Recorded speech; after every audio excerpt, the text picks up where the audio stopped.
So our week 16 NFL picks against the spread show, our initial show for the week. Can't wait to get into this. Can't believe we have 3 weeks to go, and it's the beginning of a mini contest and the super contest. So these picks will mean a lot. So before we get into everything, please hit like, subscribe, comment below, share this video, visit the link in the description for the merch store. As always, I'm wearing something from the merch store. Is one of my fanciest shirts, the light blue Walter football t-shirt, a rare item you can get only at the merch store by clicking the link. You can get any shirt here. You can change the colors. You can get long sleeve, hoodie, infant onesie, women's tank top, anything here. 15% off sale right now. So pretty decent deal. You know, sometimes we get 20% off, so maybe you want to wait for that. But if you're trying to get a present for someone for the holidays, you can do that here. We have our apron, we have our mugs, we have our baseball cap. We have a lot here. Other gift ideas, Jerks of the College Years, my most recent book. This is a book that just made fun of people I spent college with. So it's a lot of fun to write. Guys, I think, would have a lot of fun reading it. And Safety and a Field Goal was my first book, where it was a top 5 topic book about the NFL. Mostly serious stuff, but some fun stuff as well. And I'll continue to ask for super chats, super stickers. That's really the best way to support the show. It really is. I can't say that enough. And because the YouTube ads don't pay very much. So thank you to everyone who's contributed in the past. Most recently, a couple weeks ago, Kevin Kovac and Anthony Jackson. Before that, Slew and John Sanders. Thank you so much, guys. It really means a lot that you support us so much. All right, we're joined by Andy Iskoe from thelogicalapproach.com, which you can see on the screen here. Andy, how are you, and how was your week 15? I am doing fine, Walter, and week 15 was one of the best weeks I've had this season. In fact, the only one that cost me was the Rams. As far as a play goes, but I was very pleased with the way it turned out, pleased with the Monday night result as well with Pittsburgh, because that now tightens things up a little bit, keeps things tight in the AFC North. A lot of really good games this week, and that'll be the case for the next couple of weeks, as a lot will be determined, and more and more teams will either clinch or be eliminated over the final 48 games, 3 weeks of the season. By the way, are you going to have like a last-minute Christmas sale with an added discount for the merch? I don't control the prices. Okay. Zazzle does. I'm kind of surprised that they don't have more of a discount. It felt like last year we had a 30% off sale, but that's all them. I really don't control the price. So it's out of my hands, unfortunately. By the way, about your field goal and a safety, what year was that book written? It was released in 2017. Okay, no, that's just to give listeners and viewers who might be interested. It's really a good book. It's not the kind of book that you read straight through. It's the kind of book that you can look at and take a look at whatever subject you want is in there, and just to give folks an idea of what the time frame was where you could have the best 5 and why isn't somebody included, because they weren't playing before 2017. I appreciate you saying that. Yeah, I need an update to the book. Maybe now with the 10-year anniversary coming up in a couple years, maybe I'll release an update up to that. I do want to do the year of the bad beat, because we've had so many bad beats this year. You could do that. In fact, that would not be a bad. I don't know if anybody's ever put one together. There are probably lists out there, and there's so many, and I think it would be fun, because especially since you did it with the Penn State book, where rating and telling stories is a book that looks at maybe 100 to 150, let's say, all-time bad beats. And you could probably research it or, from personal recollection. And then you could rate the bad beat on a scale of like 1 to 10. And the reason or 0 to 10, because a lot of people, and again, there's no real definition of it. It's sort of intuitive, or how strict you want to consider a bad beat. But a lot of people will consider things bad beats that are really tough beats. Okay, tough beats are like, well, this team was covering for the entire game, and then Tampa Bay came from behind to win or something.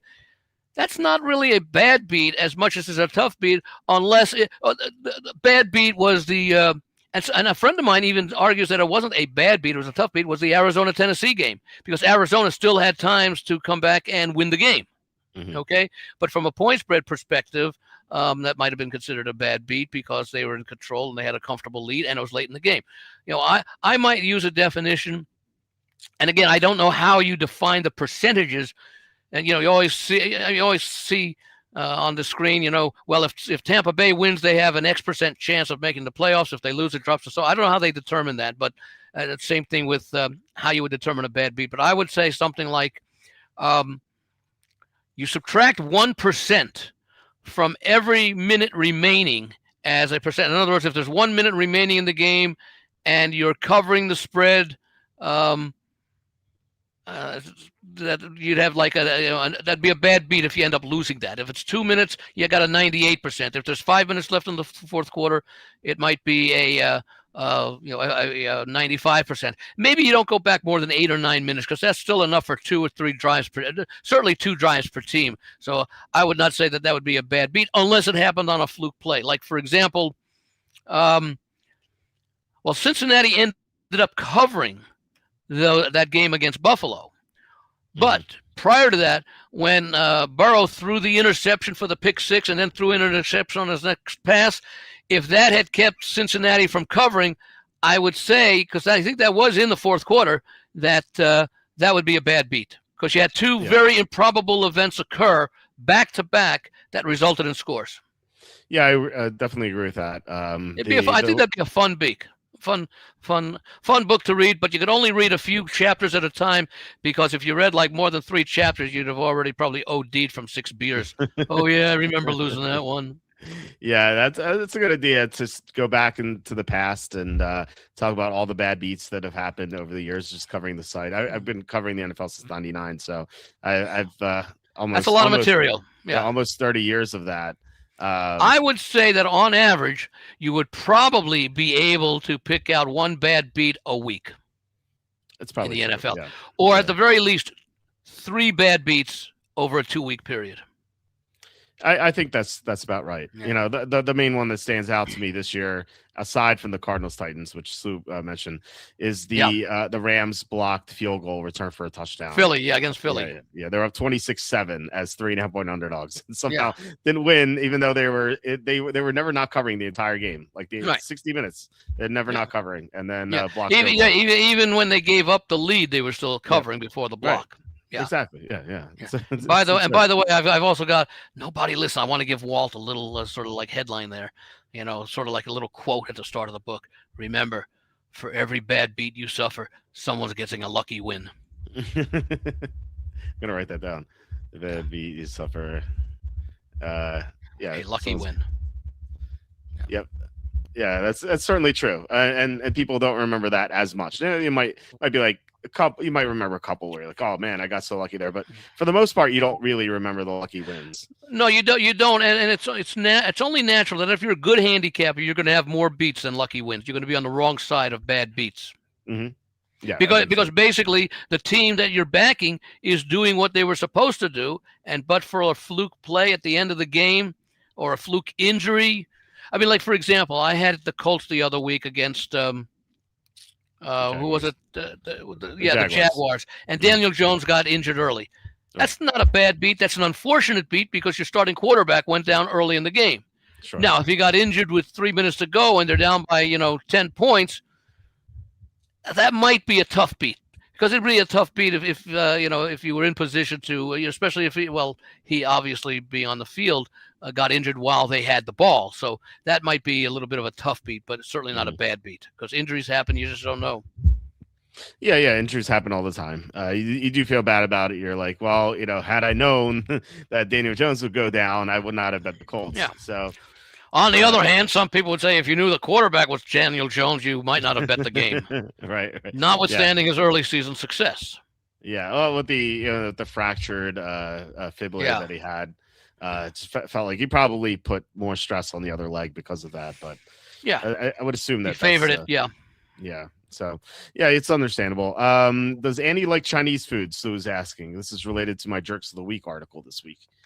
Yes, I do quite a bit actually. Why is that?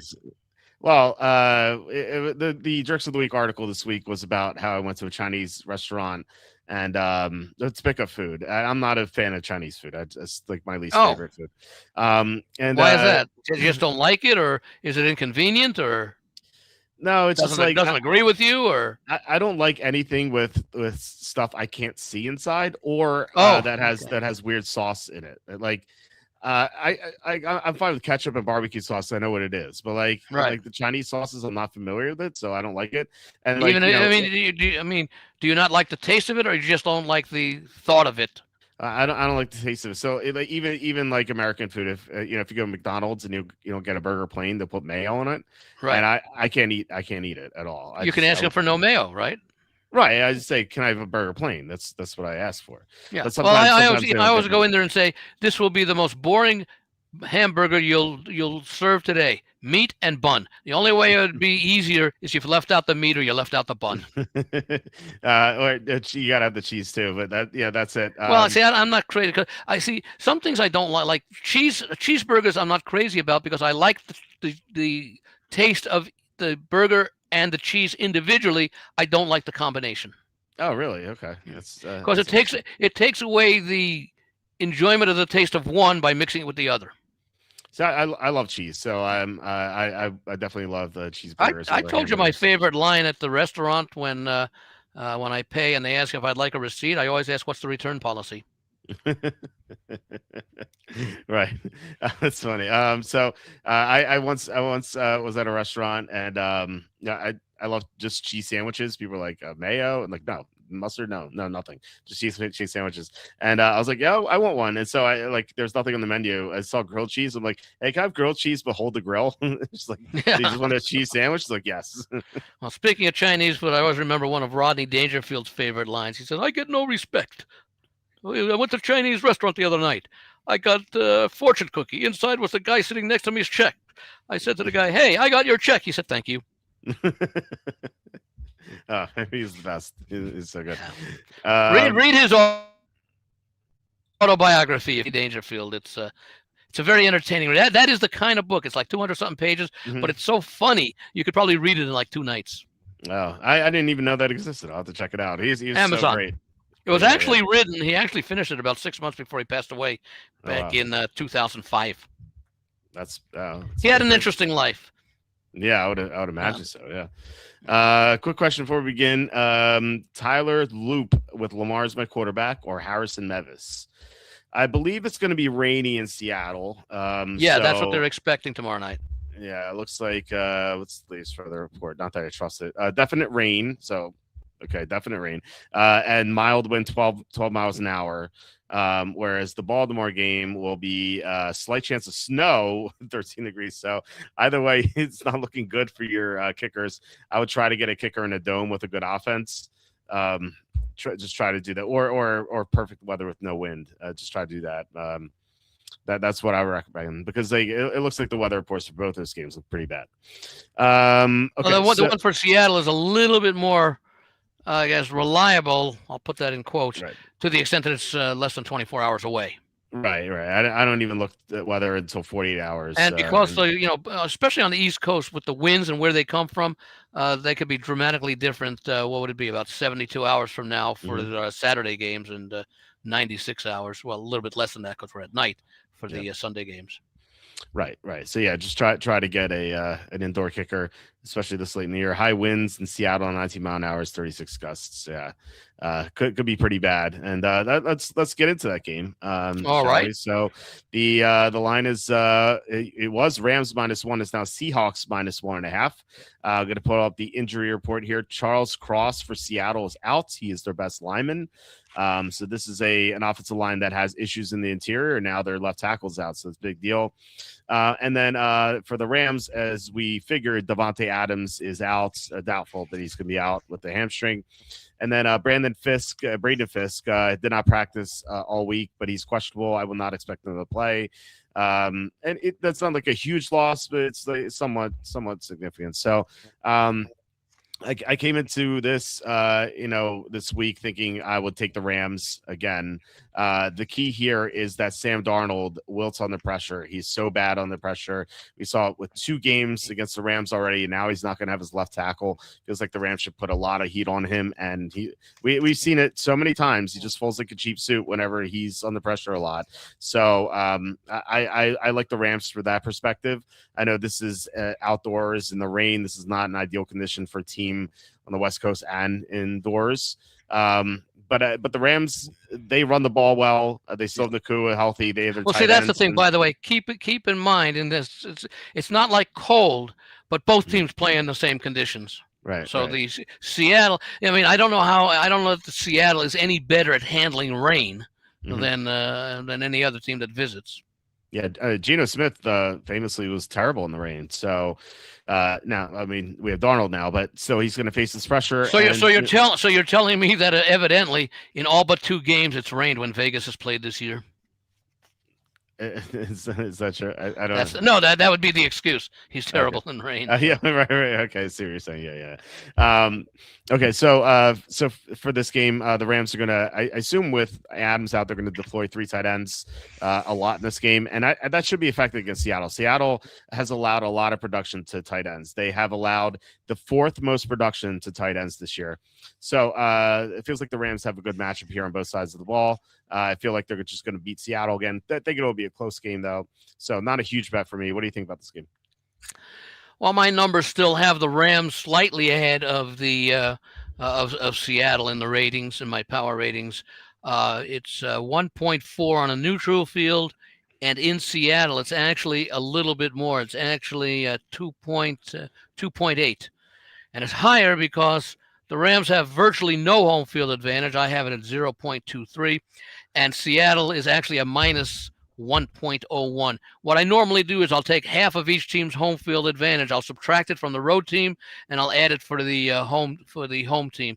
And so that's how I come up with that higher rating for the Rams on the road over Seattle than I do for them at home. But even fundamentally, I trust Matthew Stafford in a big game much more than I do Sam Darnold. Although, again, I think he takes an awful lot of criticism for the 2 bad games he had at the end of the year when he was not used to being really a full-time starter for the previous years, and now he's playing his 15th, 16th game of the year, whatever it is, 17th game, whatever it is. Mm-hmm. Anybody can have a bad game, and it just so happened to be those 2 games. He has not been playing well of late. Seattle's been winning a lot with its defense and to a certain extent its special teams. If I remember the game in L.A., I think Seattle kept catching up to the Rams. Weren't the Rams up by a decent amount at one point in the second half? Yeah, Darnold had 4 interceptions in that game. Yeah. So I like the Rams fundamentally. And again, one of their weaknesses in past years has actually diminished, and that's their ability to run the football. In fact, let me get my numbers out here to specifically say where they are right now. The Rams, they're actually not running. They're better than the league average. They are. Let me see here. 126 to 113 for Seattle, and Seattle has a similar edge defensively, allowing 92. The Rams are allowing 101. So the Rams are a slightly better running team, and Seattle is a slightly better at defending the run, at least on that basis. Let me look at the yards per rush.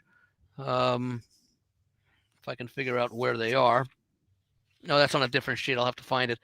But the point is, I like the Rams anyway in this spot. They cannot clinch the division with a win this week, I believe, unless San Francisco loses at Indianapolis Monday night, which, given this crazy year, that would not be a shock. No. Okay, I mean it would be a surprise, but not a shock. Because we don't know what we're going to get out of Phillip Rivers. I mean, statistically, he didn't have a great game. He had a very average game. What do you have? 120 yards passing, but he looked comfortable, and he still showed some arm strength. So I wouldn't say it's important to clinch the division. They've already clinched a playoff spot, and it depends what. Well, I guess Seattle, obviously, with a win would even the season series. So I think that a win there would give the Rams, a 1-game lead and a tiebreaker with 2 to play. Mm-hmm. So that would be a good position to be in. The Rams, and I don't know what to make out of that loss to Carolina. Of course, it's an aberration. Okay, because their only other loss was that loss to Philadelphia, right? They lost to the Niners on Thursday night. That's right, the Thursday night game where they fell down 14-0 early, and they came back, sent it to overtime, and lost in overtime. And the game at Carolina. And the reason I say, look, every team's going to have a bad game or two during the season. Yeah. And the thing is, Carolina had been doing that to a number of teams. They pulled some really good upsets this year. Remember, they came back to beat Dallas. They had a couple of other wins where they came back with late field goals to win. So even though they have been outscored on the season, in a way, they are like the Bears and Tampa Bay to a certain extent, where they're winning a lot of close games. Like Arizona is a team that's been losing a lot of close games. So the Panthers, they're not. I wouldn't even say they're a very good team, and it's hard to really say that they are a good team. Even not forget very good, that they're a good team. But they did enough things. It means that when you do it multiple times, you're not falling that far behind that you can't recover, especially if you end up pulling out a win. And, one of their most important, impressive wins was that win against Atlanta very early in the season. And, of course, they've also got blown out. I mean, the game that first comes to mind is Buffalo. I think there have been others as well. But the point is that, that was the one excusable game we can give the Rams. So I'm not going to hold that against them as one of their, as any indication that they are anything other than, if not the best, one of the 2 or 3 best teams on balance throughout the season.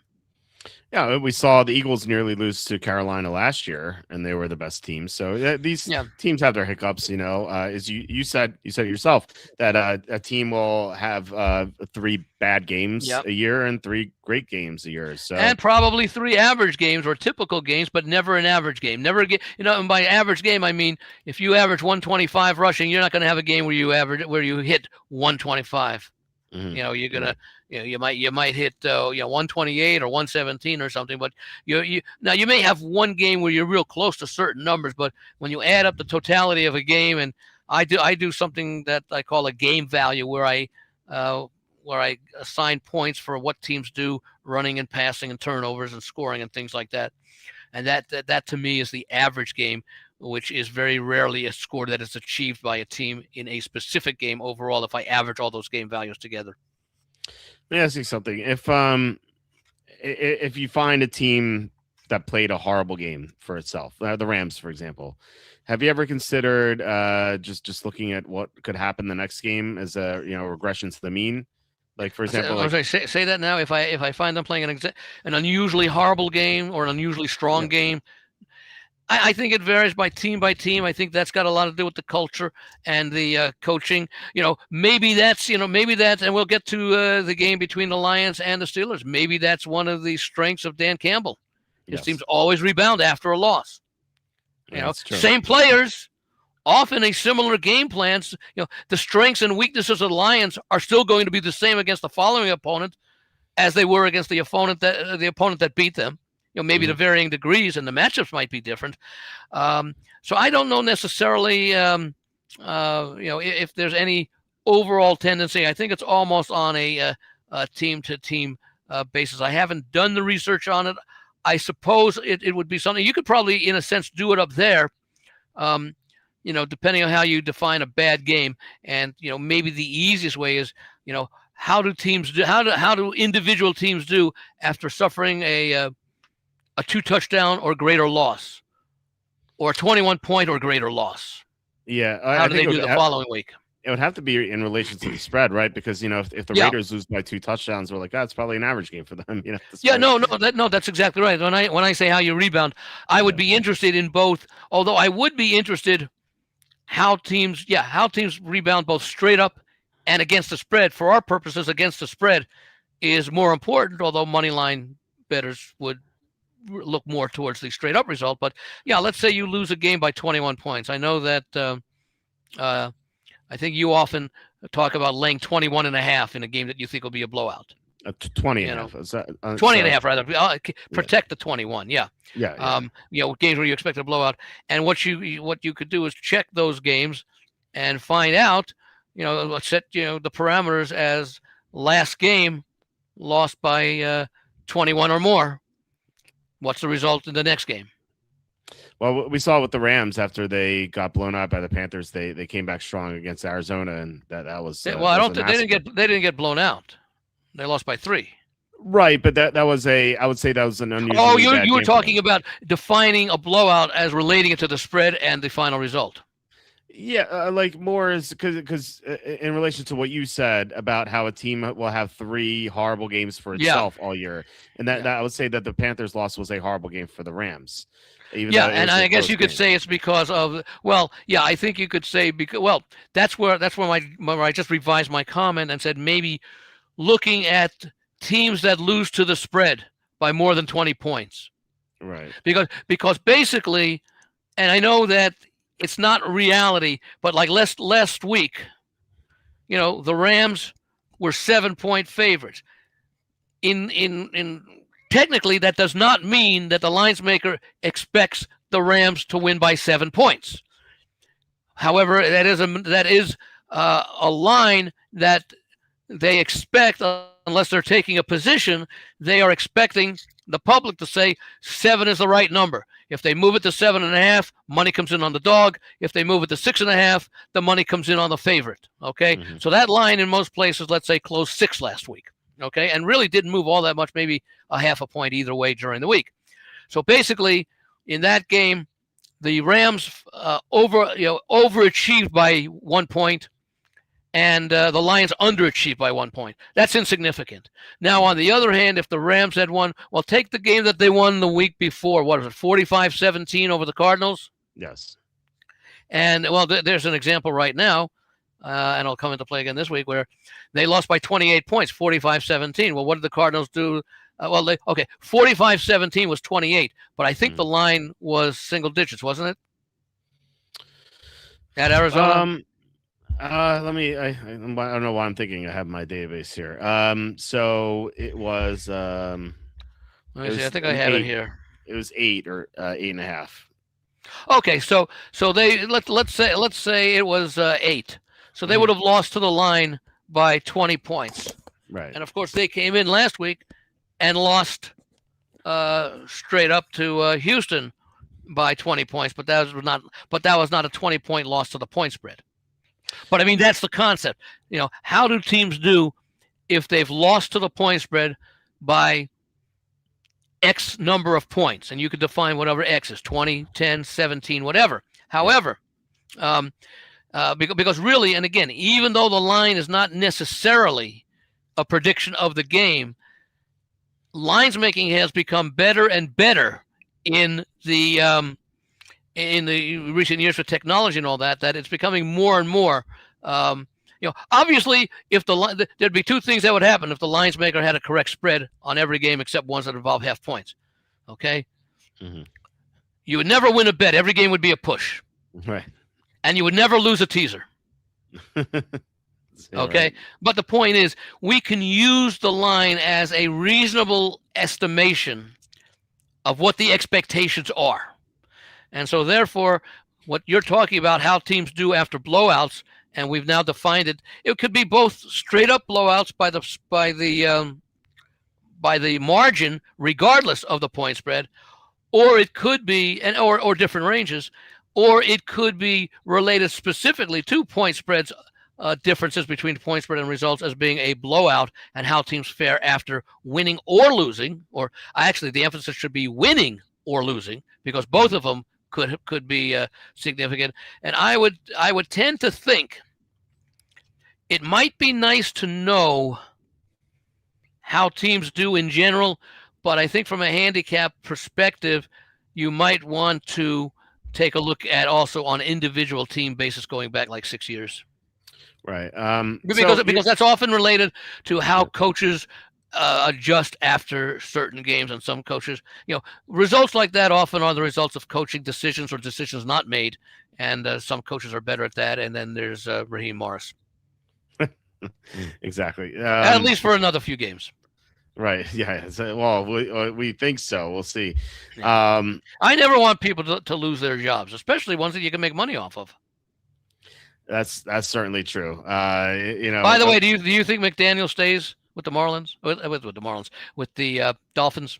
I think so. Yeah. Yeah, the signs are that they got rid of the general manager, and all of a sudden they're playing much better. Yeah, and well, they had the quarterback fall on the sword, and we'll get on that too. Yeah. So when we get to that game, we can talk about the Dolphins quarterback situation. So here's the before we move on, here's the caveat to what I was talking before.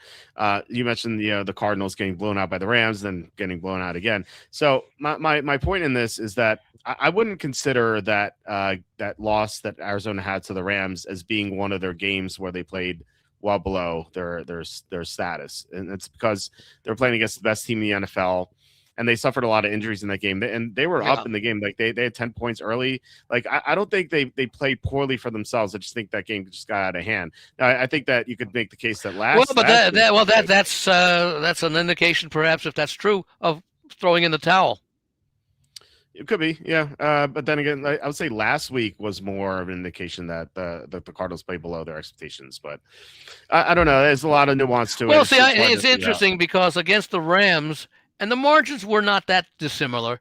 They played against the Rams, who arguably are the best balanced team, or certainly playing the best football over the course of the season. I think they have the largest scoring margin in the league. I think they're a little bit ahead of New England. But the thing with that is that the Cardinals lost by 28 to the best team in football. They lost by 20. Well, and that game was at home, and they lost by 20 on the road to the best defense in football. Sure, yeah, right. So I would say it's a combination of both. I'll get to something about Arizona when we talk about that game. Yeah, it would be like if they lost to Carolina by 30, for example. Yeah, like that would be an indication that they played a terrible game. So, all right, let's get to the Saturday slate, or as I like to call the divorce package that the NFL's offering. There are going to be quite a few of them. Oh, you don't think the Christmas package would be a divorce package? No, that's the deluxe divorce package. To call your lawyers. That's how the phrase got invented. My wife hates the Christmas package of games. I hear it every year. She hates it so much, and I do too. I want to spend. It's a family day. The family should be sitting around watching football. No stores are open. Right. Restaurants may or may not be open.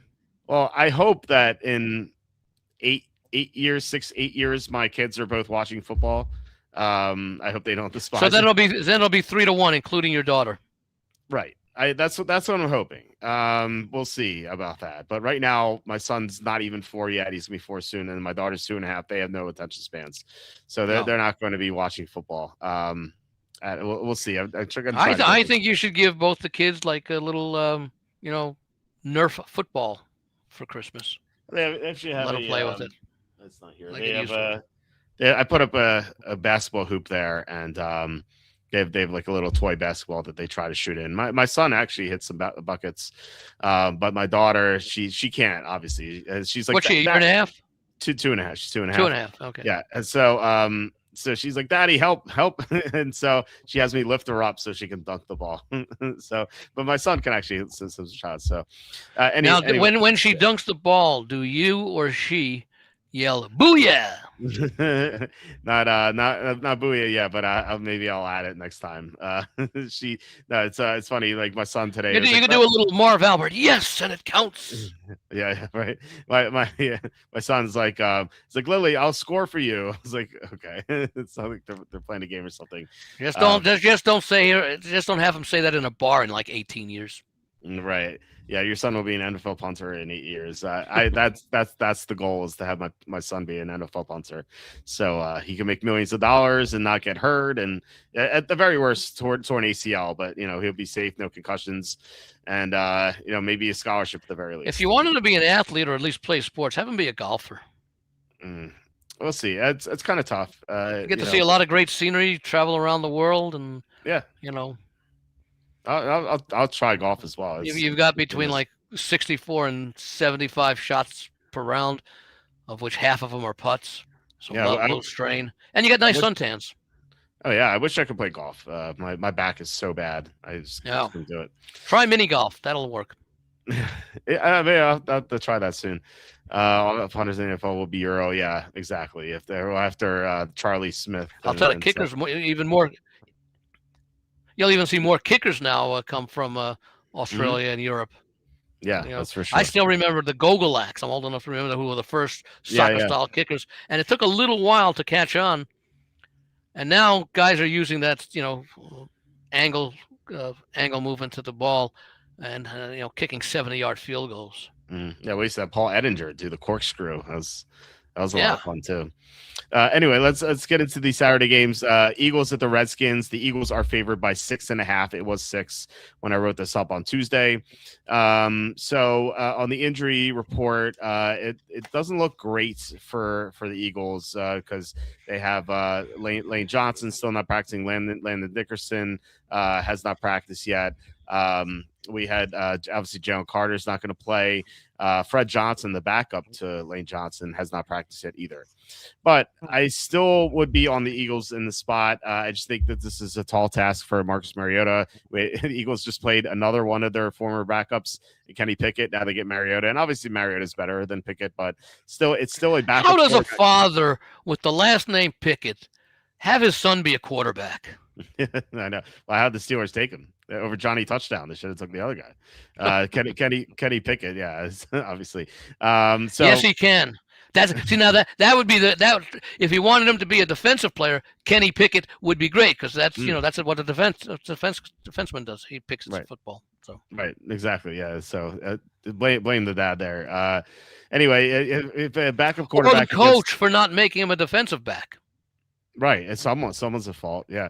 So you have backup quarterback against one of the best defenses in football, and the Eagles showed signs of life last week offensively against the Raiders, and this is another easy matchup. Yeah, but that's not a challenge. It's not going to be much. It's not going to be that much more difficult against Washington, of course. And you heard the news, of course. Daniels is down for the season. Right, yeah, it's gonna be Mariota, and the Redskins have the 31st ranked defense in the NFL. They have the slowest linebackers in the NFL, so it just says that I think that Jalen Hurts should be able to scramble all that he can against them. Saquon Barkley, he hasn't played all that well this year because he has no blocking, but could be like the second game against the Giants where he went off. I could see that happening here as well. And this is their first game against Washington, correct? Yes, it is. Yeah, and the Eagles, I think, will be motivated because they can clinch the division with this game, and so when players are in clinching situations, they tend to play hard. So I like the Eagles here, despite this line moving up. What do you think about this game? Well, the thing I like about this game is that the Eagles learned a lesson last week, even though it was against the Raiders, and that is you can have a lot of success if you run the ball. And they ran it 47 times last week for 183 yards. Not a great average overall. It's what is it? It's barely under. It's like 3.9 yards per rush. But the point is, they really turned to the running game a lot, and that opened things up a little bit for the passing game, to such an extent. And this is about as widespread an imbalance that I've seen. Philadelphia, 47 running plays and 18 passing plays, including one sack, and 15 for 18 passing the ball. Mm-hmm. Right. So, and because that has been the criticism of the Eagles all year. Well, and by the way, it's had an effect on the defense because if the offense isn't running the ball and taking time off the clock, the defense is on the field longer than they should be. Right. And so, Philadelphia, finally wisened up. Now, was last week an aberration? Clearly they'll be happy just to win this game, but it's hard to find any reason to back Washington. The Commanders, or Redskins as you call them, are not playing the Giants this week. No, so much tougher matchup for them. Is this a contest play for you, or what do you think? Probably not. Probably not. Because they're not. I mean, like the Rams will probably be. Well, I want to take a look tomorrow and we'll go through it. I pretty much have 5 games that I like. Mm-hmm. Okay. How is the or I don't know if you know yet, but how is the timing for submissions for the contest going to affect this game? Like, is it still going to be regular submissions, or?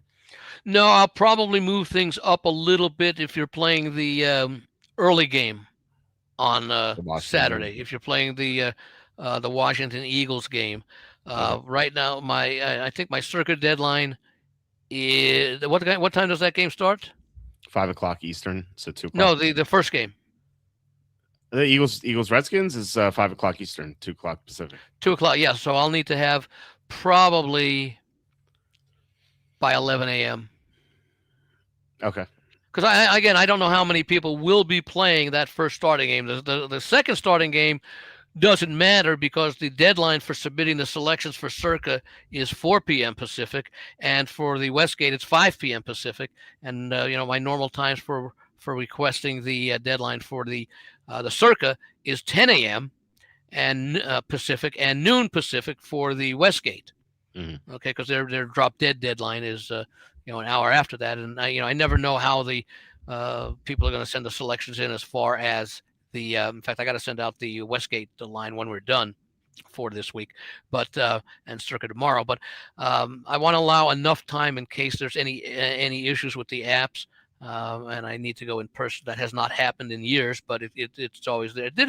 It happened on a Thursday where actually it was the Westgate. They had a power outage. It had nothing to do with the apps, but you never know. So I like to get it in nice and early just to make sure. Okay.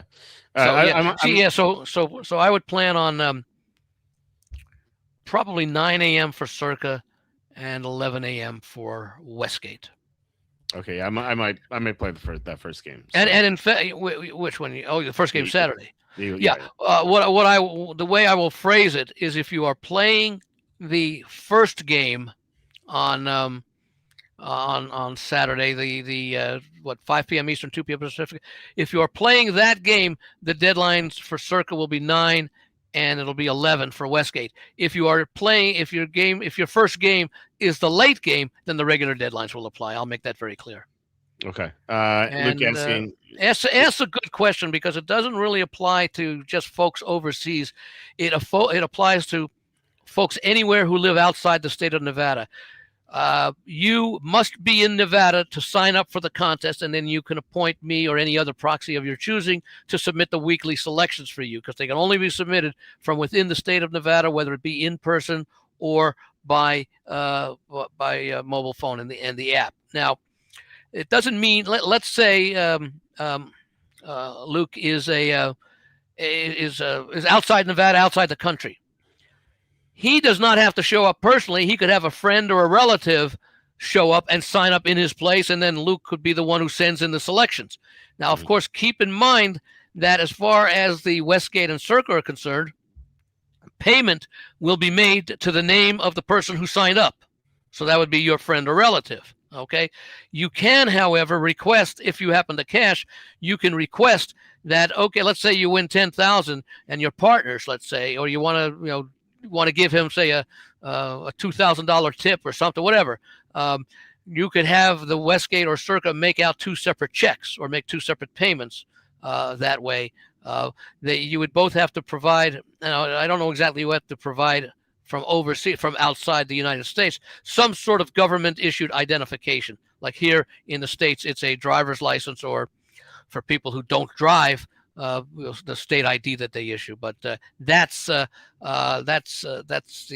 way that we do. But again, the key point is in all of this is that the entry has to be signed up and paid for in Las Vegas, okay? Or in the case of Circa, they have some places, I think, up in Reno. Now, I don't know if they hold the contest out in the few states they're involved, that Circa's involved. I'll find that out in time for next year, because I don't know that they do have contests there, but I could find that out. But the key is you do have to the person who wants to get paid has to sign up in person. That's the easiest way to put it. Okay, makes sense. Yeah, look, if you do, I'd be happy to pay a fee to do it for next season. Yeah. Do you mean that? Look, I take you can't get to Nevada, and you would need someone to sign up for you there, or if you can't get to Nevada, then Andy would just be your proxy, and then Well, it's a reasonable fee for the effort that I charge for that. But if you have a friend or someone who's going to be visiting Nevada, I mean, you said you live outside Vegas. Okay, Aussie. Well, considering the contest sign-up period runs from, let's say, the beginning of June to the beginning of the football season 3 months later, Vegas is a nice place to go in the middle of the Australian winter. That's certainly true. Yeah, I mean, Look, maybe you can find someone, or maybe you can make it out. That'd be awesome. It can come out at the same time I'm out. That'd be cool to meet up if you can. So, yeah, I mean, maybe we'll figure something out. Yeah, just email Andy when you're gonna, if you can make it out, and you can meet up. Check with Walter when he'll be in town. Yeah, usually middle of July. Depends on what day of the week, but you're usually in around the 15th, maybe a little bit earlier, a little bit later, depending upon the year and the days of the week how they fall. Yeah, around then. I don't want to come in August because it's the preseason, and I work the preseason. And you're busy studying for fantasy and other things. Right. Yeah, and doing cuts. Doing live fantasy drafts every night in August. So that'd be pretty tough to make it. Well, that's your preseason. Yeah, exactly. I think it's to make a trip to the U.S. I'd want to catch games live. Well, you'd have to sign up before the season, right? But I mean, you could catch preseason games live, I guess. Well, in theory, you could get tickets for opening weekend. The deadline to sign up is usually that first Saturday, which would be 2 days after the Thursday night opener and 1 day after the Friday night game, the international game, wherever they hold it next year. Yeah, that'd be pretty cool. Yeah, show up. Schedule now at the end of the regular season. Right, that night or the next morning, websites will have up, including the NFL website. You'll know who every team plays and where they play. Obviously, that the Raiders will be playing the Broncos, Chiefs, and Chargers, one game at home and one game on the road. But you'll also know the other 11 opponents, who they are, and where those games will be. The schedule as to the sequencing of those games comes out in the middle of May, usually 2 to 3 weeks after the draft. And then tickets are made available almost at that same time. So, if you make plans and you want to come out for a period of time, this applies to anyone, wherever they are, you can go into the website and find what the deals are on tickets after the schedule. I don't know that they sell any tickets. They might sell season tickets beforehand, because who you're going to see, because that is determined by the standings at the end of the year. You just don't know when you'll be seeing them. And if you have events like a wedding or another trip planned or something, I mean, you could always probably get rid of some of your tickets if you can't make the games. But there will also be some games, some opponents, like if you're if you're a 49er fan, you might want to be sure that you're in town, that when the Rams come to town, you can see that game. Or Seattle comes to town, you can see that game. Yeah. Not too far from San Francisco either, Las Vegas. So, okay. So, that'd be cool if you could make it out. We compete against each other in the contest, Luke. Will he be barred from listening to the show? No, of course not. That's an important question. You do well in these contests, I've been asked, like, hypothetically, like, what would you do if you're like in second place and it's the final week of the season? Like, would you talk about which games you'd like? Now I'm like, maybe I'd be a little vague about it, but I think that's a good. People ask me because I'm a proxy, and what I would do if myself and one of my clients were like tied for the lead at the final week of the season, what I would do. Yeah. I have always maintained, and it's true to this day, I don't really look at who anyone has, who I could not tell you right now if any of my clients are in the money. Oh, really? Okay. Yeah. And by the way, we wouldn't know what the strategies are anyway, because there are always going to be strategies. I mean, we see that in Survivor all the time. And in fact, I don't know if you heard the story, but of the 10 people who were alive in the Survivor and still are, this week, I think about 6 or 7 of them on X said in advance who they were going to play. Oh, wow. And they all told the truth. Oh, man. So, it's like, in other words, my approach is don't be greedy to the extent that, well, I think everyone's going to play the Chargers, so I'm going to play the Seahawks this week. Right. The idea is to advance, however you do it. Okay? Because, and as I tell people when they're considering the contest, and, because I'll give people opinions on the contest, the pluses and minuses. But for example, in Survivor, what I tell people, and this is if you had $5,000 to spend, would you want to buy, 5 entries in Circa Millions or 5 entries in Circa Survivor? I would probably say split them up a little bit. But if you were only interested in concentrating on one contest because they involve two different strategies, I would probably say Survivor, because the only one that can beat you is yourself. If you don't pick a loser on an entry, that entry stays alive. And if it goes to 20 weeks, including the Thanksgiving and Christmas week, you're going to either win it all or split it with people. And like right now, each entry is worth $1.8 million. 10 people who, who are left and advanced. All of them advanced. I think they played 3 different teams last week. I think the Eagles, the Jaguars, and I think the 49ers were the, understandably, the most frequently played team because they were playing the Titans. But now I mean, there are several pieces pieces of advice I give out, and it's got nothing to do with my proxy fee or anything like that, because I might be encouraging more entries. But like one of the things I do, the Super Contest Gold, winner take all. Okay, and it's declined in the number of entries, but basically they've been getting between 100 and 180 people in the last few years. So you can pay $5,000. That's in the Circa Gold, and that's a $5,000 entry fee. Okay, what I tell people is if you enter the Circa, this Westgate Gold for $5,000, at the very least have one entry in the regular Westgate contest and use the same entries, the same selections on each card. Yeah. The reason being, you might hit 67%, or let's say 65%. In recent years, once Circa came in, at its height, which I think was 2019, the Westgate had like over 3,300 entries. Yeah. They had barely over 1,000, I think 11 or 1,200 this year. And they actually, when Circa came in and had their entry fee established, they went to $1,000. Westgate was always at $1,500. When they saw all the business go to Circa this past year, they raised it up to $1,500. So the advice that I gave people, and we'll do it in the future unless they change the price again, is, if you're going to play the Gold, buy at least one entry for $1,500 in the regular contest. Because let's say you hit 65% in the and you use same entries. Let's say you hit 65%. You're almost certain to catch a really good prize in the Pick 5 contest, but somebody might hit 66% and you get nothing in the Gold. That actually happened to me in 2020.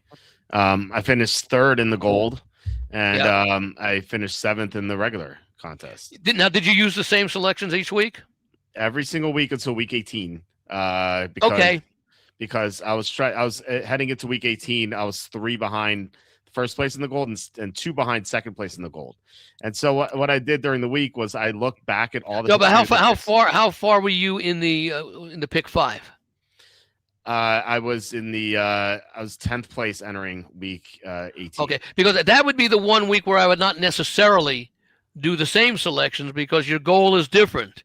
Right. Your goal in the Super Contest is to finish in the top 10 or wherever you were.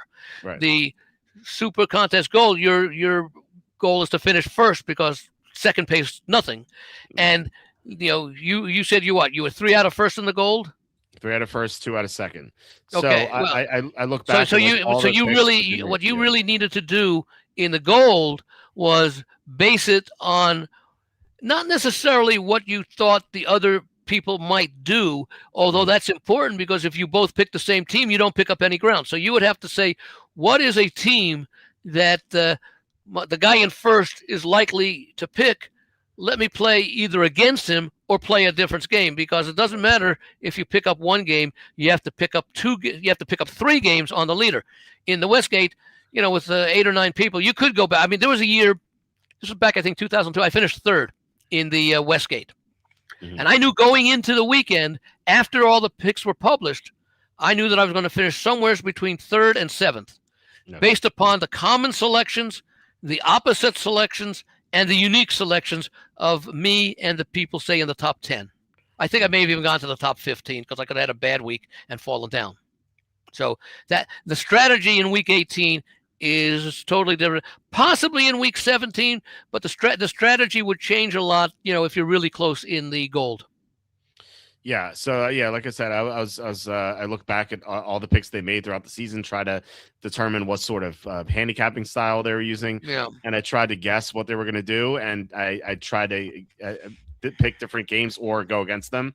I was wrong in all my predictions. It didn't matter though because the guy was in first one 4-1, so I was not going to catch him. Yeah. Well, that's what. See, that's part of what I'm saying is don't try to read someone's mind. For example, okay. Yeah. It doesn't involve what we're talking about specifically, but remember before I said I don't really pay attention to what my clients are doing. Yeah.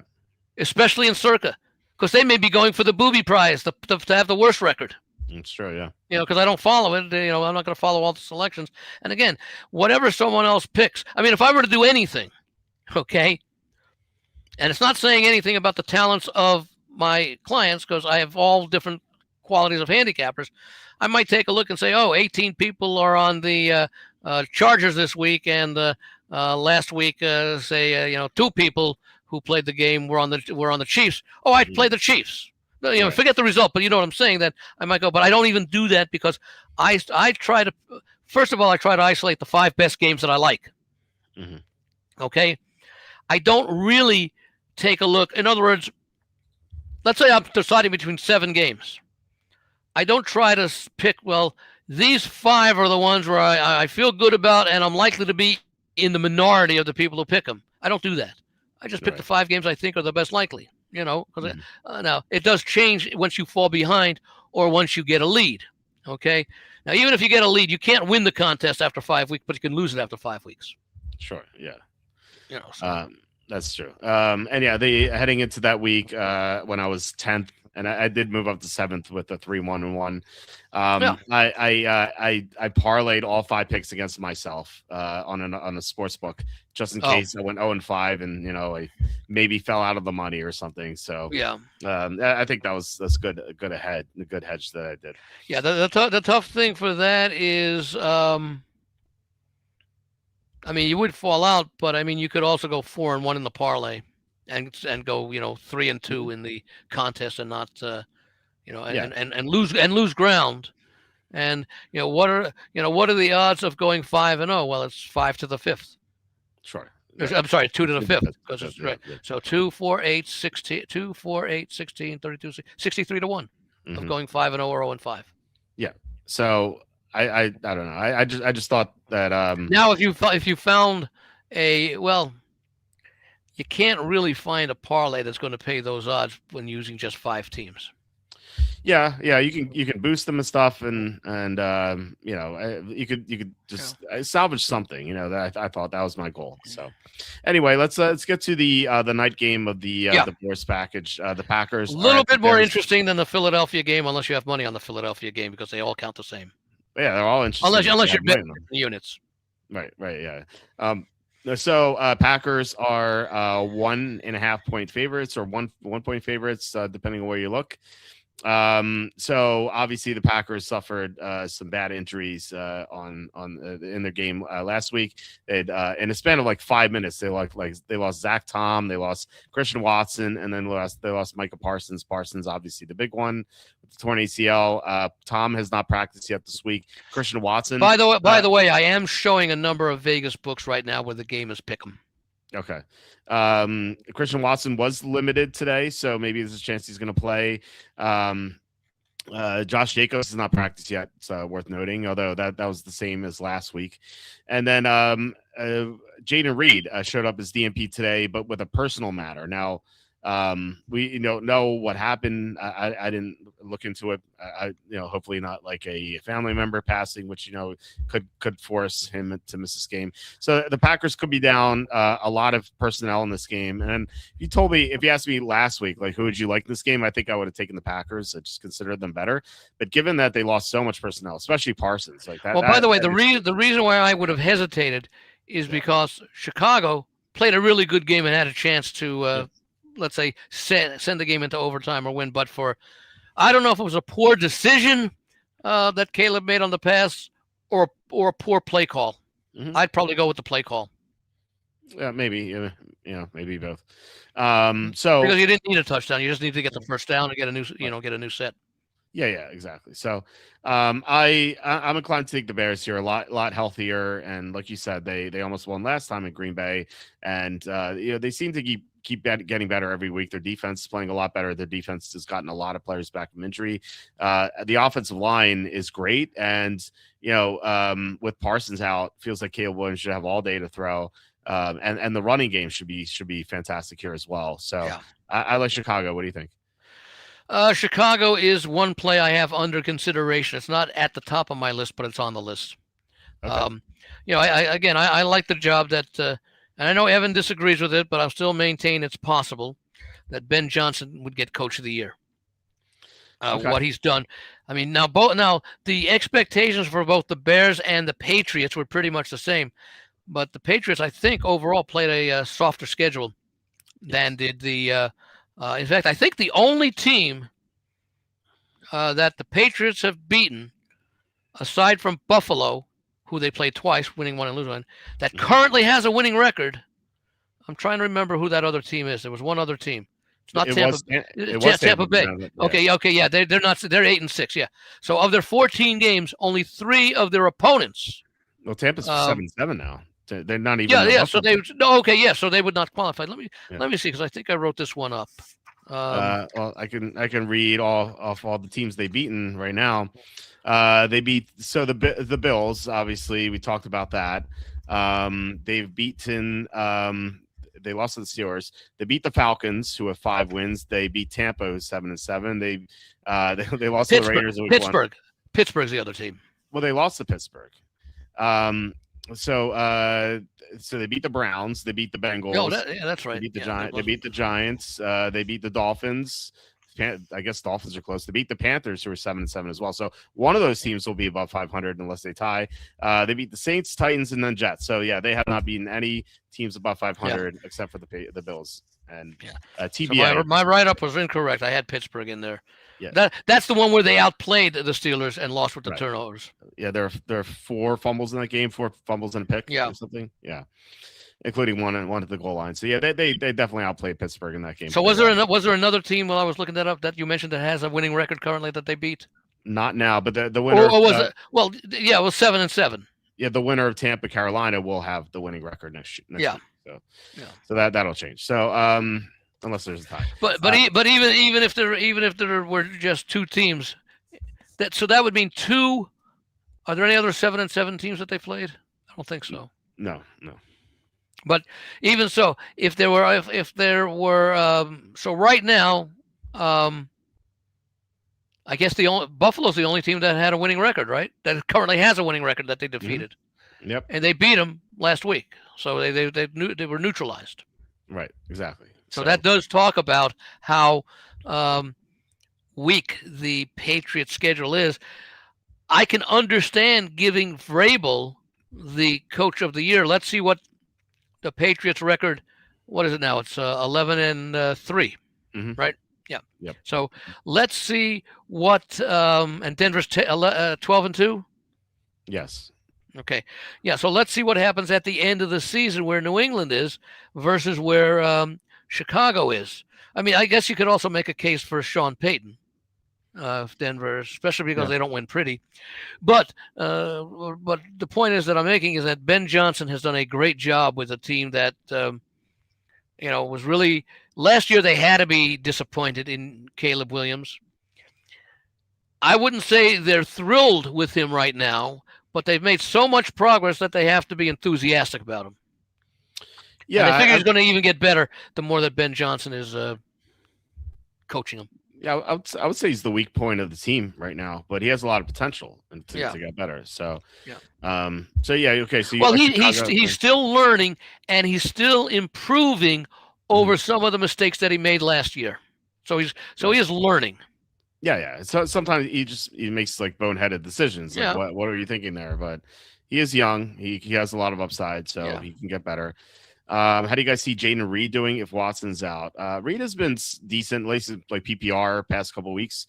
And I mean, he's going to get more targets if Watson's out. Yeah. So you would have to like him. I would play him. Well, see, how much pressure does Chicago normally apply? Nothing. They're one of the worst pressure rates. Yeah. Right. Yeah, they're one of the worst pressure Let rates. me see what their where's it here? Sack numbers are. No, it's pretty low. I know they're like near the bottom of pressure of overall pressure. Chicago. Let's see. Chicago. It's not that much less than Green Bay. The Chicago averages 2.07 defensive sacks per game. Green Bay 2.36. Okay, well, that 2.36 is going to go down without Parsons. So, especially but I'm saying that the difference even itself is that's not. I mean, the best team I think was it's either Seattle or Denver. Mm-hmm. Let's see, Denver is 4.14. Seattle's only 3.0. I thought I saw someone on the list that was a little better, 4.14. And there are two teams: Cleveland at 336, Atlanta at 343. And Houston is 2.71. Yeah, it's pretty low. But they have one of the biggest average yards lost per sack. They are at 7.68. And we've got, let's see, a 7. Do we have anything other than that? 7.79 by Dallas. So they would be the second. So Houston is barely second as far as yards lost. Okay. When they get your average yards lost when they have when they sack the QB. Okay. All right, let's get to the Sunday slate. We begin with Bills at the Browns. This line is either 10 or 10.5, depending on where you look. So seems like a tough spot for the Bills coming off the comeback upset win. Well, not an upset, but comeback win in the second half against the Patriots. Great second half by Josh Allen. And then after this game, the Buffalo plays the Eagles. So this is in Buffalo. Yeah, classic sandwich spot for the Bills. You kind of have to wonder what they kind of how little they think of the Browns, given that the Browns just got blown out by the Bears. But the Browns could do something that the Bills will have trouble with, and that is defending mobile quarterbacks. The Browns allow the fourth fewest rushing yards to mobile quarterbacks, and kind of makes sense given their personnel and also given that they're in the same division as Lamar Jackson. Well, the only question is, because of the unique talents of Josh Allen, would he be considered a mobile quarterback plus? Well, is Lamar Jackson? I mean, in the two games against the Ravens, and I know Lamar Jackson was hobbled in one of them. Yeah. But in the two games against Lamar Jackson this year, they've allowed only 10 and 13 yards to Lamar Jackson. So, was he injured in both of them? Only one. So, which was that? Was that the early game in week 2? Week 2, he was healthy, and then then he was injured. It was like a because he still looks like he's injured. Yeah. He's looking a little bit better, but in that game he was clearly injured. So it was one of those games where he was a Wednesday DNP. But week 2 he was healthy, and Lamar has never really been all that great against Cleveland's defense. They know how to play mobile quarterbacks, and I think that gives them a good I don't know if you call it an edge, but at least they kind of something like an ace up their sleeve against the Bills that they can do. Also, the Bills are still weak against the run, and they just allowed some big runs to an Ohio State running back. Maybe they allow more yards to another Ohio State running back. I think Quinshon Judkins could have a good game here, especially if the Bills really don't show up with all their effort and don't want to tackle. So I like the Browns here. It's ugly, and maybe they revert to the mean. One of those things we're talking about, because I would say that their blowout loss to the Bears last week was one of those games where they played well below expectations, because they've been in a lot of games this year. Some games have gotten out of hand, like for example, like the Detroit game earlier in the season, but that was close for a while. The same thing with the Baltimore game, week 2, that was close for a while, and then Baltimore just ran away with it. But that's what teams with good offenses are able to do against Cleveland. They put up with them, they make some adjustments to take advantage of what the defense is allowing, and then they just have more talent on offense. So strong offensive teams are able to pull away even from teams like Cleveland. I don't know that I could say that about Houston, but certainly about Cleveland. And, of course, Myles Garrett is such a factor that I think a lot of teams game plan for Myles Garrett in the first half, see what is going to happen, and then in the second half they make some adjustments based upon what they saw Garrett do in the first half, and that may open things up for different parts of the offense, lesser used receivers. Right. So. Yeah, so I do think the Browns will play better this week. Now, I don't know if that's going to translate into a cover, but I do think that they're going to be able. Well, by the way, keep in mind, people liked the Browns last week because Chicago was in such a bad spot. I didn't like the Browns. I liked the Bears last week. No, but I'm saying that a lot of people thought that they took the Browns because they said, Chicago is, they need the win. But can they win by a margin against a good defense, considering they're off the loss to Green Bay and they get the revenge this coming week? So we did see a team in about as difficult a situation as you could have this late in the season. We saw a team come through and put up points. And didn't they score most of their points in the second half against the Browns? Was it like 7-3 at halftime, or? I'm not sure about that. Let me see. I've got the schedule here. One thing I do is I keep track of all the halftime scores. It was 14-0 at halftime. 14-0 at halftime. Okay. Yeah. So. No. Yeah. I mean, I don't know. So I do before I bet the Browns, I want to make sure that they don't have a substantial number of injuries, kind of like they did last week. But yeah. I do think that I would take them here. Maybe even for a contest play. What do you think about this game?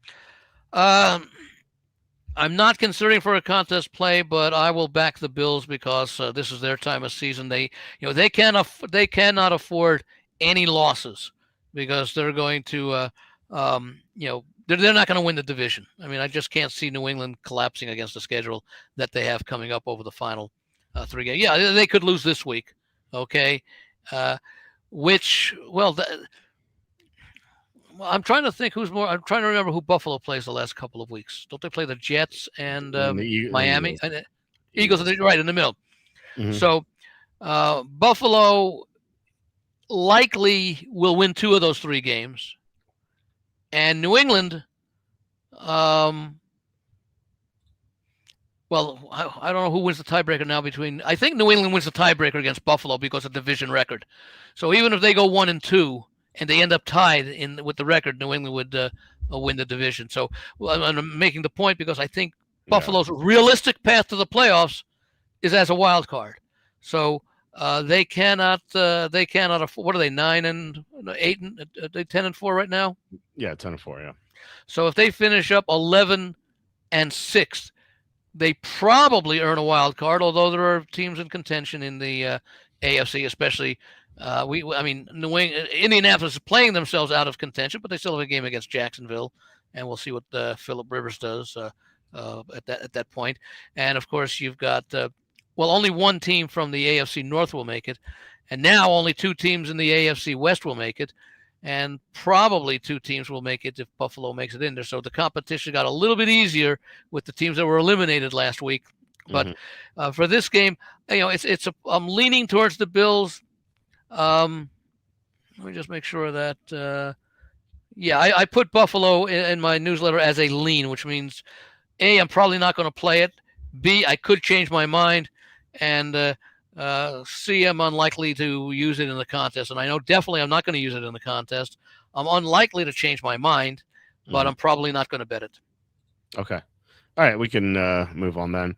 The next game is Jets at the Saints. This is going to be a doozy. The Saints are favored by 4.5.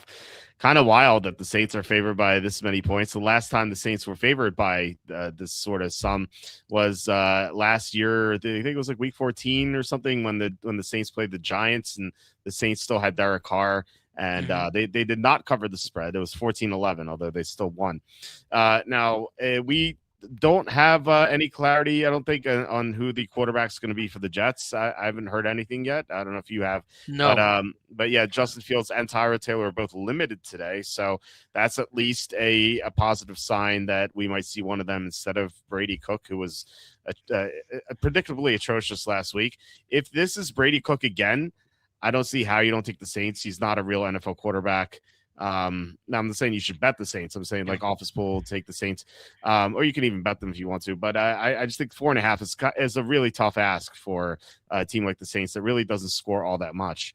But they may not have to against the Jets. Sure. And by the way, the New Orleans defense has been really good over the last half of the season. Yeah, no, I agree. Brady Cook can run around and do some stuff. He's mobile. What they have, a 17-7 win? Was it against the Panthers? Was that against Carolina earlier? Yeah, 17-7 and 20-17. They swept the Panthers. So yeah. By the way, if the Saints sweep, you should be ineligible for the playoffs. Let's make that rule. Anyway. You might be ineligible for the league next year. Yeah, demoted to the CFL. Yeah. So anyway, so if this is Brady Cook, I would be on the put him in the MAC in the colleges, because that way you can see him play on Tuesdays. Right. Exactly. If it's Brady Cook, I would be on the Saints, but hesitant to bet them because Brady Cook can scramble around and do some stuff. I'm not like totally on board with the Saints as a bet, but I would lean that way. If this is Justin Fields or Tyrod Taylor, I would be on the Jets because at 4.5, it seems like a big number for them to cover. Now, I assume the line will and of drop. course, you know that the Jets released a little used receiver yesterday. Yeah, Alan Lazard. Yeah. So, who was there because of Aaron Rodgers? Right. So I wonder if he's going to reunite with Rodgers. But yeah, Steve Wilkes is fired. The defense coordinator change. Yep. Usually players react well to that sort of thing because they don't want the fingers pointed at them. So I like I said, if this is Taylor or Fields, offensive coordinator should be fired too. Yeah. But the Jets really don't have much to work with, to be fair. Brady Cook, he wasn't going to. It wouldn't matter who the offensive coordinator was. The depletion of the wide receiving corps, starting with Garrett Wilson. Let me see where the Jets are as far as scoring margin. Where they rank in scoring offense. I don't think it's very high. Well, they're 26th in offensive EPA, so as we can compare to that. Well, I guess that's a little bit, but does offensive EPA count anything for scoring, or is it just basically yards, distance, and what happens? EPA determines how likely you are to score based on each play, so it has to do with scoring too. Yeah. Okay, the New York Jets. By the way, they're now up to 3 takeaways for the season. That's great. On defense. They are averaging 19.7 points per game, which is 27th. It's actually a field goal plus more than the Saints, who are 29th at 16.1. Defensively, the Saints have a 4.7 points per game difference. Now, keep in mind the Jets' 19.7 is inflated because of, at least that I recall, 3 kick returns in the last few weeks. The 2 in the one game, and I know they had one, I think, a week or 2 after that, and I don't recall how many they had earlier. So you take those 21 points away, and that's basically a point and a half. If we go through 14 games rather than 15, that's 1.5 points to get to 21 points. Mm-hmm. Let's see here. That would lower it to 18.2.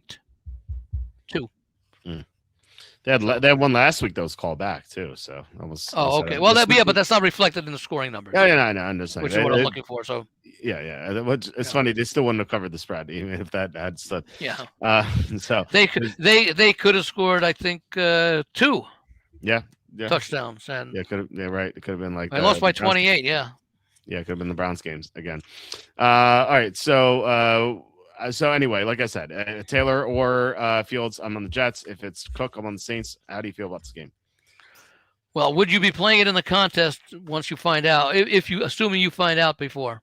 I look, if it's Taylor and I'm convinced he's healthy, like he has full practices, and this line is 4.5 in the contest because it doesn't move, but it's like 2.5 or 3 in real life, then I would consider the Jets as a play at that point. You're not considering Shook's improvement? He has improved, yeah. I'm not. And his offensive-minded head coach. I'm not laying 4.5 with the Saints. Like they scored 20 against the Panthers. I mean, like I cannot recommend the Jets under almost any circumstances after they got blown out by Miami with the effort that they had last week in Jacksonville. Now I don't know how much difference they gave what 34 to the Dolphins and 48 to the Jags. Mm-hmm. So maybe New Orleans is 16. They could probably score 26, which might be enough to cover. Maybe. And let me put it this way. I'll answer the question, and so that we don't spend, so we can move on a little bit. And I'm not trying to be in a hurry because Raising Cane stays open until 3 a.m. But I could only back the Saints here, but I'm not going to. Who would I play? I mentioned I wouldn't bet the Bills, but that's the side I'd prefer. Same thing with the Saints. I probably would prefer the Saints better than the Bills. And really, I guess I could raise simply, Browns can play some defense, the Jets can't. And remember, they also traded away, those two great defensive players. Yeah, they have injuries at corner. Williams right now, and Sauce Gardner. Yeah, they're down two of the three best corners, so it's that's an issue as well. Yeah, so we had a question here before we move on. Pick 2 receivers in a flex and 2 running backs. So between Ibuka, MHJ, Godwin, Jaden Higgins, Michael Carter, Henry, Jalen Warren, Christian Watson, Bucky, ANF pick Parkinson or Kelsey, please. So some rough receivers here. MHJ is so tough to back. Godwin not considered because I was concerned with his health. Higgins, no. So 2 receivers, I guess I'd go Ibuka. And I guess look, I don't think if Watson plays, then definitely Watson. But if Watson's out, then that's the one. That's the one that I was thinking as an if. Yeah, and if Watson's out, I guess I would go Godwin. My running backs would be Henry and. How did Godwin look last week? He just, I don't know, didn't really do much. I remember he didn't have many targets early in the game anyway. Yeah, especially with Mike Evans back. Yeah. For running backs, I'd go Henry and Michael Carter, and then Bucky's there. Sorry, Bucky's there. So yeah, Henry, Bucky, and then Carter is the flex, and ANF pick. I don't know what ANF pick is. Parkinson or Kelsey. I would go Parkinson, I think, but I don't know what ANF is. So hope that helps. BD 1919. Hope you win your league. All right, let's get to the next game, which is Vikings at the Giants. The line is Vikings -3. Another game that I'm happy was not flexed. Right. Another note here. The Vikings. They didn't have either tackle in Wednesday's practice. Christian Darrisaw and Brian O'Neill both out. So still early in the week, but if both guys are missing against this pass rush, that's going to be problematic. One of those guys plays, as we saw against Dallas, they can move the ball. And I said a couple weeks ago when I first liked Minnesota against Washington. I liked Minnesota because McCarthy was playing against a much easier defense than what he'd seen heading out of the injury that he had. He had played nothing but defenses ranked 14th or higher before Washington. And now with Washington and the Cowboys, he played against defenses ranked 31st and 28th. And the Giants are 32nd. So this is going to be. So they're actually easier. Stepping down in class. Yeah, somehow. So this is going to be even easier for McCarthy, assuming that both tackles aren't out. If they have one of them, then I will be on the Vikings here. But I will say this, that I don't know if I'm going to make a play on this game just because I do worry about the spot here. That Minnesota coming off an upset win on national TV. And then playing, this game doesn't really mean anything to them. Like they only for getting a new contracts for the players. I mean, the players are all mercs, so they're going to be playing for new contracts. But still, like this is a game they don't need, and they're coming off such an upset win, so they could be down in this game. But it's not like I'm going to take the Giants either. So this I wouldn't say it's not a game that they need. It's a game that really doesn't matter to them. Right at all. So like I said, Minnesota or nothing for me. What do you think about this game? This is another one where I lean a little bit more towards Minnesota plus the Giants plus the points. I think this team has been embarrassed. I think they are looking to win at least one more game before the end of the season. This might be their best chance, especially if they can do something to contain JJ, especially when he tries to go outside. That was a great run he had last week against Dallas, where he basically tiptoed into the end zone. Oh yeah. But it's not. It's unlikely that I would play the Giants. I might consider them in a teaser, as bad as they are. I still think they can keep this game close. Yeah, I mean, look, last week against Washington, they were being outplayed, but they still came back and made a game of it. Somewhat, they lost by 8, at the end, and didn't Washington? I forget how much time was left when they scored, Washington, but. I'm not sure, but Washington gave up a turnover, and the Giants suddenly had new life. And but turnovers are part of the game. I don't place much emphasis on things like that, because turnovers are going to happen. You don't know where and when they're going to happen, but they still showed that they were Dart was out there trying to throw darts and all that, and so I mean, and obviously they're embarrassed, and they're hearing it from the fans and everything, and they want the general manager to go. Which would be very deserved as well. Anyone who says, we don't think we'll match the offer for Saquon Barkley. No one knew what he was going to do, but they knew that he's still an elite running back. And he's shown it a few times this year that he's been used sufficiently. I think it was, what they say, he had 20 attempts in the first half last week, I think, in their game. Yeah, something like that. If I remember. I probably won't play it. I might consider it a teaser, but I don't want to lay points on the road with Minnesota. Yeah, it makes sense. I'm not dying to play this one either. So it's a very, very low opinion for me. All right, let's get to Buccaneers at the Panthers. Buccaneers are -3, another 3-point road favorite, but this game obviously means a lot more. I can't really get behind Carolina here. Like they as you said earlier, they beat some good teams this year. Like they beat the Packers, they beat the Rams. Like it's very strange how their season has gone. And then they get swept by the Saints. So it's really it's a division rival. There's some familiarity there, although the new faces on the Saints. And again, both of these teams. In fact, let me get the numbers out here, because neither of them are deserving of being a playoff team based upon some of the things that they do. In fact, let me get it out here. Let's see. NFC South. That is a division where all 4 teams have been outscored by the opposition. Okay. 7-7 Tampa Bay has been outscored by 27 points. Where is it here? I need to get back to the other cab. Okay. Tampa Bay's been outscored by 27. Carolina by 53. Atlanta by 60. And New Orleans by 106. So whichever side you take in this game, you're taking a team that has given up more than they scored. And even take a look at the way these teams are playing. Get back here where I was. Where is it? Okay, Tampa Bay. They lost to Atlanta last week, so that's what, 1, 2, 4, 5. 5 of their last 6, beginning with their week coming out of the bye.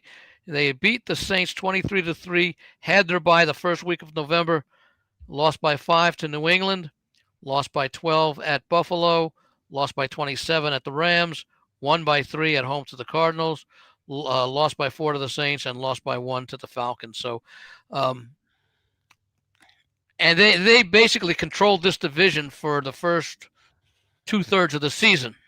No. And where do you have these? Do you have these teams like in Class C? Tampa's in C, Carolina's in D. Okay.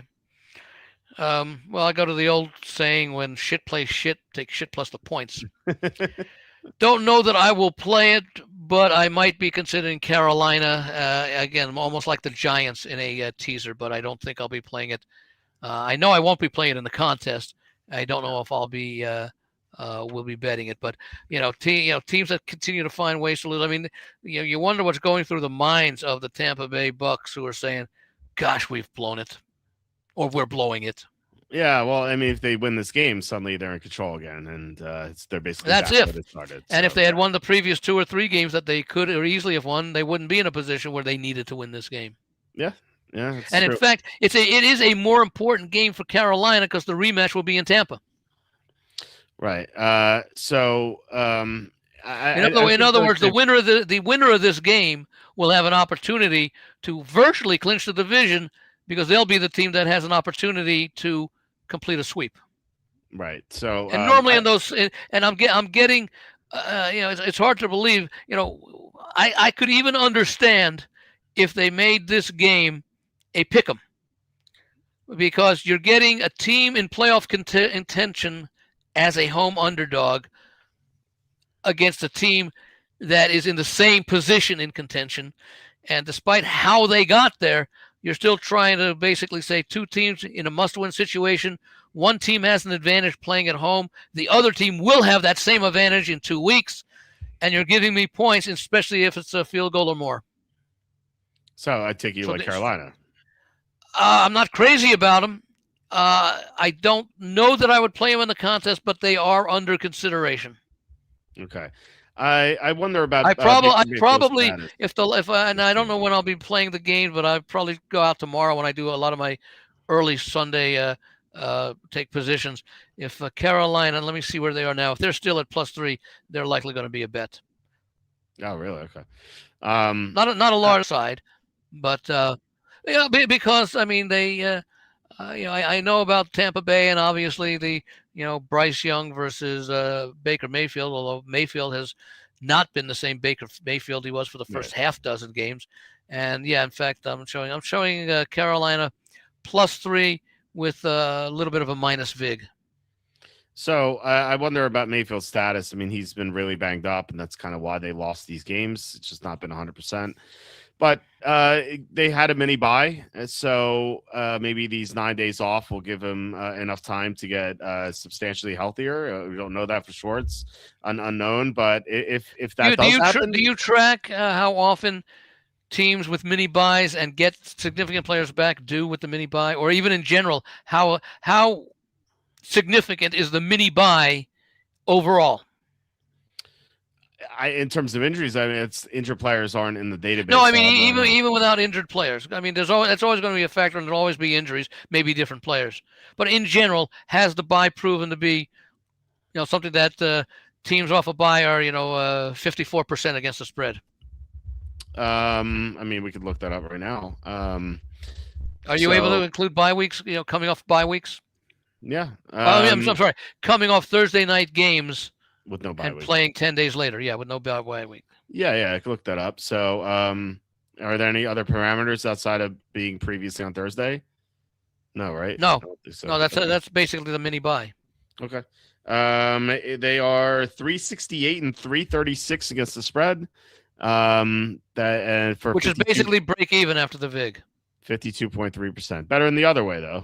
Yeah. Better than 336. Well, basically, it's not going to make you a profit.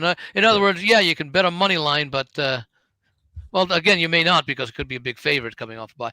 But how about okay? Let's do home underdogs coming off of a mini bye. Small home underdogs, say 4 or less. Okay. So last week they played on a Thursday. They played the very next week. Yeah. Home underdogs off that mini bye 25 and 28 against the spread for 47.2%. So when we're talking about small sample size, the percentage isn't all that significant because you turn one around and it increases by 3%. But I'm surprised now. But when is this since when? What year? 2010? All time. Which goes back to 89, 99. Yeah, but remember they weren't that many Thursday games. That's true. The other Thanksgiving games and such, but yeah. No. What I'm saying is that I'm surprised. There's got to be something in there that I'd have to think that there'd be more home underdogs coming off of buys than just 48. Well, we only did small home underdogs for. No, but I'm saying small home underdogs. You're talking about 2 a year. Yeah, there've been 2 this year. Steelers coming off and Raiders coming off, and they both failed to cover. Okay. So I don't know. I mean, let's see. I don't even know like what you would do in that case. I mean, like generally just 52.3%.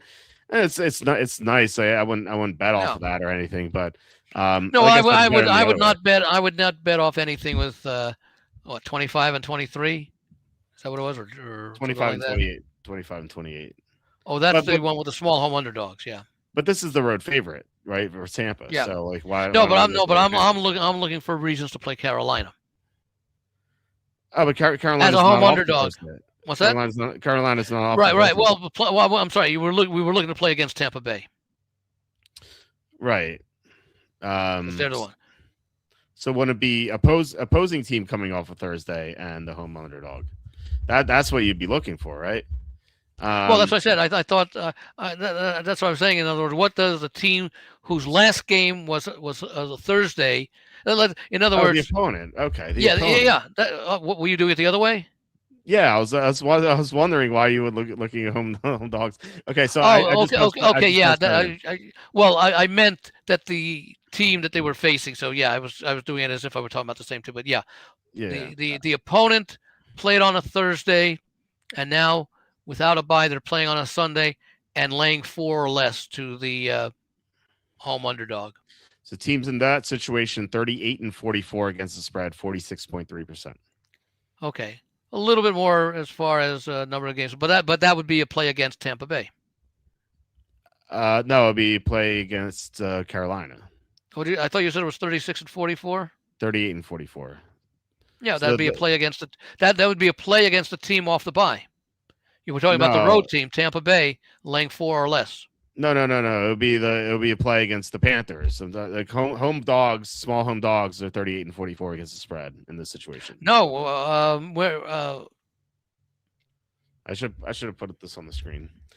I mean, this website sucks. Oh, okay. You were doing the record for. That's right. That's right. No, that's right. You're right. We're talking about the opponent having the bye. Mm-hmm. Yeah, that's okay. Right. Yeah. Okay. I don't know if you want to say the only modification I would make there, and it'll reduce the sample size. It's a division game.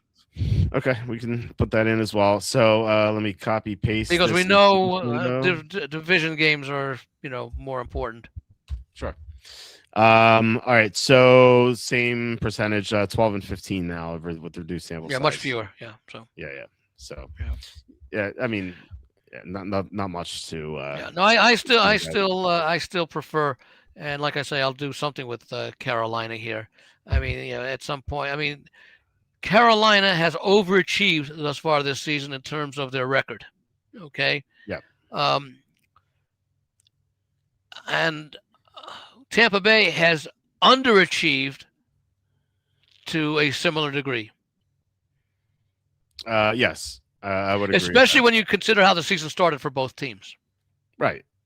Yeah. I think people would be surprised if you went back in time and told them how the seasons would pan out for them. Be like, oh wow, Carolina's 7-7, and then Tampa's only 7-7. If you had said before the start of the season, or maybe even at the end of September, by the time we get to week 16, 2 teams in the AFC South will be tied at 7-7. Mm-hmm. You would have said Tampa Bay and Atlanta. Atlanta for sure. Yeah. Yeah, for sure.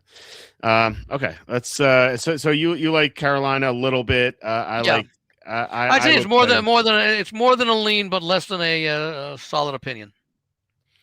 Okay, I would take Tampa, but luckily we don't have to take teams, so this is not one I'm looking to bet at all. Okay, so next game, another 3-point road favorite. The Chiefs are at the Titans. Chiefs -3. Obviously, we put in Patrick Mahomes is out. Well, by the way, we now learned that he's worth a touchdown to the spread because the look-ahead line was 10. Yeah, and maybe should have been more because.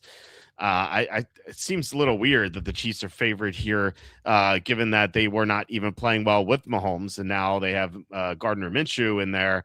But they're playing a much weaker team than the teams the Chiefs have been playing. Look what they did the week before against the Raiders. Right. Well, that was a while ago. The Raiders. A while ago, yeah. Oh, that's right. It was the other day. Who they? It was week 9, right, against the Raiders. Yeah, that's right. Who did they lose to last week? The Raiders. The Eagles. Yeah. I don't know. I don't. Do you have yardage things that you could check? I'm not going to ask you to do it, but I just want to know if you'd be able to. For what? In other words, total yards in a game. Are you able to do? Is that one of the variables? One of the parameters? Yeah, I can do that. Yeah. I'll tell you what. I wonder how many times a team has been held under 100 total yards more than once in a season. More than once in a season. By the way, what's interesting? You know, the interesting thing is, both games were 31-0. That's funny. I don't know about once in a season. That would take a long. No, more than once. More than either way. No. Well, the query would simply be, how many times has it occurred, not what the point spread record is. Although I guess you could do the point spread record. What is the point spread record of? And then you'd have to ask. You'd probably do a count function rather than a display function. I can do it. In time for next week if I remember the question. Okay. All right. Well, we can figure that out. I'd have to say it's very rare. I would think so.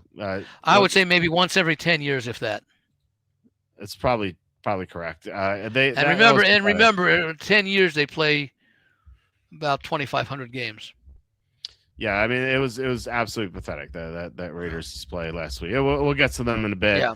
Was it 75 or 76 yards? What was it? I think it was 45 yards against Kansas City and 75. 75. 1.8 yards per play. Yeah. It could be sixth down and still wouldn't be a first down. Give them 6 downs instead of 4, they wouldn't get a first down. Anyway. They could probably play 13 against 11. Forget 12 against 11. Yeah, like a power play. It's still loose. So this game, it's kind of weird for the Chiefs, right? Because outside of week 18 shenanigans where they've been in position, this is the first time in the Patrick Mahomes era where they playing a meaningless game because they've always been in playoff contention. This game means absolutely nothing. So I kind of wonder, will they show up? You have the reason they might is because if we assume Mahomes is going to miss a little bit of next year, maybe 6 weeks, who knows, depending upon the progress. Let's see what Gardner Minshew can do. I guess. I mean, that's like a coaching thing. But if I'm what's that? I'm Travis Kelce. I'm checked out completely, right? Like I'm about to retire. Oh yeah, but I mean that. Reed can probably for the guys who's not going to not retire. Hey, this guy might be our quarterback next year. Let's see what we can do to see if we want to keep him. I don't know. Is Minshew popular with his teammates? I would think so. I don't know. I would think because he's accepting the role of backing up. One of the top 2 or 3 backups in the game. I have not heard him say trade me. Yeah, and then that's of course you figured he'd be getting a Super Bowl ring this year. Yeah, and then also you had Chris Jones saying that. Did you hear him at the press conference after the loss? He said, yeah, we can rebound and still make the playoffs. And then one of the reporters like, you've been eliminated. He's like, oh, I didn't know. So, the fact that he didn't know, now that he knows he's eliminated, and this is a guy that he has nothing to play for right now either. I don't know. I feel like the effort's just not going to be there for most of the players. But even the young players like Rashee Rice, he has a concussion. He's probably not going to play. Who did the Titans beat the other week? The Browns. The Browns. Okay. Yeah, so they've been playing better with Jeffrey Simmons back. Their defense good against the run, and it's not like they have to really worry about the pass. If Rashee Rice is out and Travis Kelce's checked out, what is the passing game here for the Chiefs? Well, the other thing I'm thinking more in terms of defense against the Titans. The defense against Kansas City's defense against the Tennessee offense. Well, the Kansas City's defense has not been playing well, at least against the pass. The run defense is good. Pass defense has been bad. Yeah, they're going up against a weak passing game. Yeah, right. So this it may not help us with the side, but it might make for a nice under. Although I think that total is 38. That seems high, doesn't it? I would have guessed that was 34 or something. We have seen some totals in the mid to upper 30s, and they stayed under this year, and a lot of them have involved Cleveland. Mm-hmm. Kelce thinking about catering options. Yeah, his sham marriage. He's concerned about that. So anyway, I would be on the Titans here, but again, this is not a game I'm really looking to play. What's your opinion on this game? I would lean to the Chiefs just to overall talent. Okay. Not a play I'm considering. Where did I put I put Kansas City down as a lean, and at that point the line was 3. Okay. Yeah. All right. So yeah. So nothing in the contest. I think it's just a lean. So Yeah. all right. Not play. Okay. Yeah. Not even if it goes. Not even if it went down to 2.5. Yeah. We just don't. We just don't know what just don't know what we're going to get out of Kansas City. And as you say, Tennessee has played better. Mm-hmm. Yeah.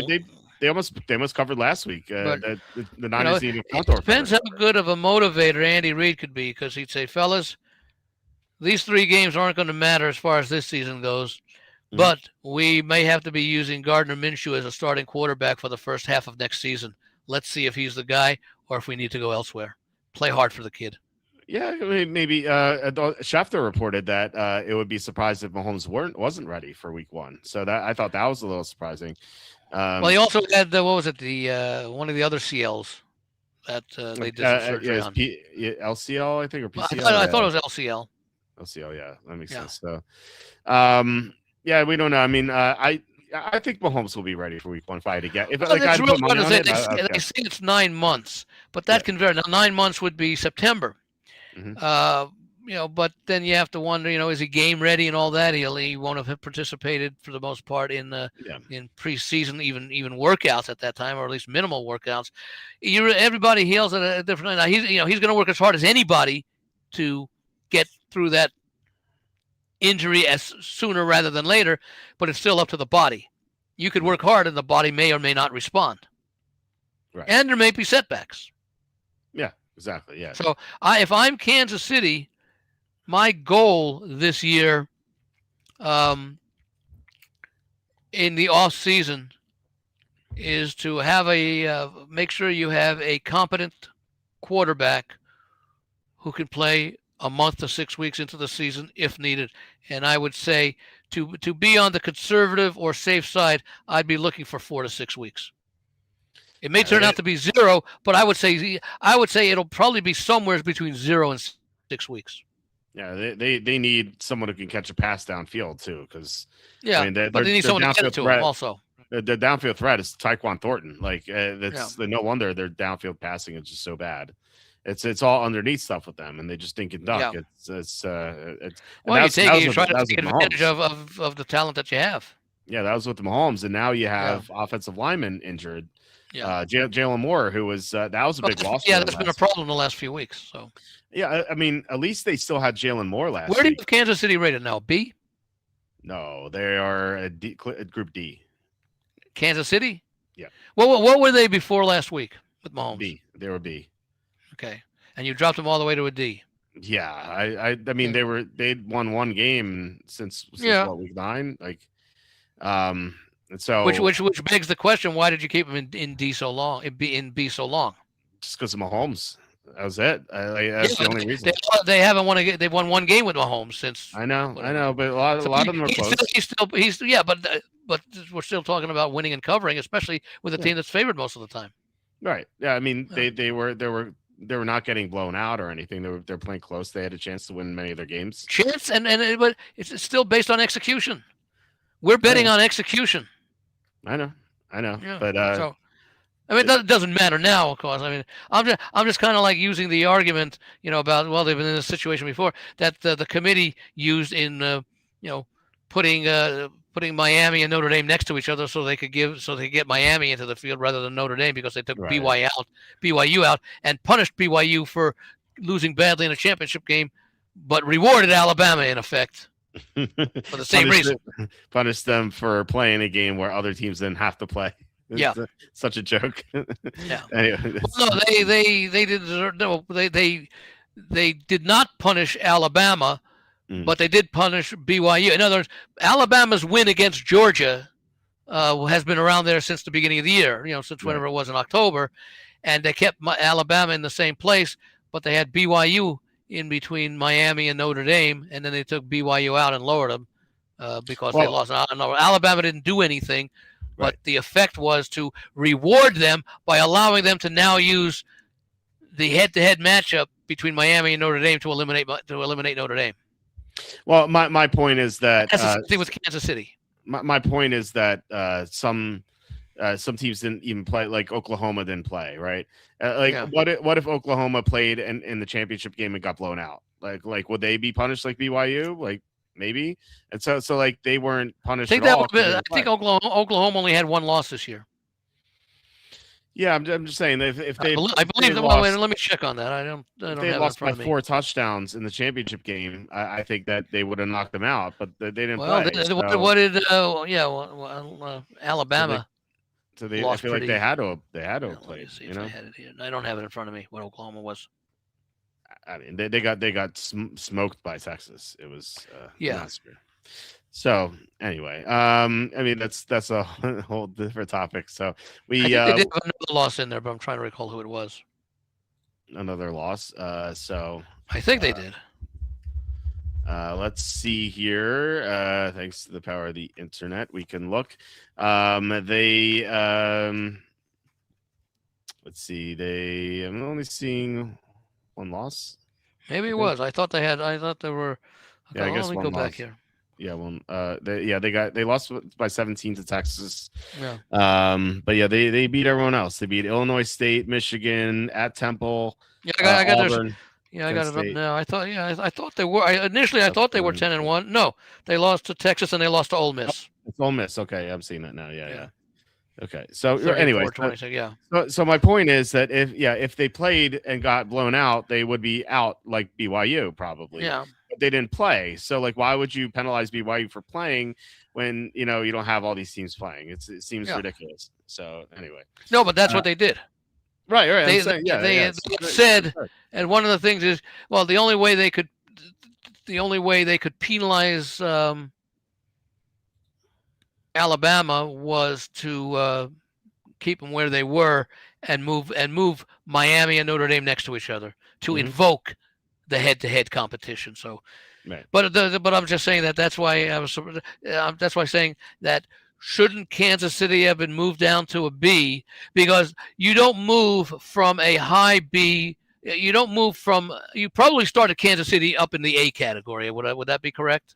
Yeah, when they won those 5 in a row or whatever they did. Yeah. No, but I mean from the start, did you keep Kansas City as an A team from the start of the season up until X point? Yes. Okay, and then as they gradually started to lose, did you start to move them down into B? Yes, and trying to remember which game it was. I don't know if it was the Houston game. Might have been right beforehand. Whoever they lost to. So you kept them into A's even after 2 or 3 more losses. Yeah, as I figured, teams go through funks and they can rebound with Mahomes. Like ultimately, if they got into the playoffs. Yeah, but remember also Kansas City when they were winning games. That was the loss of Dallas. The loss of Dallas is when they went down to B. That was Thanksgiving. That was just a couple of weeks ago. Yeah, because they lost. Okay, so what triggered that? It wasn't the loss that triggered that. It was the loss to all their the injuries that they suffered to all their linemen.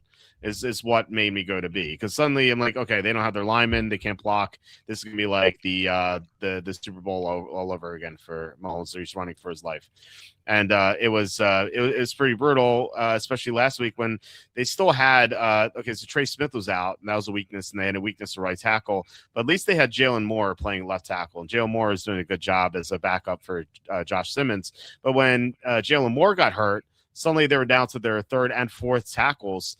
And then like all hope was lost. And so and that's the problem here, is that they're going to have their 3rd and 4th tackles again. Now, Tennessee doesn't get that much pressure on the outside, but they do have Jeffrey Simmons. And if Trey Smith is out, I'm looking back over their schedule, and I can see why, at least through the end of October, when they had won 3 in a row, why they would still be an A. Then they lost to the Bills on the road, had their bye.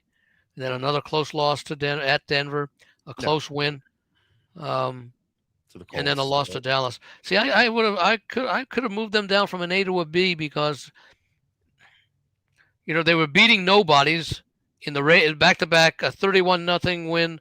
Yeah, they did have that nice win over the Lions, but that was basically their last nice win. I mean, that meant something.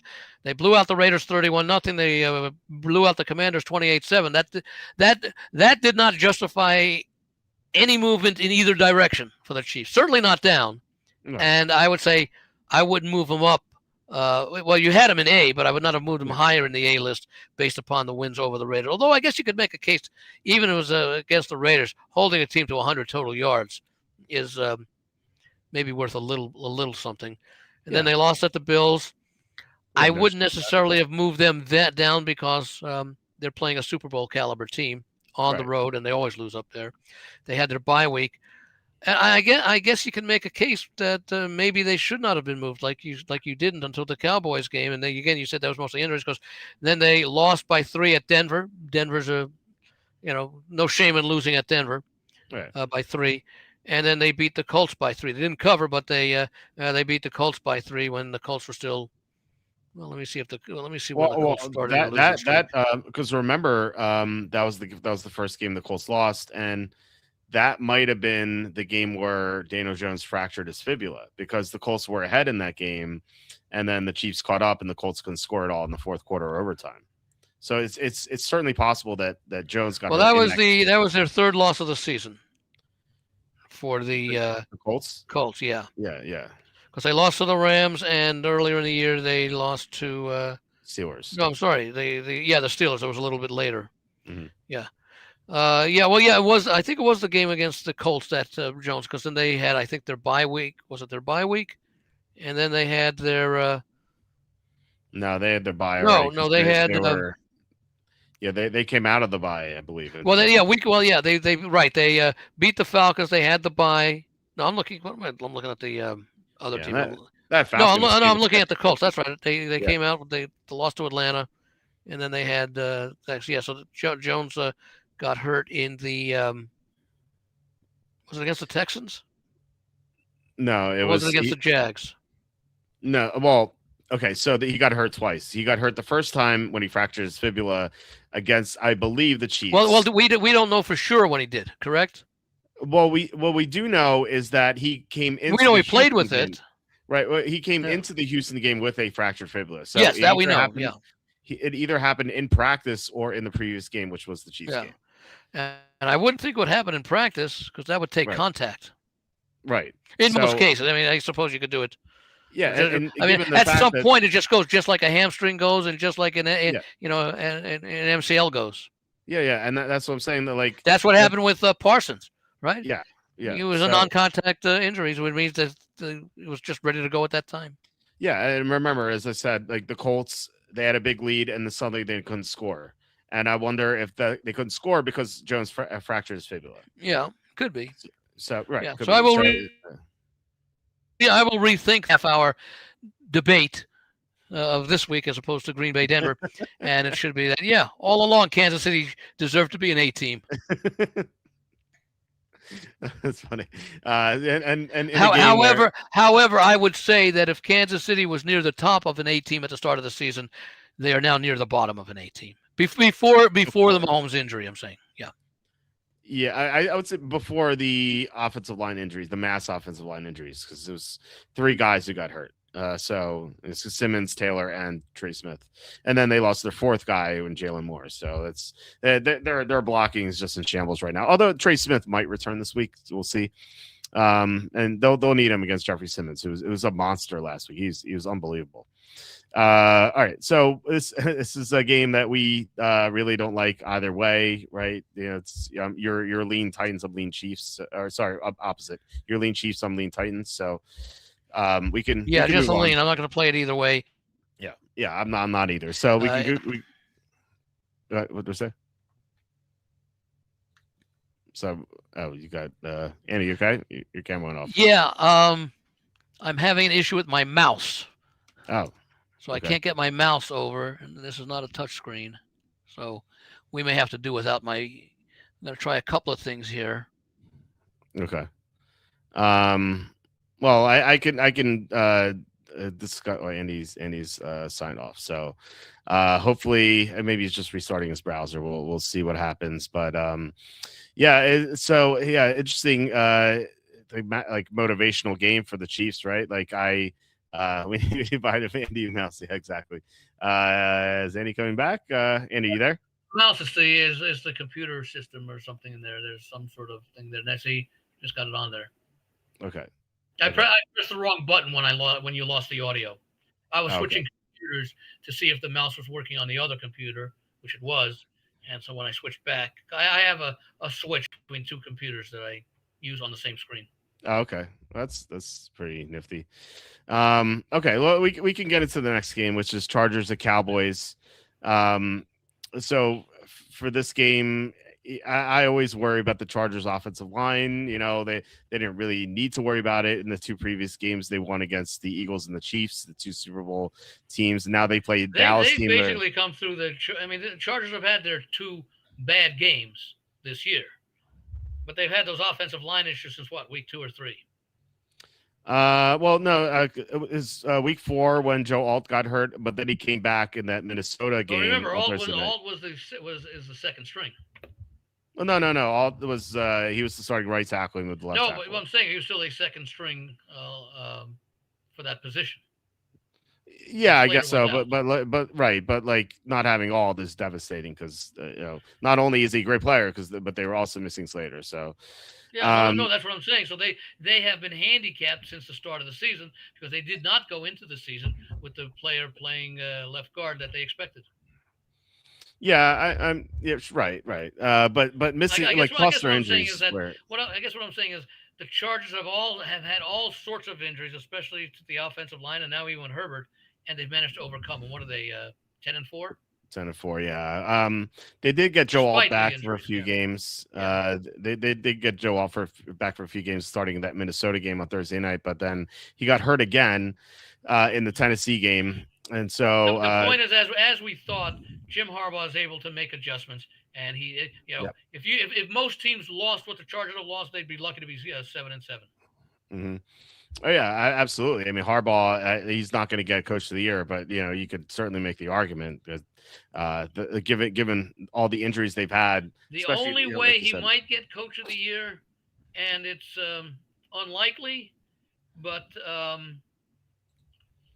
it would be if they end up somehow beating Denver out for the division, which is possible. Yeah, it is. You know, they already beat Denver once. I don't know that they could get the number 1 seed. I mean, I guess mathematically they could. Yeah. But realistically, because they only have one less loss than the Patriots. Right. But realistically, looking at the Patriots' schedule, you know, I don't see the Chargers going 3-0 and the Patriots going 0-3, and I think that's what it would take.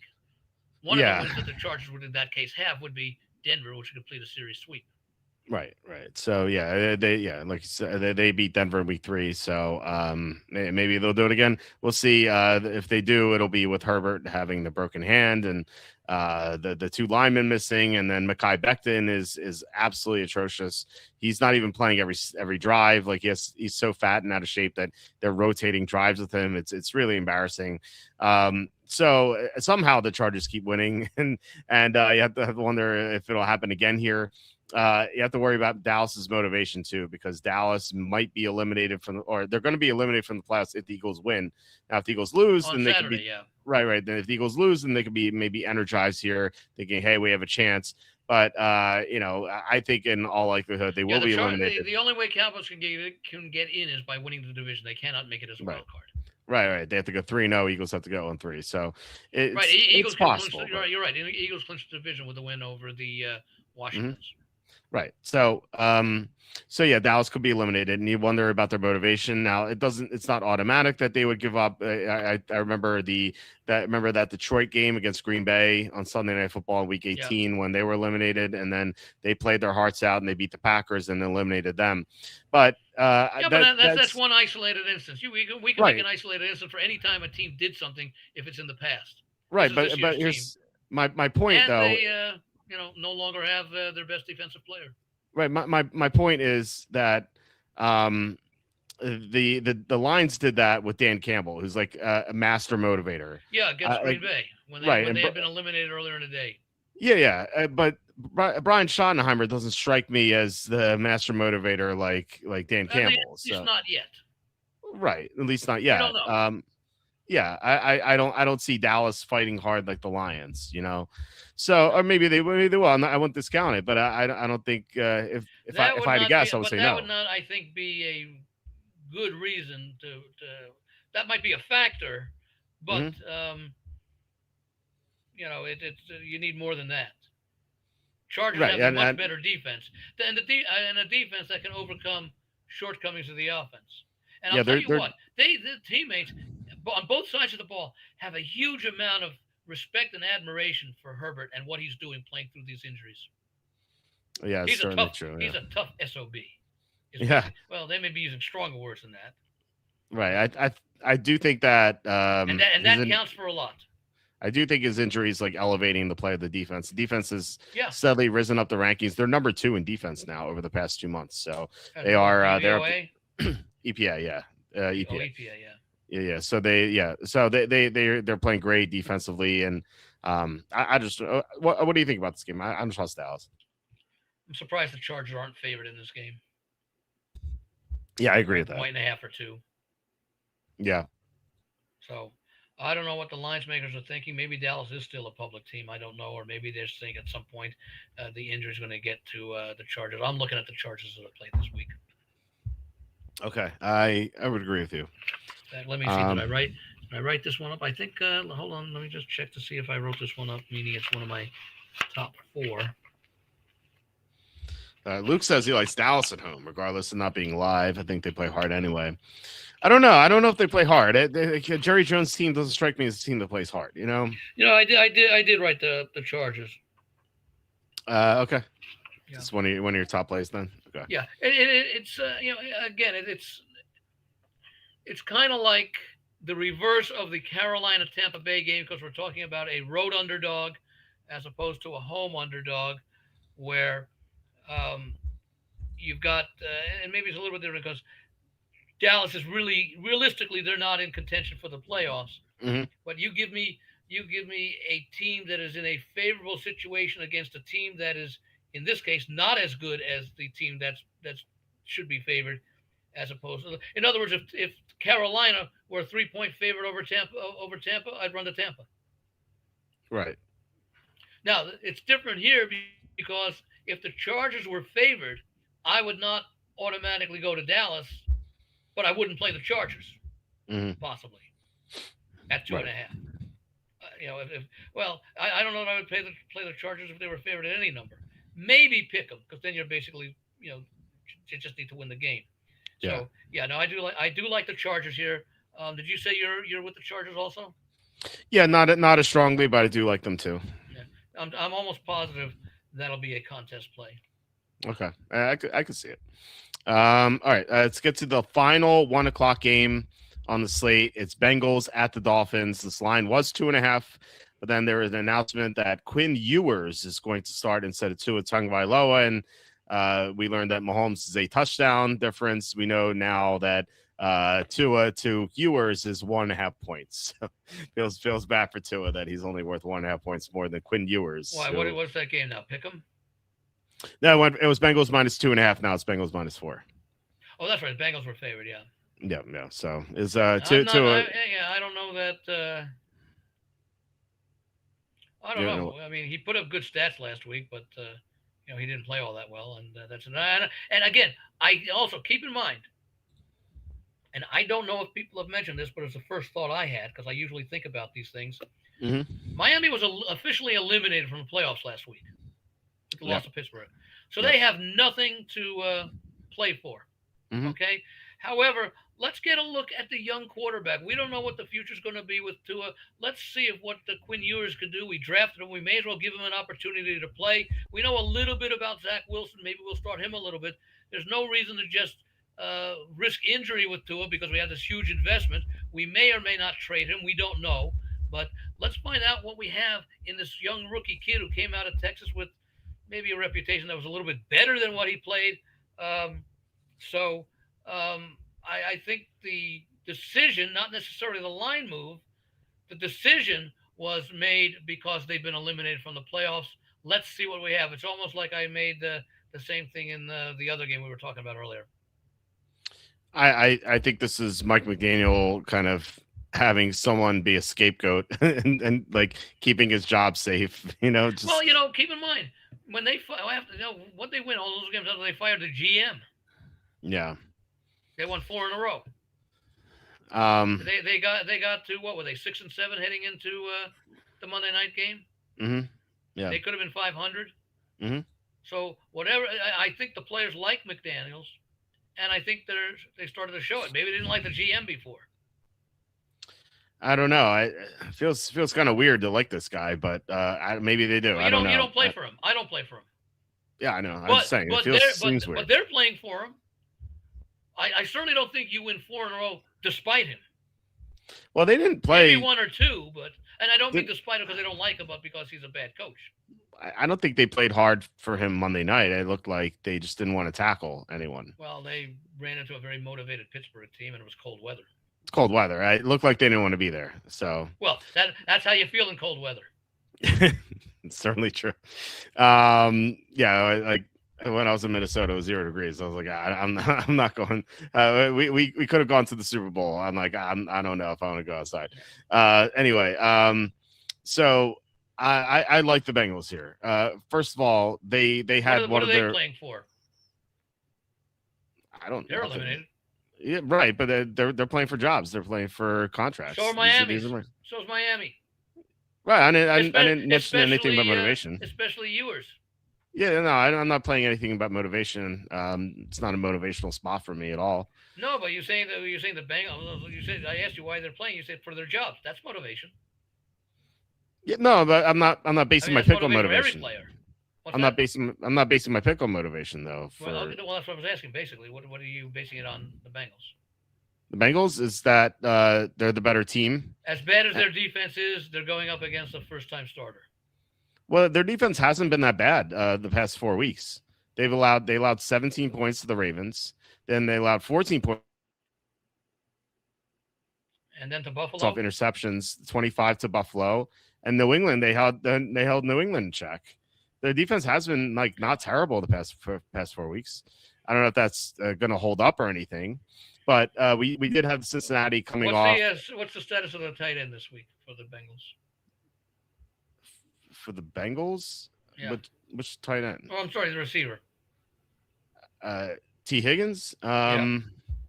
He is limited in practice Wednesday, so I don't know. So that's day to day, basically. Well, if you look at it, I think the two biggest injuries in this game, I feel like are Jordan Brooks and Minka Fitzpatrick for the Dolphins, who both got hurt on Monday night, and they're the two best defenders on Miami, like by far.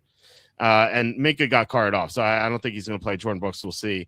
But if they're out against Joe Burrow, even if Higgins is out, I find it hard to believe that the Dolphins are going to stop the Bengals. The Dolphins' pass defense is awful. They can stop the run, but their pass defense is terrible. So, and they just get no pressure on the quarterback. So, yeah, Joe Burrow coming off one of his worst games ever, I think, and except for when he's been injured. He had that 4-week stretch to start one season where he had a calf injury and he was bad. Like, when healthy, like this is the worst we've ever seen Joe Burrow shut out. Given that the Bengals played so poorly last week, I think that they're going to bounce back here, just show some pride. And the Dolphins, they're coming off a short week, a bad team coming off a short week. I don't like that. I mention that all the time. And Quinn Ewers is not an NFL quarterback. He was a 7th round pick for a reason. It's not like he was a 3rd round pick. He has some promise. Like he was almost undrafted. So I do like Cincinnati here, even at this line of 4. I could see this game getting out of hand. So what do you think about this game?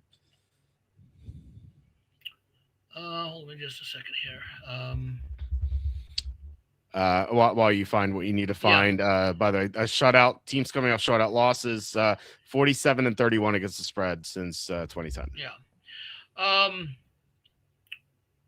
I know. I was looking to see what because I haven't sent them out yet. The Westgate lines. I want to see what the contest line is because I have it. Do I have it here? No, I don't have it. I have it somewhere else. Okay. I was looking at the Dolphins regardless. Oh wow. Okay. Yeah. Why is that? Again, they have been playing well, notwithstanding Monday. Bengals, had their chances last week, and they, failed miserably. A lot of people liked the Ravens last week. A lot of people liked them against the Ravens last week. I was not one of them. I liked the Ravens because the team. Despite all the issues, they're still a class team. Yeah. I can't say that about the Dolphins, but let me check one thing here. It's one of those situations where I don't know why you would make Cincinnati a road favorite over anybody. Oh, I just think they're a lot better than Miami. That doesn't mean especially with yours. Especially with yours. Yeah. No, we don't know about yours. I've seen enough of yours. You may have already formed an opinion. How many NFL games has he played in? I've seen him play in college. I didn't think he was an NFL prospect. I didn't think he was an NFL prospect. He was a 7th round pick. He's very close to not making any team.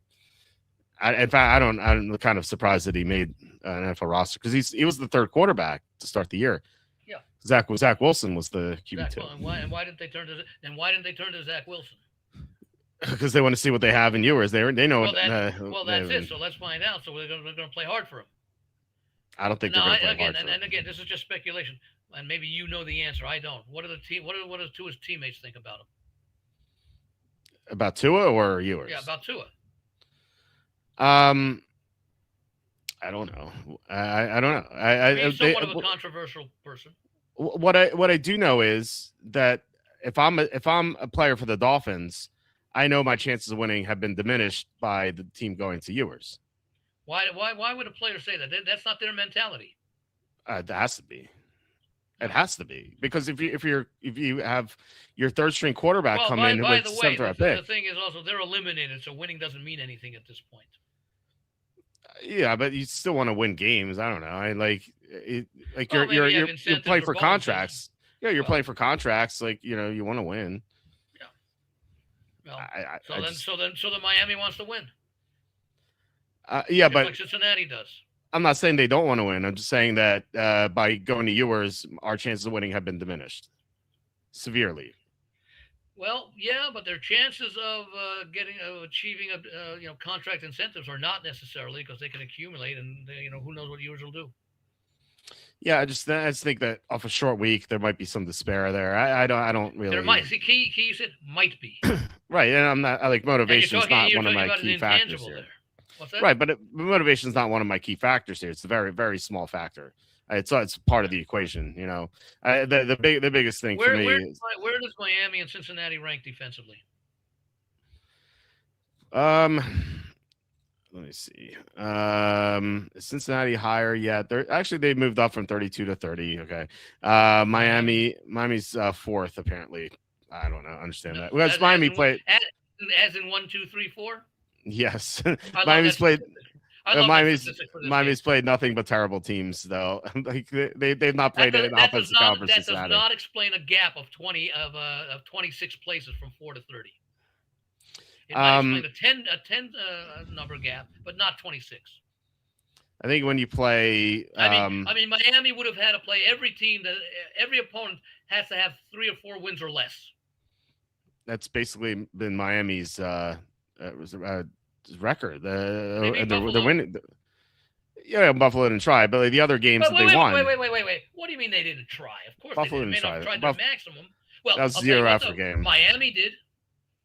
Miami tried, but Buffalo didn't try in that game. They just were no show. And I called at the time. I think Buffalo's going to be a no show in this game. Yeah. But Miami's tried against most of their opponents. They just haven't been good enough. But look, they played New England twice. Miami. No, they played New England once. Oh, they played them once, right? That was the. That was what 20. What was the score of that one? 27-21 or something like that. No, that was a Jets game. It's like a 4-point game or something. Yeah. Miami scored a punt return, then New England scored a punt return. Yeah. It was week 2. It was a long time ago. That's back when they had Tyreek Hill. So. Yeah. No, they recently played Marcus Mariota, Brady Cook, and Tyler Shuck as their quarterbacks in their past 3 games before Pittsburgh. So they haven't played Joe Burrow in a long time.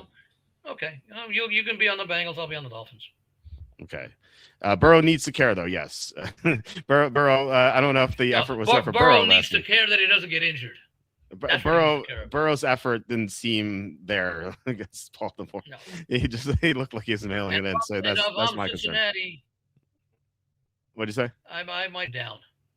what's to be. Sorry, what'd you say? What'd you say? You cut off. No, Mike is right. I'm saying. Oh no, I'm saying that I said that Burrow has to be careful that he doesn't get injured, and I was saying that Cincinnati might consider shutting him down. Pay him all his contract incentives. Yeah, I don't know. I mean, if he's healthy, I don't. I like what I mean. It's like they're. I feel like the coach would want to keep winning, so he keeps his job. So I don't know if he'd want to do it. So I guess that's the issue. I don't know that the coach. Let me put it away. I don't think wins at this point of the season is going to affect the job security or insecurity of the coach. If they're going to get rid of him, Joe Burrow could go out and win 3 games. All that means is they won't trade Joe Burrow. Right. Doesn't mean they won't keep the coach whether they win or lose. I mean, it may, and then I mean, I can come up with many reasons for getting rid of Zach Taylor as a coach. Not necessarily due to this year, but because remember, this year they did win their first 2 games, which is something they hadn't done, I think, since Taylor's first year, maybe. That was talk about bad beats. That was the second game against Jacksonville. That was terrible. So yeah, but the point is that Cincinnati's performance this year has nothing. Well, yeah, a lot of it does have to do with the offense, but the defense has been an issue all year until recently. I don't even know if it matters at this point. I don't like Zach Taylor, but they have 4 scouts in their entire organization. Like they can't win that way. That's what I'm saying. It goes to the lack of having sufficient resources. Scouting is part of it. Unwillingness to make payments like that. I mean, we could have seen that this was going to happen. Even if Burrow was in there, how many more games would Cincinnati have won with the defense the way they played? Because they didn't do anything to address the defense in the offseason, and it's been horrible the last 2 years. How do you explain that to the fans? Right. That's why I bet them to miss the playoffs. I didn't think. I thought they were very overrated. And I don't know if you heard it, Andy, but I as soon as the Eagles beat the Chiefs in the Super Bowl that night, I posted a poll on Twitter, and I said I posted the lines. And I said, who do you like as a value to win the Super Bowl? And the team with the most. I would say 2 teams. I'd say Green Bay or Denver. Well, the team with the most votes was Cincinnati at 20-1. Oh, okay. And that told me, that told me everything I needed to know. That I was like, okay, we're fading this team a lot next year. Now, would you have faded Denver or Green Bay if that was the most popular? If it was the most popular, both of them would have been reasonable picks. Yeah, maybe I don't think a little bit more than Denver because you had a rookie quarterback with Bo Nix, but what they did last year. I'll tell you the teams I would have thought would have been up there: the Chargers. Yeah. First year under Harbaugh, winning 10 games. I just think that I mean that's like a logical team. It's a good team to pick. Of course, obviously at that point, number 1, they can still do it. Number 2, they didn't have any injuries at that point that have affected them this year, yet they still managed to win 10 games. So I thought, to me, that was one of the teams that I played early. I think that they wouldn't have been a popular pick because the last time people saw them left a bad taste in their mouth. They got blown out by Houston. Houston. Yeah, whereas like Cincinnati, the last time people saw them, they were winning their Week 18 game, and everyone was saying, "Oh, if this team gets in the playoffs, they're gonna be dangerous." So I think that's like the last thing people remember, So, but I would have said the Chargers would have been a much better pick than Cincinnati for sure. But I was just talking about like the popularity there. But anyway, we had a couple of questions here. Start Bills, Colts, or Bears defense. So the Bears play the Packers, Colts play the Niners, Bills play the Browns, and so I would go Bills defense against the Browns. Even though I do like the Browns to cover, I think the Bills defense is the way to go. And then what about the Colts against the Niners? Oh, I'm sorry. Yeah, it was the other way around. I was saying, okay, yeah. Start 2 receivers: Sutton, Olave, Higgins, Myers, and whoever is not picked, would you start one of them in the flex, or Aaron Jones or Monty? I mean, it looks like you have good receivers. Obviously, Higgins, we don't know his status yet. Assuming he plays, I do like Sutton this week in the matchup. Olave is a really good matchup too. Myers has been incredible.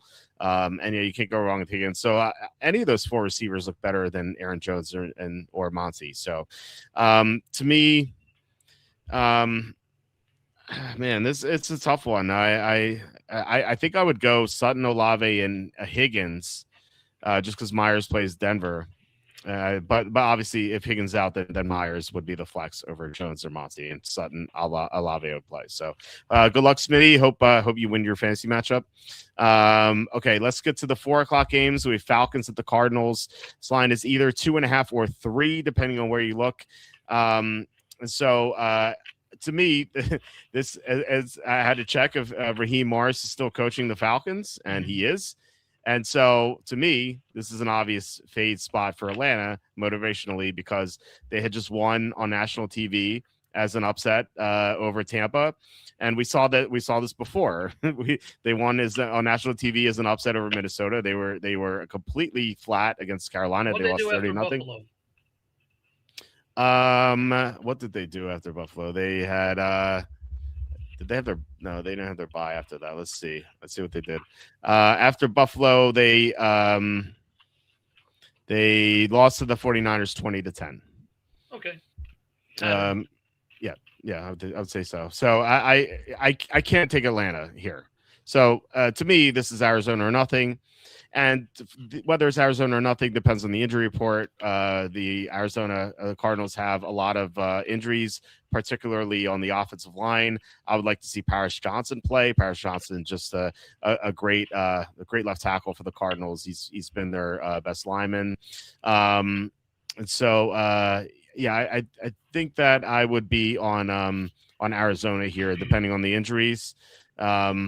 So I mean that's certainly a huge factor for me. Although kind of like a relief for me too, because like they're not only missing 2 tackles, they're missing 2 guards last week. So it's kind of why I switched my pick to Houston after I told you like Arizona Wednesday. Last week. Yeah, last week. Yeah. So they one of the guards who played for an injured player, John Gaines. He looked phenomenal. So I'm no longer concerned about the guards. I think with Isaiah Adams and John Gaines, I think they have good guard play. So Atlanta could get to the quarterback, but I don't think it's enough. Like Atlanta with the low effort against Arizona, I think I'd be on Arizona either way. Just the unit count would depend on the injuries and such. So I'm going to be on the Cardinals here for sure. What do you think about this game? I'm also on the Cardinals, and let me see, because that's one that I did write up, so it's a pick that I really like.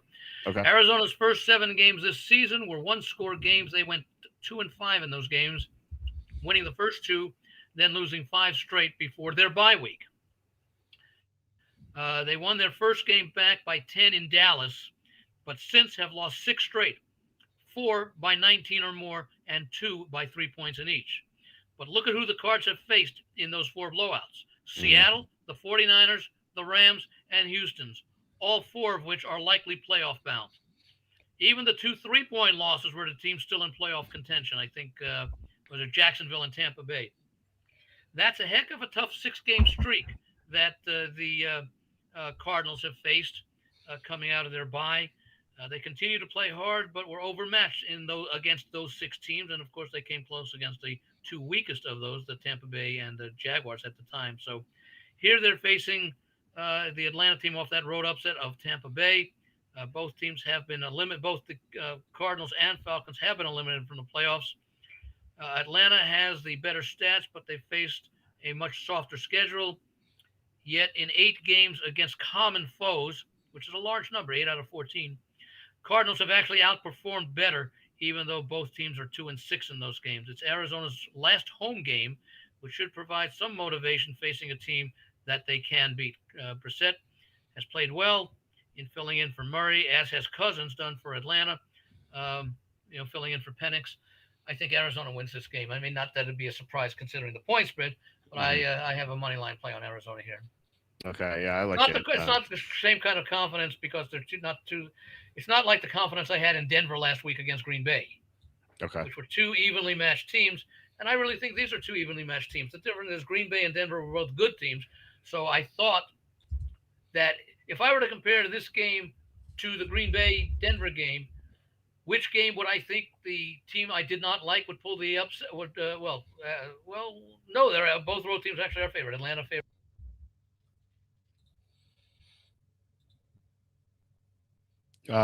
Andy, you're on mute, I think. Are you there? Not something there. Okay. Yeah. Can you hear it now? Yeah, I can hear you now. Yeah. Okay, let me see. I think I got to do this with the camera. All right, I'm having trouble with the camera again, so um, I'll figure that out. But no, the thing is that if you had asked me, okay, you got Green Bay laying a small number at Denver, and you've got Atlanta laying a small number at Arizona, which team do I think is more likely to pull the upset? I would say it would be Denver because they're a good team playing another good team, as opposed to Arizona over Atlanta because you got two bad teams playing each other, and anything can happen there. Mistakes would be more likely to decide that game. So I don't feel as confident in Arizona as I did with Denver last week, but I'm still on Arizona, and that'll be a play, and it'll probably be a contest play. Yeah, I think there will be a contest play for me, unless it's like crazy injuries or something. But yeah, I do like Arizona here. Atlanta's just going to be a no show. I think we lost Andy for a second.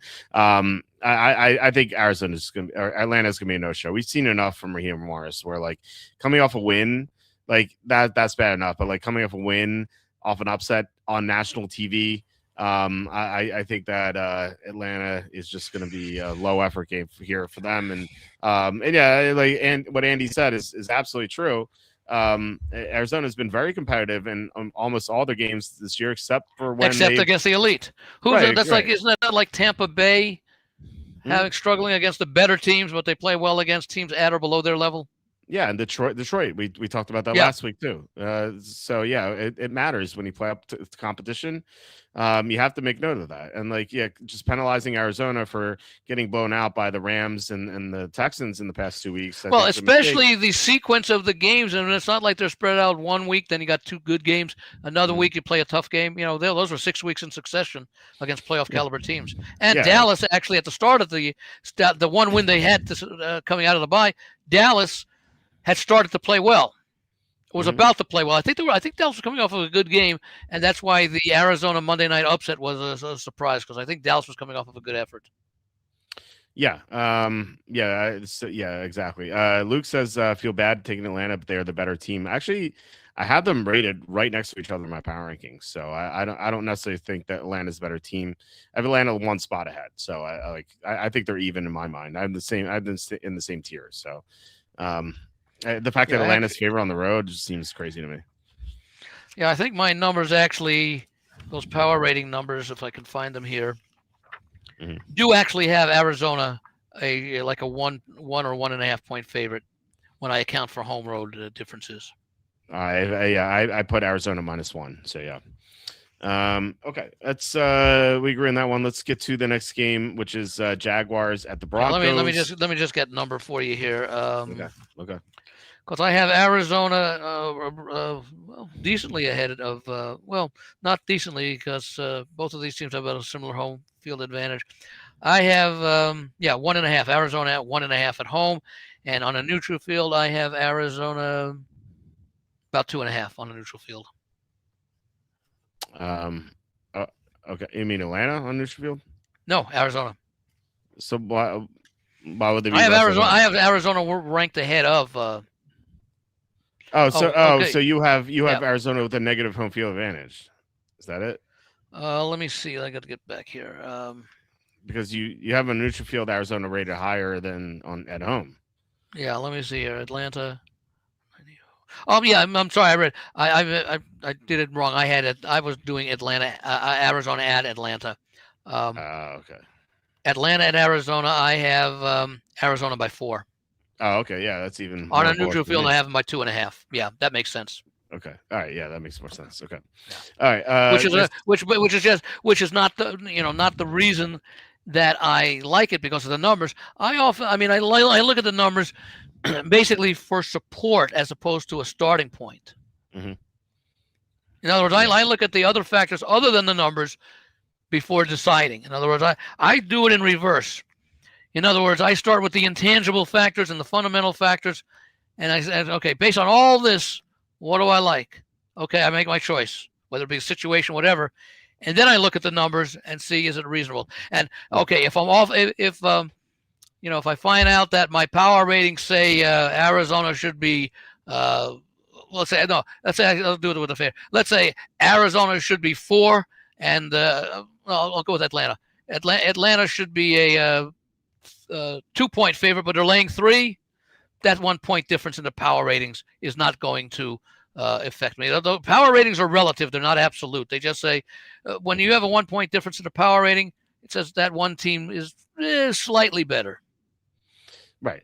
Yeah. And by the way, one thing to keep in mind that people don't realize, as opposed to like when you're handicapping baseball or basketball, you don't score footballs in ones and twos. You score them in 3s and 7s.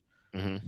So, a 1 point difference. I actually have a method that I use where actually a 1 point difference in a power rating might be worth 3 points on the scoreboard. A 2 point difference might be worth a touchdown, along those lines, so that the greater the difference, the greater the actual. In other words, a 1 point difference does not relate to a 1 point difference in the game. Mm-hmm. That makes sense. We definitely agree on that one. I think spread is just like your calculated spread versus the actual spread. That's only part of the equation. It's a whole big pie. It's one factor that goes into the decision making process. Yeah, exactly. London could be huge. I mean, the first game back, you never know if he's going to be hurt or hobbled. It's some guys come back in the first game and just don't do well. So it's a question mark right now. All right, next game. By the way, you also wonder with teams out of contention, how hard are the offensive lines going to play? Yeah, that's true. Yeah, it's certainly true. Defensive lines usually play well because they're always looking to hit somebody. Mm-hmm. Offensive lines have to block the guys who are trying to come at them and hit them, but can't use their hands. Right. You don't know. I mean, Atlanta's line played really well last week, but they could have some regression here for sure. All right, next game's Jaguars at the Broncos. Broncos are favored by 3 points. I continue to love this Jaguars team. I've been betting them almost every week. Ever since they got Jacoby Myers, I feel like that's really enhanced their offense. Plus, a lot of their other offensive players got healthy. Brian Thomas Jr. and Brenton Strange specifically. Trevor Lawrence is playing the best football of his career, in my opinion. Now, he had that stretch at the end of 2022. You could say maybe then, but I think now he actually has like just great talent around him, better coaching staff than he had then. And I think this Jaguar team is certainly a threat to win the Super Bowl. And then you have Denver, which, we argued about Denver last week until we came to the conclusion that we agreed on Denver. But we agreed on Green Bay. No, we agree on Denver. Did you have Denver as a play? Because I know you like Green Bay. No, I didn't bet the game. We agreed on the fact that we were really arguing about, is Green Bay a good team? No, we were arguing about Denver, and we both came to the conclusion that Denver is an above-average team. No, but remember you were telling Evan about we were arguing for a half hour, and it turned out that we were not arguing about Denver. We were talking about what our opinion was of Green Bay. Yeah. That's okay. But we argued most of the time about Denver, which we shouldn't have. Yeah. That's my point. Like, okay, we should have argued about Green Bay, but not Denver. But we argued about Denver. That's what I'm saying. So if we think that if we continue to think that Denver is an above-average team, then the Jaguars should be the right side here. I think especially Denver coming off a big win. I still don't trust the Broncos. They're 12-2. I could compare them to the Vikings of 2022, where those Vikings were 14-3 and they collapsed, and a lot of underwhelming wins against bad teams. Who's Jacksonville beaten? Well, they destroyed the elite Chargers teams recently. They destroyed the Chargers recently. Well, that was the one game, one of the 2 games that the Chargers just threw away. Who else have they beaten? The Chiefs, back when the Chiefs were playing well, 31-28. Yeah, that was the Trevor Lawrence stumble. Yeah, I remember that. They beat the 49ers in San Francisco. Yeah. That's good enough. Yeah. Okay. So, I like this team. Their defense has improved to 8th, which is actually where's Denver? 9th. So Jacksonville. See, there's something wrong with that statistic. Denver's not the 9th. Denver's not the 9th best defense in the league. I mean, they allowed 26 to Washington. That's one game. Yeah, but they allowed. That's one game on the road across the country at night, East Coast. To Marcus Mariota. They allowed 26 to Green Bay as well. It looked like Green Bay was going to score into the 30s before Watson went down. That's right. And who came back to win that game? Denver. when Parsons, Watson, and Tom were not. Well, whatever the case is, the 11 players on the field, it's kind of like, I don't like Denver, and here's why. I'm going to point out all the negative things they've done, as opposed to looking at the positive things they've done. They've come back from behind against good teams when they weren't playing their best. Denver's come back against good teams. They just came back against Green Bay. Without Parsons, Tom, and Watson. Well, whatever. They've come back behind. They came back against bad teams too, obviously. But yeah, I'm not going to try and sell you on Denver. I know. Denver could win every game. Denver could win the rest of the season, and you'll be fading them in the playoffs. Yeah. And I'll be on them in the playoffs, and I'll be cashing my 27-1 ticket on them. Man, if they win, look. This game is just as important for Denver as it is for Jacksonville. Or you can say the other way: this game is just as important for Jacksonville as for Denver. Jacksonville still has a path to the #1 seed in the AFC. Yeah. Okay. Is this game more important for Denver? I feel like Denver could lose a game because they're up 1 on New England with the tiebreaker.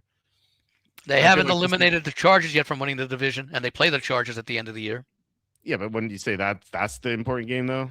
No, because this game, if they don't win this game, then they give up a game to the Chargers, assuming the Chargers beat Dallas. If they beat Dallas. Man, I don't see this game being, especially coming out the win against Green Bay. I really don't see this game being that important to Denver. It is when you still have challengers. Just like Jacksonville still has challengers in Houston, maybe not Indianapolis after this weekend, but they're still facing a challenge. Right, but if Jacksonville loses, they're tied for the division. If Denver loses, they're still up 1 in the division, and they're still up 1 for the 1 seed. Yeah. So it feels like they kind of lose. But Denver plays now. They're lucky because they're playing at Kansas City in Week 17, but then they host the Chargers in Week 18, and the Chargers already beat them once. Yeah, so they get a free win here, and if the Chargers lose one of the next. Don't games, say they get a free win. What, at Kansas City? Yeah, I wouldn't say it's a free win. I mean, Kansas City losing to Tennessee, so I feel differently about that one. I'm not talking about Denver. But the Denver game doesn't matter anything to stand. I'm just saying that you're talking about the the game. Kansas City playing Denver is not Kansas City is not a threat. Yeah. So Denver should win at Kansas City. Yeah. So the tougher games are going to be the Jacksonville game and the Charger game.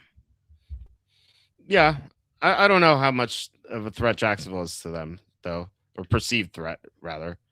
They just beat the Packers in a key game. You can bet Sean Payton is aware of the importance of this game because of what it could mean in the ultimate seeding of the teams, whether it be for the #1 or #2 seed. I just don't know. I don't think this means all that much to them. I don't know. I maybe I'm wrong. I really don't think this game means all that much. But I'm not even basing my handicap on that. I'm saying that every game means something. And if you're in the playoff, first of all, they're both looking to lock up playoff spots. Neither of them have anything guaranteed yet. They're both likely to make it. Certainly, Denver is. Denver is still likely. Denver is still likely to be the AFC #1 seed. Okay. Yeah. But theoretically, they could lose to Jacksonville. They could lose to the Chargers. They should beat Kansas City. So they poked. I mean, even though they host both Jacksonville and the Chargers, they could lose both of those games because Jacksonville and the Chargers are good games. Look at Jacksonville's schedule: at Denver, then they're at Indianapolis. They'll be favored, and then home to Tennessee. So if I'm Sean Payton, I say, hey, you guys could lose out the #1 seed, not to New England. You could lose it out to Jacksonville.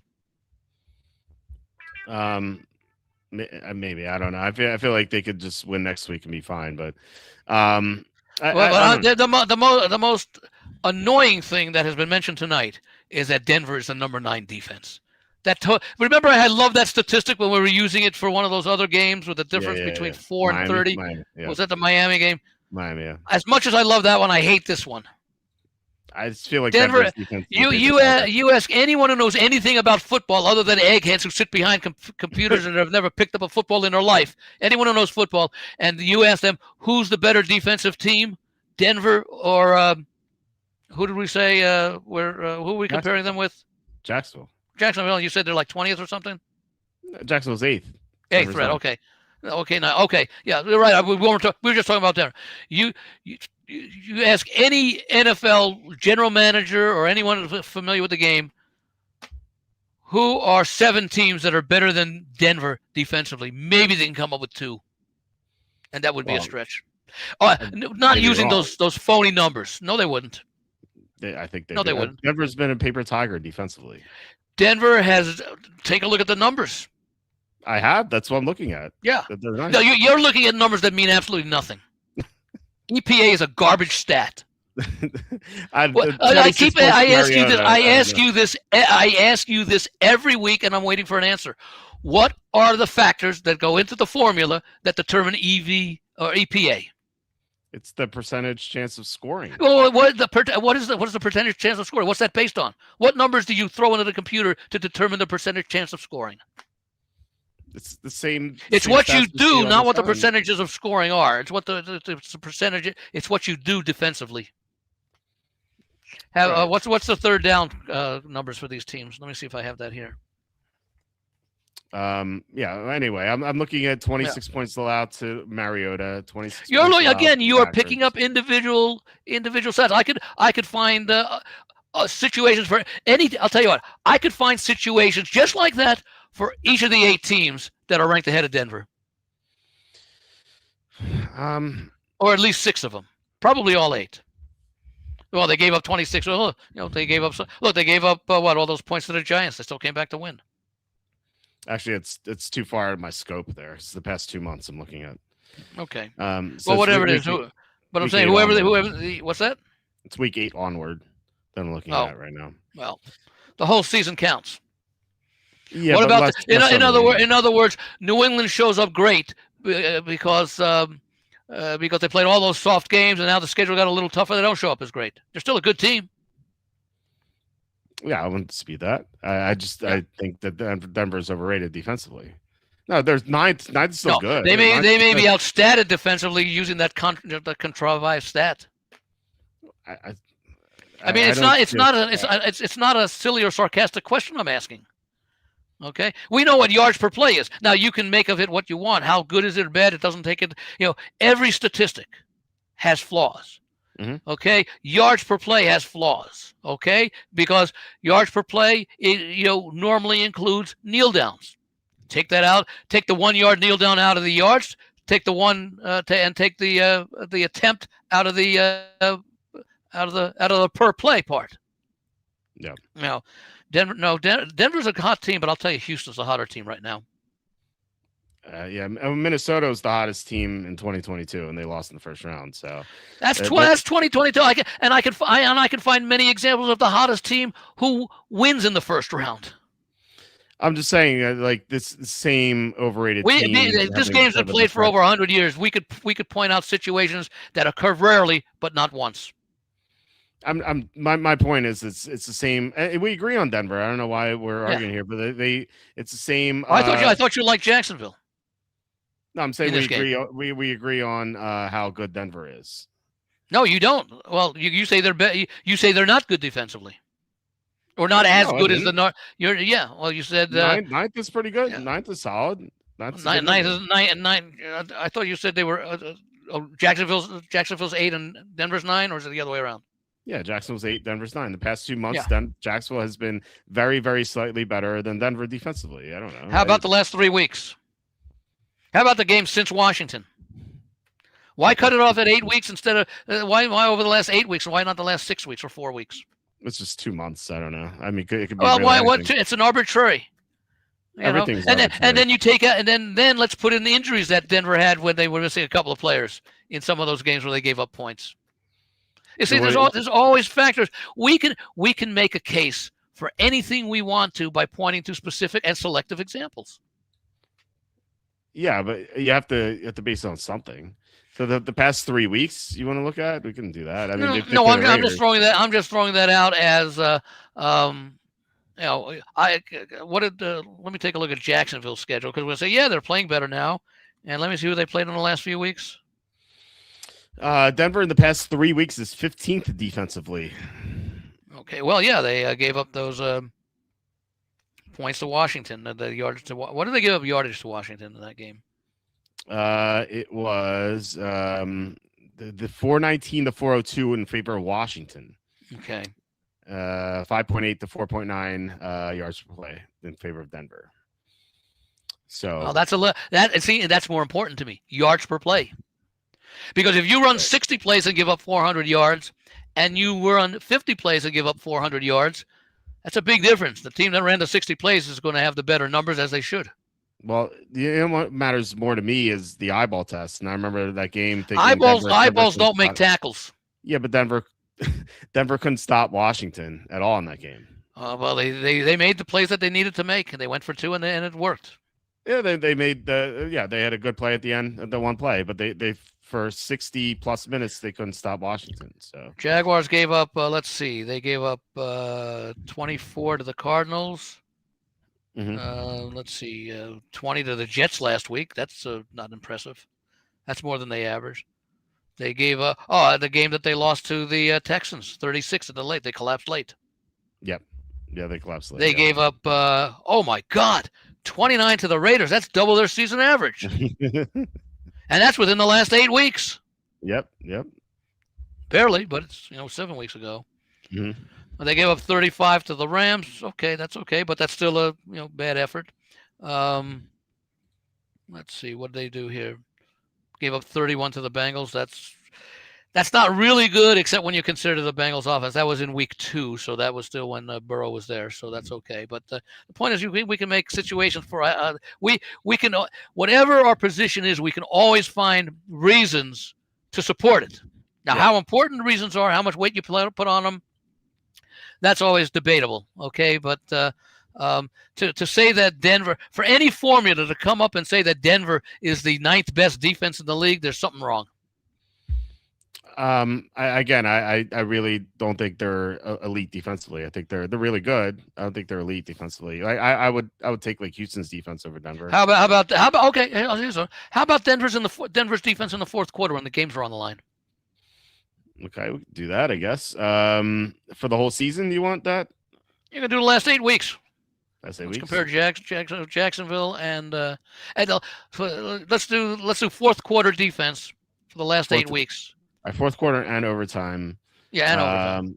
So we have Denver's 8th, and Jacksonville is 30th. Thank you.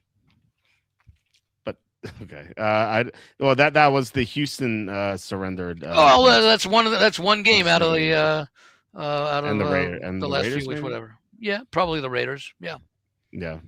Now, like I said, I don't think you will find anyone on any metric other than that one that would say that Denver is the 9th best defense in the league. I don't know. I think they're a paper tiger. I don't think they're that good. Well, we'll find out in the playoffs. They're really good. I just don't think they're great defensively. Yeah. We'll see. They got a lot of pressure, but they don't do all that well against the run, and they can't stop tight ends. It's a big problem. Tight ends is one position. I'm sure you could find that there's a position that virtually every defense in the league can't stop. Yeah, even the Bengals.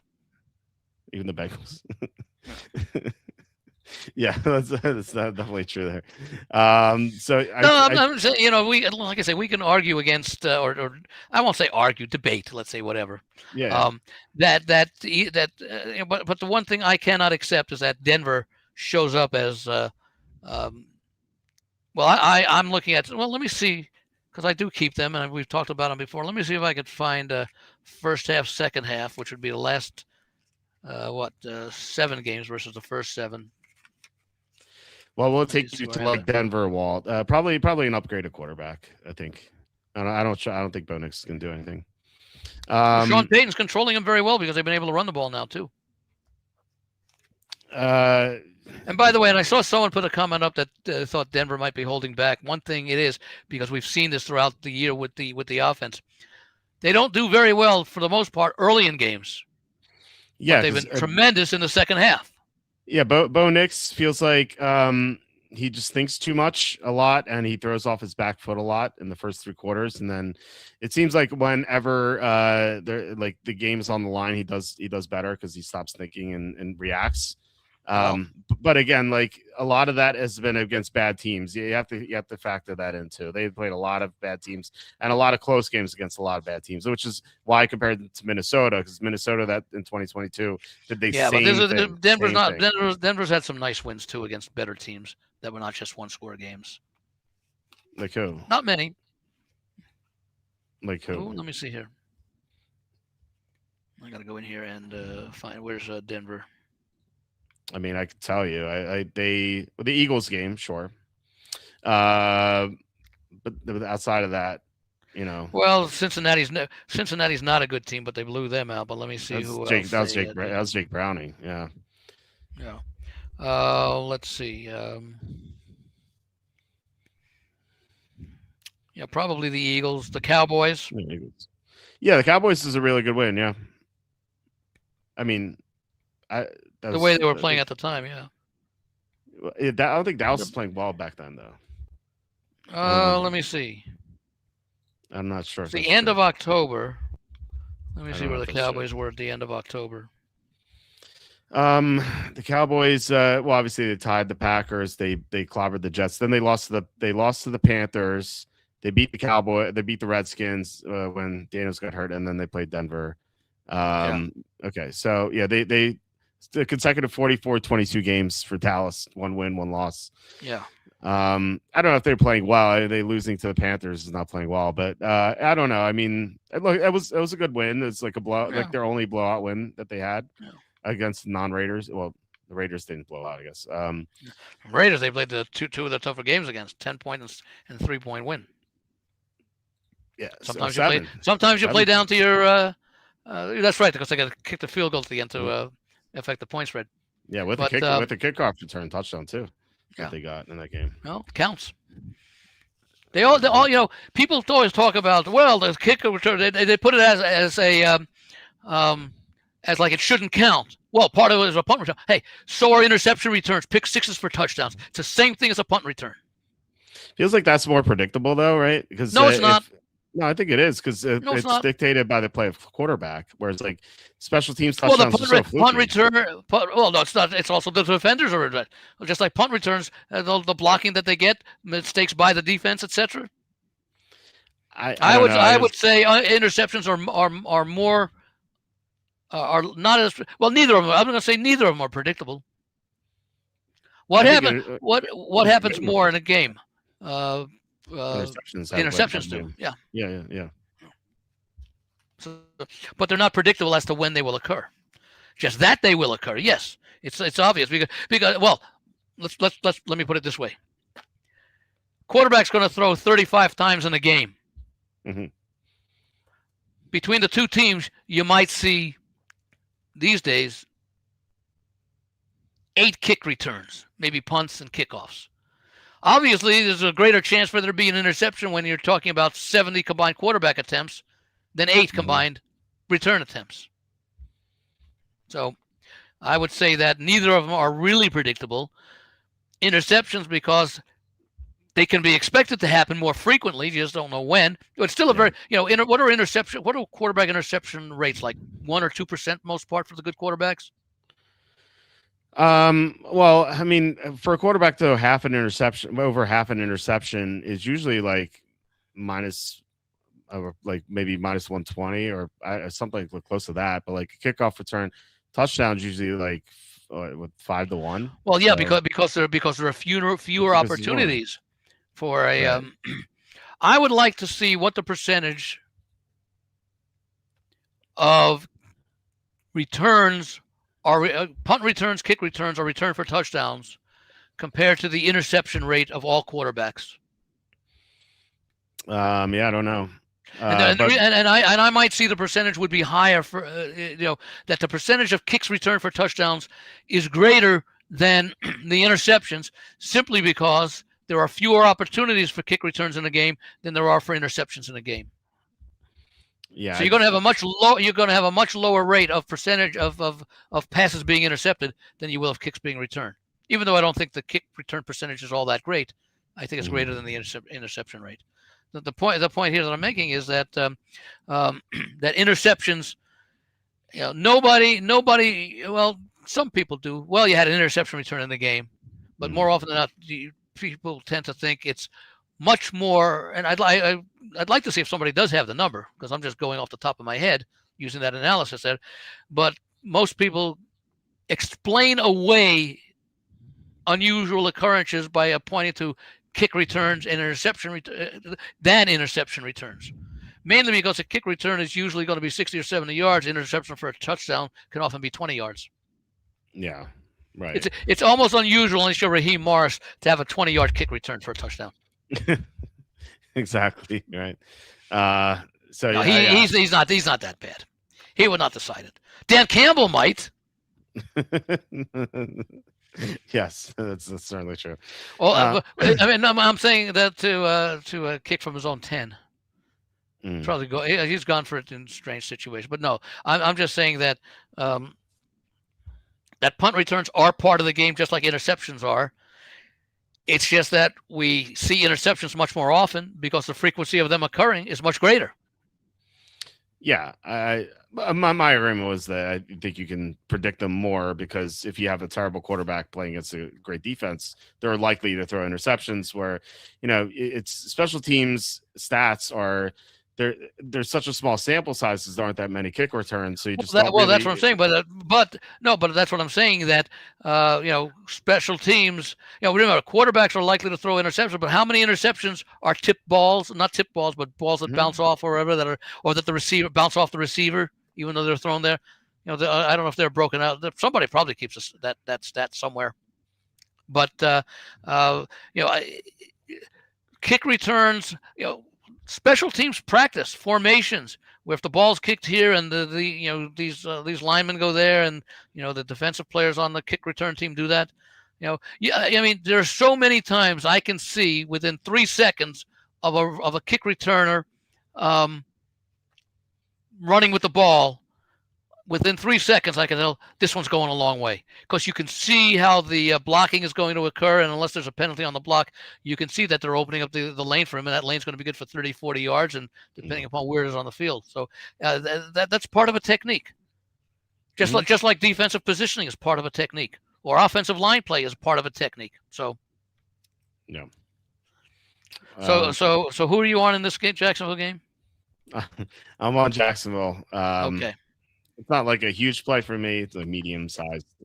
I don't know. I'm deciding if I'm going to use Jacksonville in the contest. Denver in the contest. I've bet them minus the 3. I may see a 2.5. I'll put a little bit more on that. I just, I'm not going to say they're a team of destiny or anything like that, like the Patriots are a team of destiny or anything like that. But they are doing the right things at the right time, and they are winning those games. Now, obviously, I keep using that term, but I think it's appropriate. Obviously, in the playoffs, Denver will be having, if you rank the quarterbacks 1 to 14, Bo Nix will come down pretty low. He'll be a double-digit quarterback because of his lack of experience. Yeah, that's even without a Mahomes in there or a Burrow in there, the quarterbacks we think are elite. It's just a lack of experience. Where will Lawrence rank as a quarterback? He might rank ahead of Bo Nix. Don't know. Can't say for certain, but let me put it this way. I could understand if he ranked a bit above Bo Nix. He is experienced, and he's finally having a good year, because remember, Jacksonville got a new coach. Mm-hmm. Yeah. And he's obviously made a difference, but I could see Bo Nix ranking low, but it's also an opportunity to prove himself. It's only a second season. Yeah, I viewed him as someone who didn't have much upside heading into the NFL, just because. Well, the only thing there, and I can understand you thinking that, because that was the opinion of most scouts. Sean Payton loved this kid from the first time he saw him. Yeah, I know. Yeah, he knew he was going to pick him early, and he received a lot of questions. I know he had all that experience in college. I think he played like 67 college games, some ridiculous number over like 6 or 7 seasons. So he had the experience. So he was a little bit older than most coming into the NFL. And I can't remember back that far how highly rated Drew Brees was as a quarterback. He went early second round, first pick in the second round. He was in Purdue. I remember thinking highly of him. I wasn't like covering. I was still running the site when he was in college. It was my freshman year actually. With Purdue, Drew Brees came to Penn State for Purdue at Penn State. I remember that being a big deal, and I remember thinking, oh, this guy's really good. He's going to be maybe a first round pick, and he ended up being 33 overall, 34. That's still overall, close. So. Still close. Yeah. So, but Sean Payton, got him in the Hall of Fame. Mm-hmm. Yeah.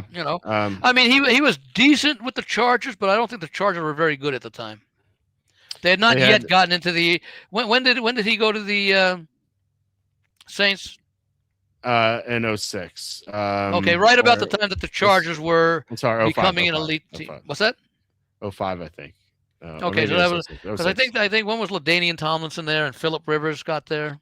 Yeah, Tomlinson was the same draft. They got Tomlinson, Brees. Well, how about Phillip Rivers and Eli Manning? They went, they were traded for each other. 2004 was Rivers, and so the Chargers. Well, that was the same year that Eli went also, because they remember they got traded for each other on draft night. Yeah. So what happened was Brees had a really good year in 2002. They actually started, I believe, 6-1. They were really good that year, and then the next year he had a bad year. He was benched for Doug Flutie in 03, and that led to the Chargers drafting Phillip Rivers. But Brees won the job in 04. The Chargers drafted Eli Manning. But yeah, you know what I mean. And then they traded. Well, no. They thought now, unless they had the trade worked out in advance, which I don't know why they would. Did they pick right after each other, or was there a few? One was spots 1 and one was 4. Okay, so there was a spot before. So maybe now was Brees rated higher than Eli going into the draft? Brees and Eli, or you mean Rivers and Eli? I'm sorry, Rivers and Eli. Yeah. I mean, Eli was Rivers was coming out of North Carolina State, I believe, at the time. Yeah. I mean, people had Eli as the top quarterback, but I think that might have been just because of his name, whatever it was that perhaps what's that? If his name was Eli Jones, he might have been behind Rivers. Oh, kind of like Arch Manning of Texas, but yes. We'll find out next year. But and we knew he was going to go back. But the thing is, with Rivers and Eli, maybe it was worked out in advance. I don't know if I never really looked into it, but maybe the Giants and the Chargers had a deal which says, hey. Because I don't know if there was just a 1-for-1 exchange or draft choices were involved or anything like that. But I could certainly understand if going into the draft, the Giants said we really like Eli Manning, and maybe the Chargers said we really like Phillip Rivers, but we think that that he won't go as high as Eli Manning. So we'll pick Eli Manning if you promise to take Phillip Rivers, who should be available at number 4, and that maybe that's why the trade occurred. Yeah. So anyway, my point is that so Brees in 04, when they had drafted Rivers or traded for Rivers in the draft, Brees won the job, and he had a great 04. He took the Chargers to the playoffs, and then in 05 he kept the job. But he got hurt in the final game of the season. He had the shoulder injury, right? And that prevented Miami from signing him because they were concerned about that. They signed Dante Culpepper instead, and then the Saints signed Brees because Brees couldn't go to Miami. So that was basically that's when he joined Sean. What did you say? He wouldn't go to Miami? Brees wanted to go to Miami, but Saban was like no because of the shoulder. So okay, yeah. Now I remember. Now I remember there was a shoulder concern. Yes. Even with New Orleans, but New Orleans to take the gamble. Yeah, because they were so terrible following the Katrina disasters. So. Yeah, because I was originally saying when the Chargers were about to become a good team. Mm-hmm. Because they never made it the full way since that game against San Francisco with Stan Humphries, but LT was going to be he was going to be the new LT. Mm-hmm. Yeah. I think today, depending upon where you are, when you hear the initials LT, if you're east of the Mississippi, you think of Lawrence Taylor. If you're west of the Mississippi, you think of LaDainian Tomlinson. Yeah. And if you're hungry, you think BLT. Anyway, right. So the other quarterback in that draft, Ben Roethlisberger, he played for the Steelers, and the Steelers are at the Lions. Look at that segue. Lions are favorite. What'd you say? Yeah. I said very nice. Yeah, and you know where Big Ben went to college? Miami of Ohio. That is correct. Yes. So Detroit favored by 7. So you're on the Jags and I'm on the Broncos. Yes, looks like it. Okay. Yeah. Steelers and where are we? Steelers and Lions? Steelers at Lions, yeah. I love the Lions here. I don't think there's all that much to talk about beyond the great record that Campbell has coming off a loss. In fact, I think he's 4-1 this year ATS. Yeah, he's and obviously the one loss was a win, straight up win that didn't cover. He is since his second season because it's like 15. Is it like 15-0 straight up off a loss?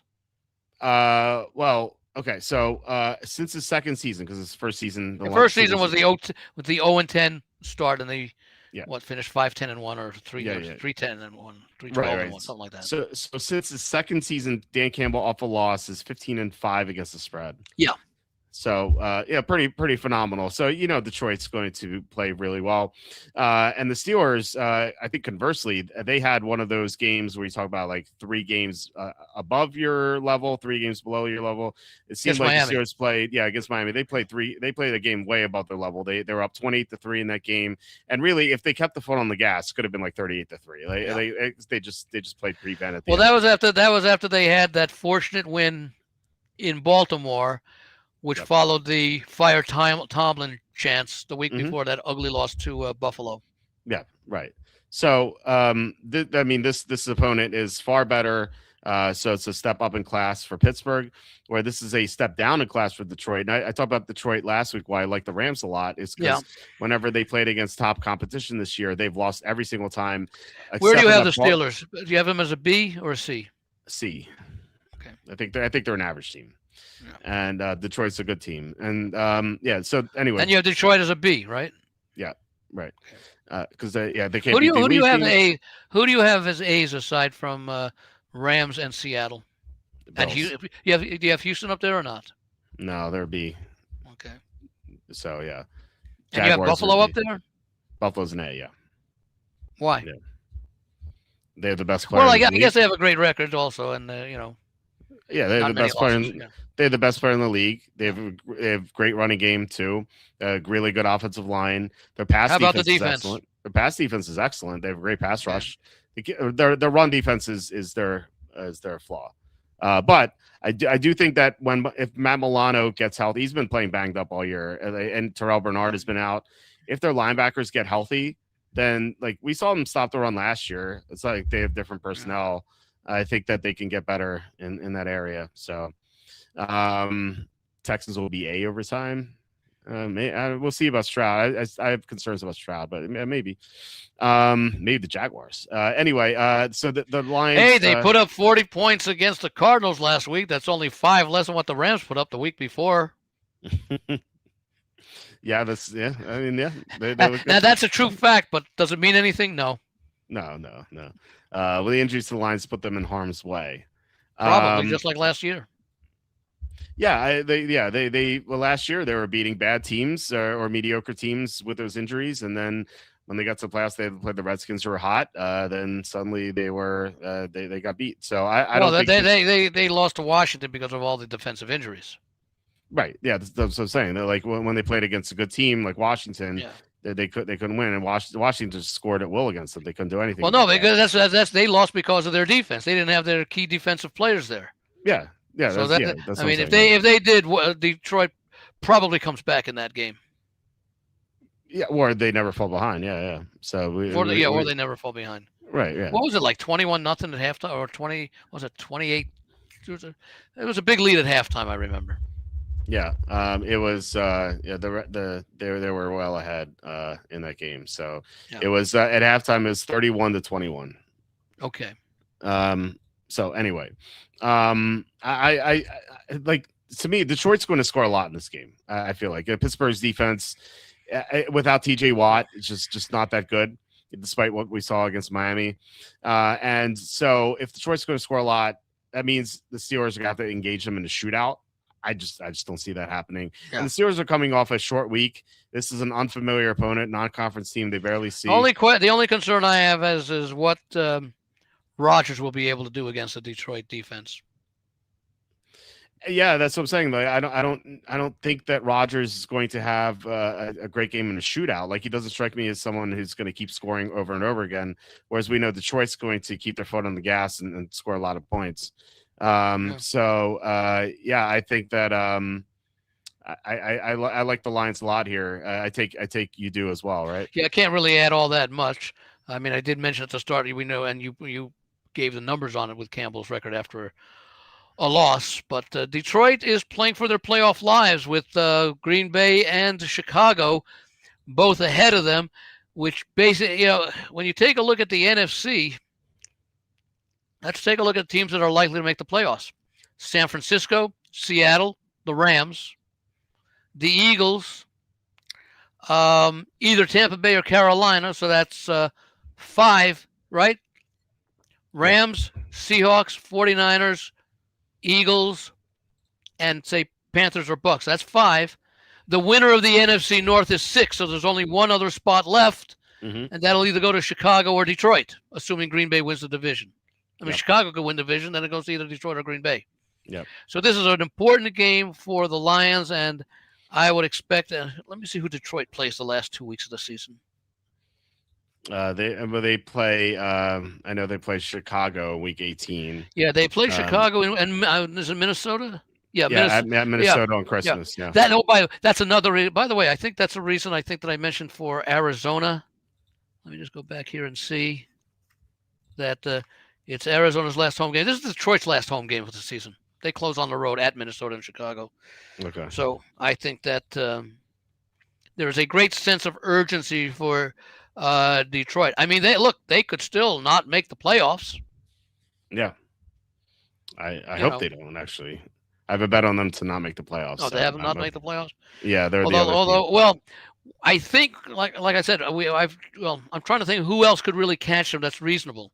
I mean, like I mentioned, let's give San Francisco, Seattle, the Rams, Dallas, and Detroit and Detroit and Green Bay and Chicago. Let's say they're in. That's 6 of them. Mm-hmm. Who else is Detroit competing with? What's Detroit? 8 and 6. 8 and 6. Yeah. So okay. Theoretically, they're fighting with one of the two between Atlanta and Tampa Bay. Carolina. Between Carolina and Tampa Bay. Yeah. Although they have a lead on both of them, because only 6 losses and they both have 7. One of them will have 8 losses after this week with 2 to play. Yeah. Excuse me. So it looks as though Detroit is in good position. I don't believe they cannot win I don't believe they can win the division. What's Green Bay? Green Bay is Green Bay's 9-4-1. They can 9-4-1. Okay.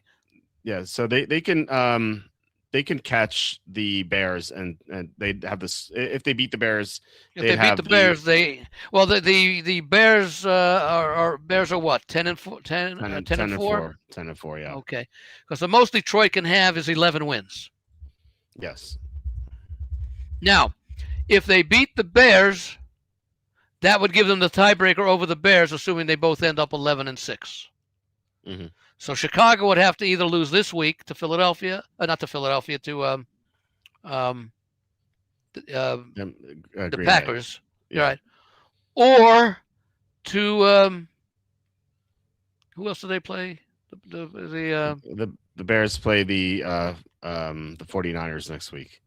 They have a tough schedule. Yeah, they could Packers, Niners, Lions. Yeah, it is possible that Detroit, that Cincinnati, throwing all these names out there. That the New York Jets, that Chicago might not make the playoffs despite their great run.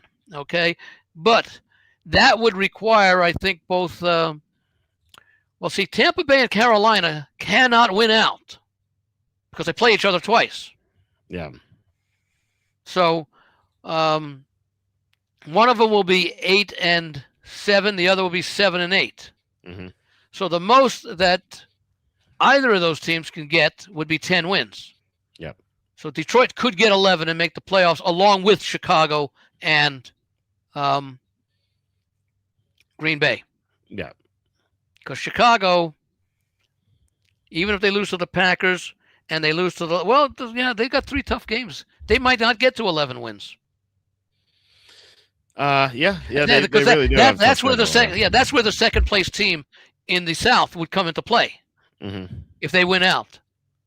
Tampa Bay and Carolina cannot both win out. One of them could, and if they did, they'd end up 10-7, and the Bears could end up 10-7.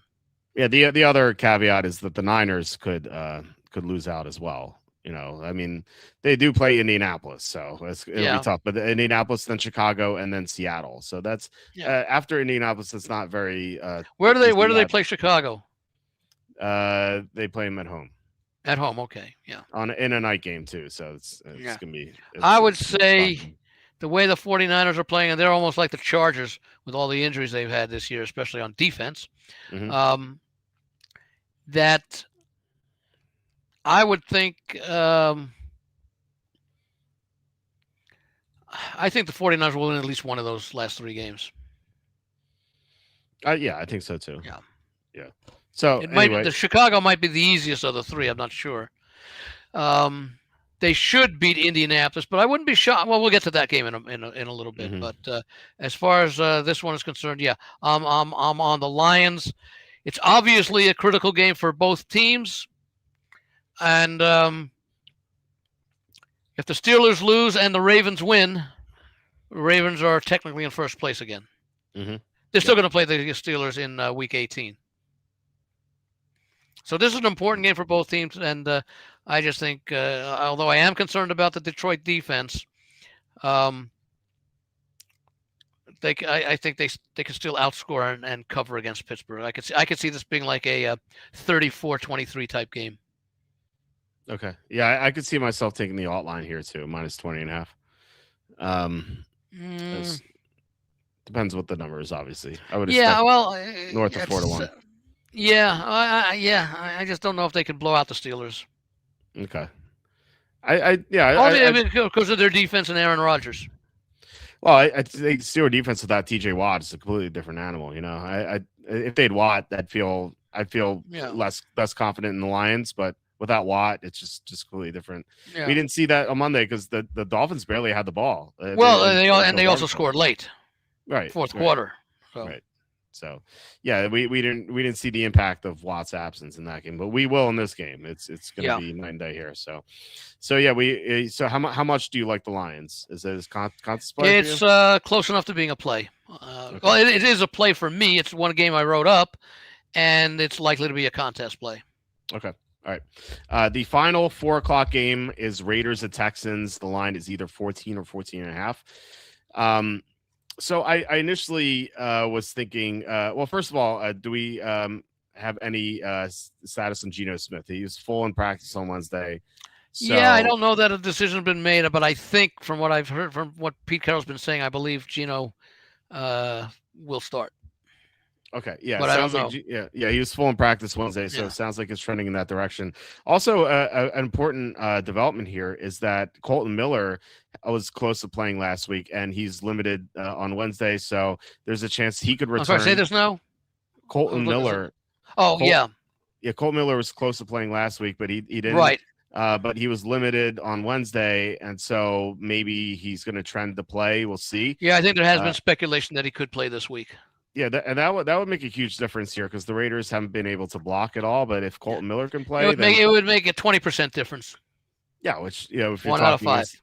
We're talking about a spread of 14.5. That could make the difference there, especially given a Houston team that despite their 40-point effort last week, is a team that is not known to be an offensive juggernaut. So to me, if it's Geno and Colton playing, then I think I'd lean toward the Raiders. But if suddenly Geno suffers a setback and Colton doesn't play and it's Kenny Pickett again behind an offensive line with all backups, then Houston would be the right side for me too. So once again, so it really depends on the injuries, what we see. But assuming that Geno comes back and Colton can play, then I think that this is a high number, and I'd be inclined to take the Raiders, especially given that the Texans have a couple of tough games ahead of them on the schedule.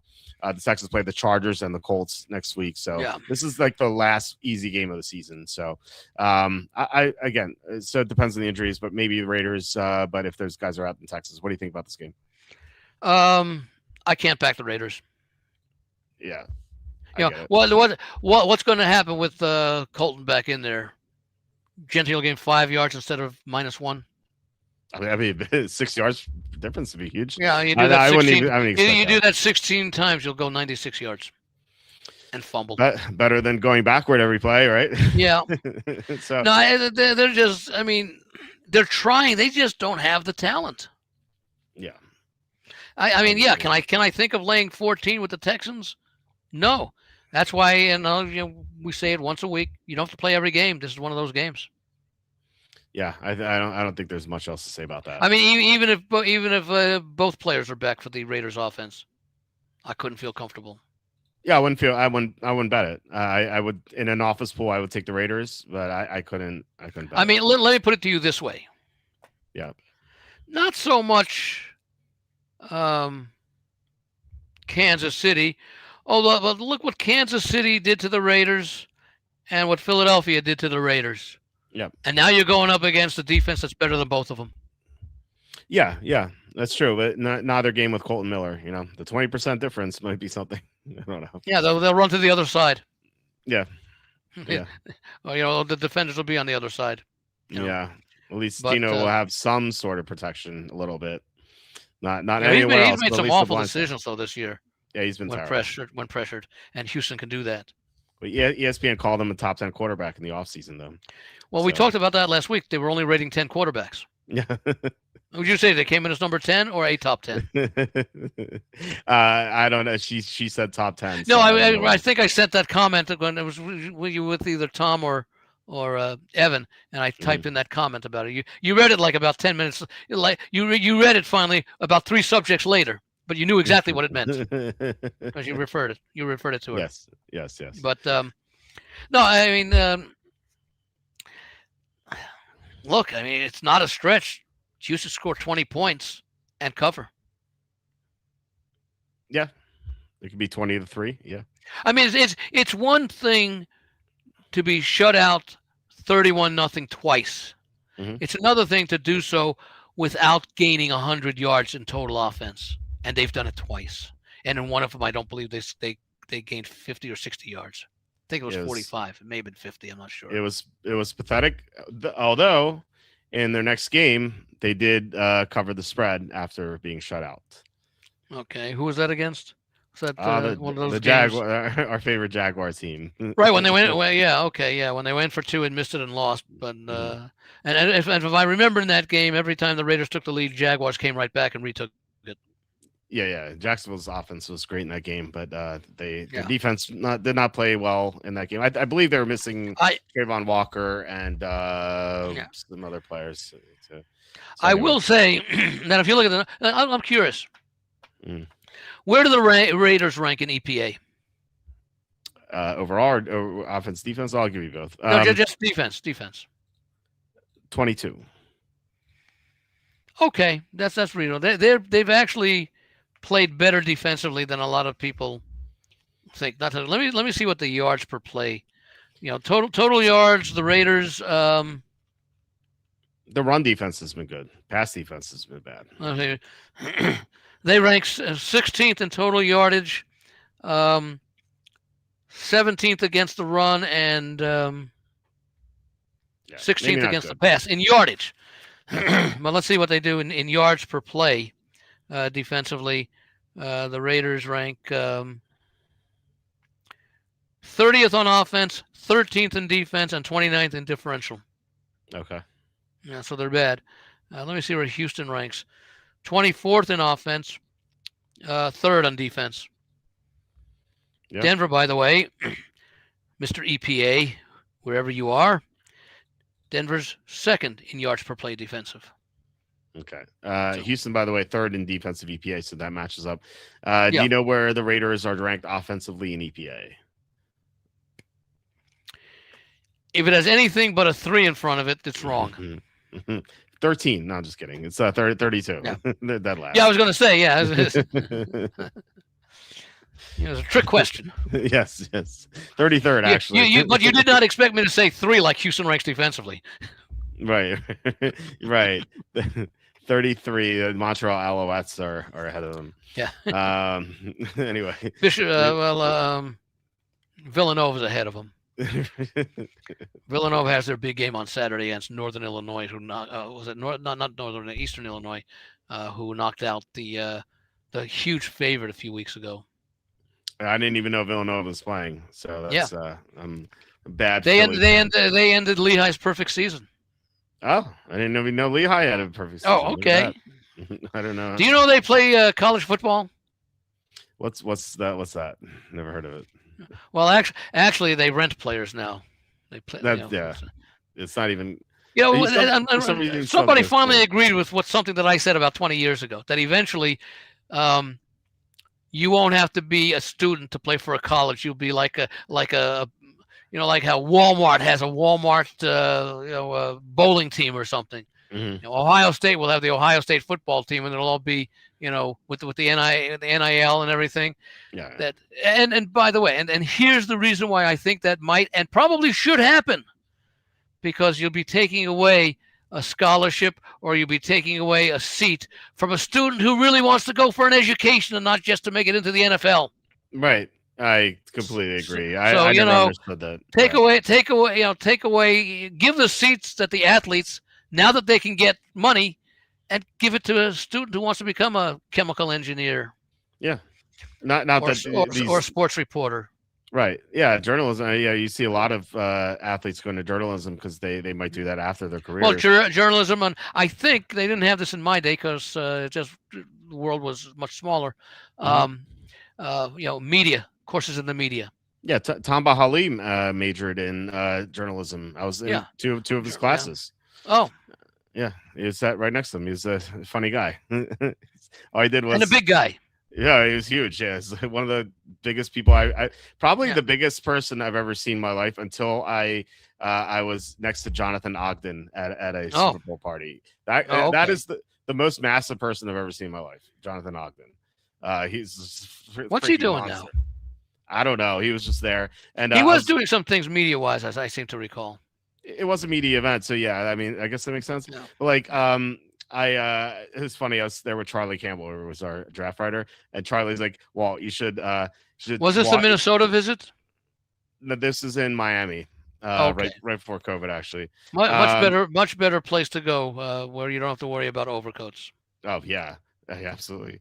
So anyway, we were at the beach in February back then. It was like 73. It was nice.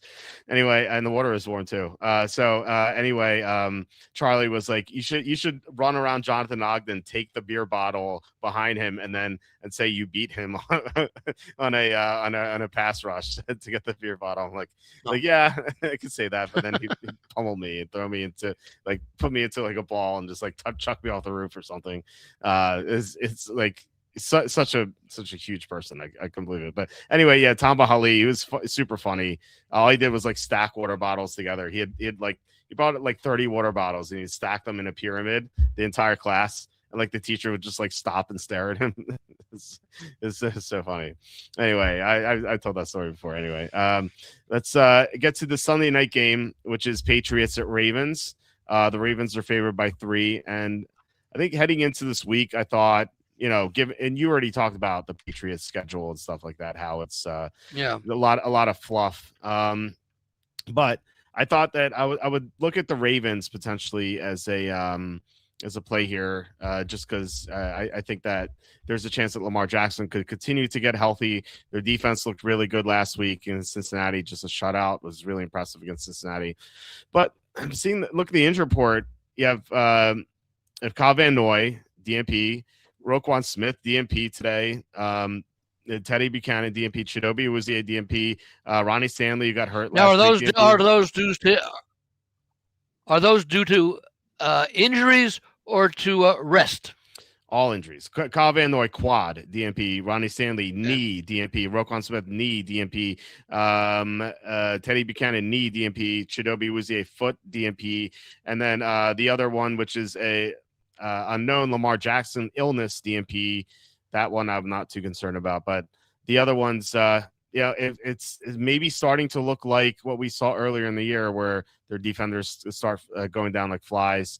I don't know. I like I said, if these guys are all healthy, like tomorrow, if they're all limited and then Friday they're full and they don't have injury designations, then I'm looking at Baltimore as a potential play, but I don't know. And plus like the unknown factor with Lamar Jackson's health is also a factor as well. But I would take Baltimore here. What are your thoughts on this game? Yeah, I'm definitely on Baltimore. That's a play, regardless of those injuries. We saw it last week. The playoff experience of Buffalo compared to the inexperience of this group of Patriots. Yeah. And you have the same situation this week. Different team, but still a veteran, experienced team who's playing desperately to avoid the end of their season. What's Baltimore right now? 8-7? 7-7, yeah. My fair drink. They can they might be able to afford a loss, but they considering the records of some of these teams in the AFC, I would not want to risk the loss. Did I expect New England to blow a 21-0 lead last week? No. But did I think Buffalo's capable of coming back? Yes. Mm-hmm. Okay. Because remember, every time Buffalo scored, New England matched it, I think, pretty much. Yeah. Until late in the game. Yeah, until Drake May forgot that he can scramble for some reason. And now this one's on the road. Let me see something here. I just want to see. I know Baltimore ends the season at home against Pittsburgh. Oh, no, sorry. They're at Pittsburgh. Yeah, this is another one where we've got the last home game for the Ravens because they're at Green Bay and at Pittsburgh. Mm-hmm. So, in theory, this should be the easiest of the three to win. At home against a team that has not faced a lot of good competition this year. And yes, there are injuries on Baltimore, and they've played through them, sometimes with success, sometimes without success. They did not have a lot of success early in the season. They seem to adapt a little bit better as the season wore on. And again, we still don't know and even as far as the contest goes, we won't know we'll know the selections. We'll know the injury status from Friday night before we put the selections in, but we won't know for sure, who will be active or inactive.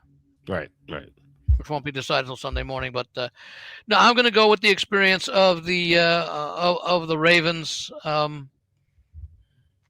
because they also realize, like Buffalo, hey, we don't have to worry about Kansas City. Yeah, that's true. Now that it's official. Yeah. That is absolutely true. Who's got more playoff experience in the AFC right now than the Ravens and the Bills? No one. I mean, the Broncos were there last year. That's it. Chargers have been sporadic over every couple of years. They make an appearance. Pittsburgh has a winning record, but they don't always. What's that? Yeah, losing in the first round. Losing in the first round. Yeah. And sometimes badly. Yeah. Pittsburgh, they always have a winning season or non-losing season, but they don't always make the playoffs at 9-8. Right. New England, what's it been, 4 or 5 years now that they've been out, or 3 years out of the playoffs? It's been a while, yeah. And that's not a total. How many people do you know? How many current Patriots were on the last Super Bowl team? I'm guessing less than half. 2018. No, not Super Bowl. The Super Bowl appearance. The Patriots. Wait, no, wasn't that the last time the Patriots went to the Super Bowl? Was 2018? When did they play? They beat the Rams. Was 20? Let me see here, because I remember when did they lose to the Eagles? 2017. It was 2017 season, and then 2018 season they beat the Rams in the Super Bowl. With that was a low scoring game. And 2016 was the Falcons one. Oh yes, the infamous 28 to 3, yeah. Yeah, thank you for cashing the overtime ticket for me.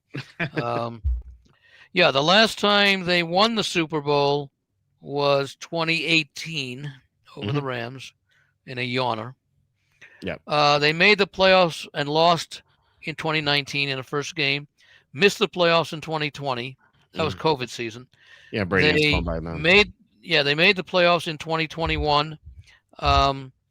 Lost first round at home to Buffalo, and then missed in 22, 23, and 24. So there's probably been maybe a 60% turnover in the roster since their last playoff appearance. Oh yeah, I mean much less Super Bowl. I don't know if there's maybe there's one or two players like the long snapper or something who was in the last Super Bowl against the Rams, but so they're basically inexperienced. Okay, they'll be Buffalo and Baltimore, plenty of experience. Pittsburgh, whatever playoff experience they have is not good because they always lose the first game. Okay, so that's 1, 2, 3, 4 playoff teams from this year. Jacksonville has Houston actually has 2 years of playoff experience back to back under DeMeco Ryans and C.J. Stroud, winning both first round games. Yeah. Okay. So that could be and I think Houston is a legitimate contender because of their defense. Mm-hmm. And they currently hold a playoff spot, but they can still catch Jacksonville. It'll probably take Houston winning out. And because they have to make up a game on Jacksonville because they split the season series, they're a game behind, and then they would have to they would need the Colts to beat Jacksonville. Yeah. Okay, so Houston has some experience because it's 2 straight years, but that's not like Baltimore and Buffalo. And then in the West, Chargers and Denver. Mm-hmm. So, yeah, this is the year for Baltimore or Buffalo to win the AFC Championship finally. Yeah, that's certainly true. Yeah. So I think we get the Ravens' best effort at home for the final game because the next 2 are on the road. And who did I say they play? They play. The Ravens play the Packers and then the Steelers. Right, Packers is the one, and then the Steelers. Yeah, Packers will be a tough game because Green Bay will be playing for something regardless of what happens against Chicago. Mm-hmm. Okay, and the Steelers may very well be playing for the division title against the Ravens. Yeah. But that would mean Pittsburgh would have to lose 2 games. Now, figure they're going to lose to the Lions, and who do they play in week? I think they play Cleveland in week 17. Yes, Cleveland. Yeah. So you have to believe that assuming the Steelers go 1-1, the Ravens would. Well, I don't know who would win the tiebreaker between Pittsburgh and Baltimore if they end up tied. Because if, let's say they both go 1-1, which is possible, Ravens could lose at Green Bay, and Pittsburgh could lose this week at Detroit. So now they're both 1-1, and so that means that they're 9-8 and 8-7. I think that would be right. Of course, Baltimore's 7-7. Yes. And Pittsburgh is 8-6. Right. Yep. Mm-hmm. So right. So Pittsburgh would be 9-7. And Baltimore would be 8-8. So if Baltimore beats Pittsburgh, they would be 9-8, and Pittsburgh would drop from 9-7 to 9-8. And I don't know where the tiebreaker would go since they will have split against each other. So this is an important game for the Ravens because they know that even if they beat Pittsburgh, it's going to go to a tiebreaker if they end up with the same record. The tiebreaker would go to Baltimore because of better division record. I'm looking at the playoff machine. I'm not sure why. I don't know. Well, we actually don't know yet because Pittsburgh's not played Cleveland for a second time. Right. Because the first tiebreaker is head-to-head. The second tiebreaker is record within the division. Yeah. Third tiebreaker is who Walt picked to win that week. Exactly. Yeah. And how many units? Yes. And how many units? Yes. But so I think we get if the Ravens do not beat the Patriots this week, I think they have to believe that. I'm trying to think. Can Pittsburgh? Well, will 10-7 make the playoffs in the AFC? Because both of them could finish 10-7. If the division winner would. Let me say, yeah. Can 10-7 make it as a wild card? Now it would take a lot of things happening because let's see, Buffalo is 10-4. They could lose 3 in a row and be 10-7. Let me see the other contenders. New England obviously has already 11 wins. Baltimore could be 10-7 by winning out. Tennessee could be 5-12 by winning out. Chargers are 10-4, so they need one more win, and those are 3 tough games. So they theoretically could be 10-7. Mm-hmm. Let's see, Jacksonville could be 10-7. They're 10-4. Denver's already won 12. Pittsburgh could be, well, both they and I guess both they and Baltimore could be 10-7. They're 8-6. Houston could be 10-7. Jacksonville, what did I say about Jacksonville? They can be 10-7 if they lose 3 straight, and they don't play Houston, so they could both end up 10-7. Right. Let's see. Indianapolis could be 10-7, but they play Jacksonville, so they both can't be 10-7. So yeah, so it is possible that 10-7 might not get you in. And again, Baltimore, of the 3 games, this is, well, you would disagree with me because of the fact that you probably have New England rated ahead of Pittsburgh. Yeah, for sure. Okay. I would probably still have Pittsburgh ahead of New England just because of their pedigree. And again, the experience that they have, even though their record is 3 games worse. Mm-hmm. So where I'm headed to here is that Baltimore, of the 3 games, I would say a win over New England is easier to accomplish than either a win at Green Bay, well, certainly a win at Green Bay, I would think, and a win at Pittsburgh because of the familiarity of these teams, etc. So right. This is the game, and the fact that this is a home game, the other 2 are road games. Yes. So I'm willing to take a chance on the Ravens, given Harbaugh's history, and more importantly, the history, the experience of the team, and then throw in whatever motivational thing is. If I'm John Harbaugh, as these guys go out, I tell them, you got to win this game, because you know what? You're not going to have to get by Kansas City in the playoffs. This is our best chance, guys. Yeah. If that would matter, I don't know. But, if you hear that before you go out there, you at least, maybe the Ravens are good playing the first half. I mean, I got to like the way New England came out against Buffalo last week.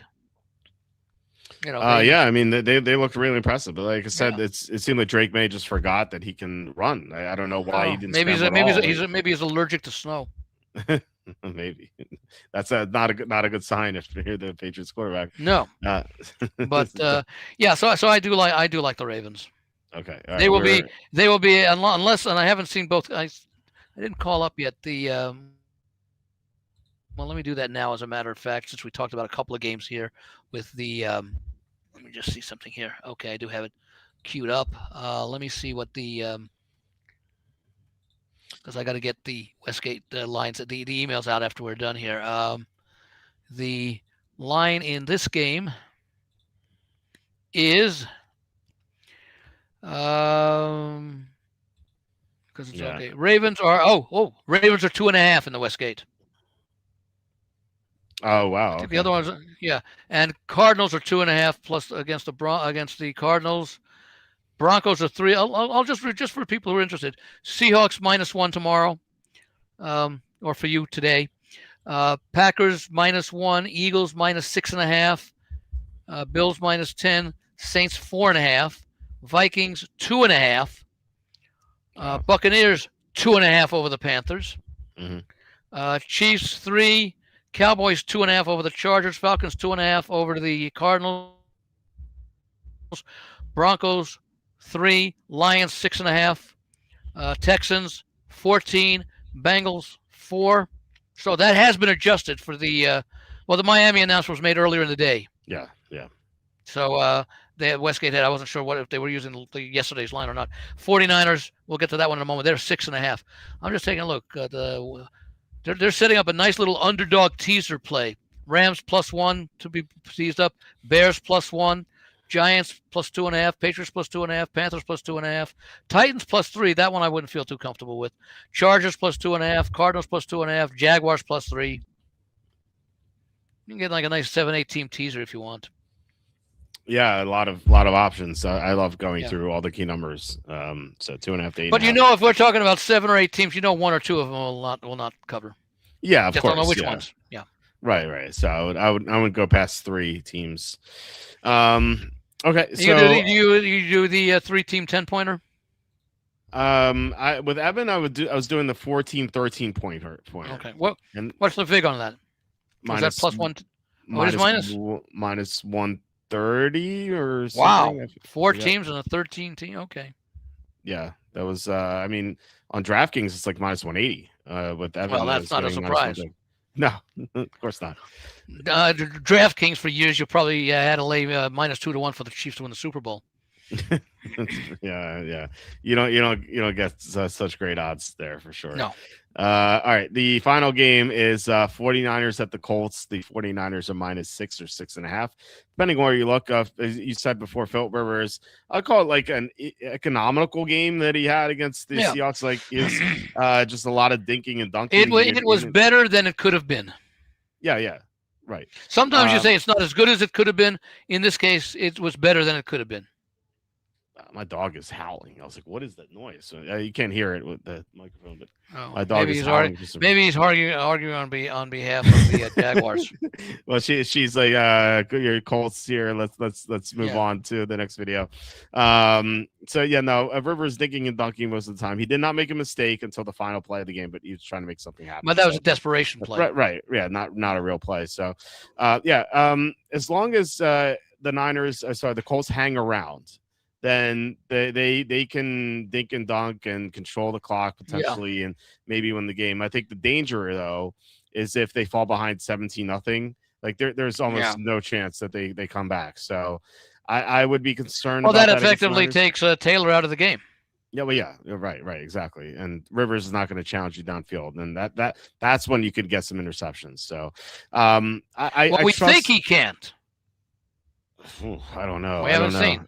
He's 5 years older, but he's also 5 years fresher. I guess. I don't know.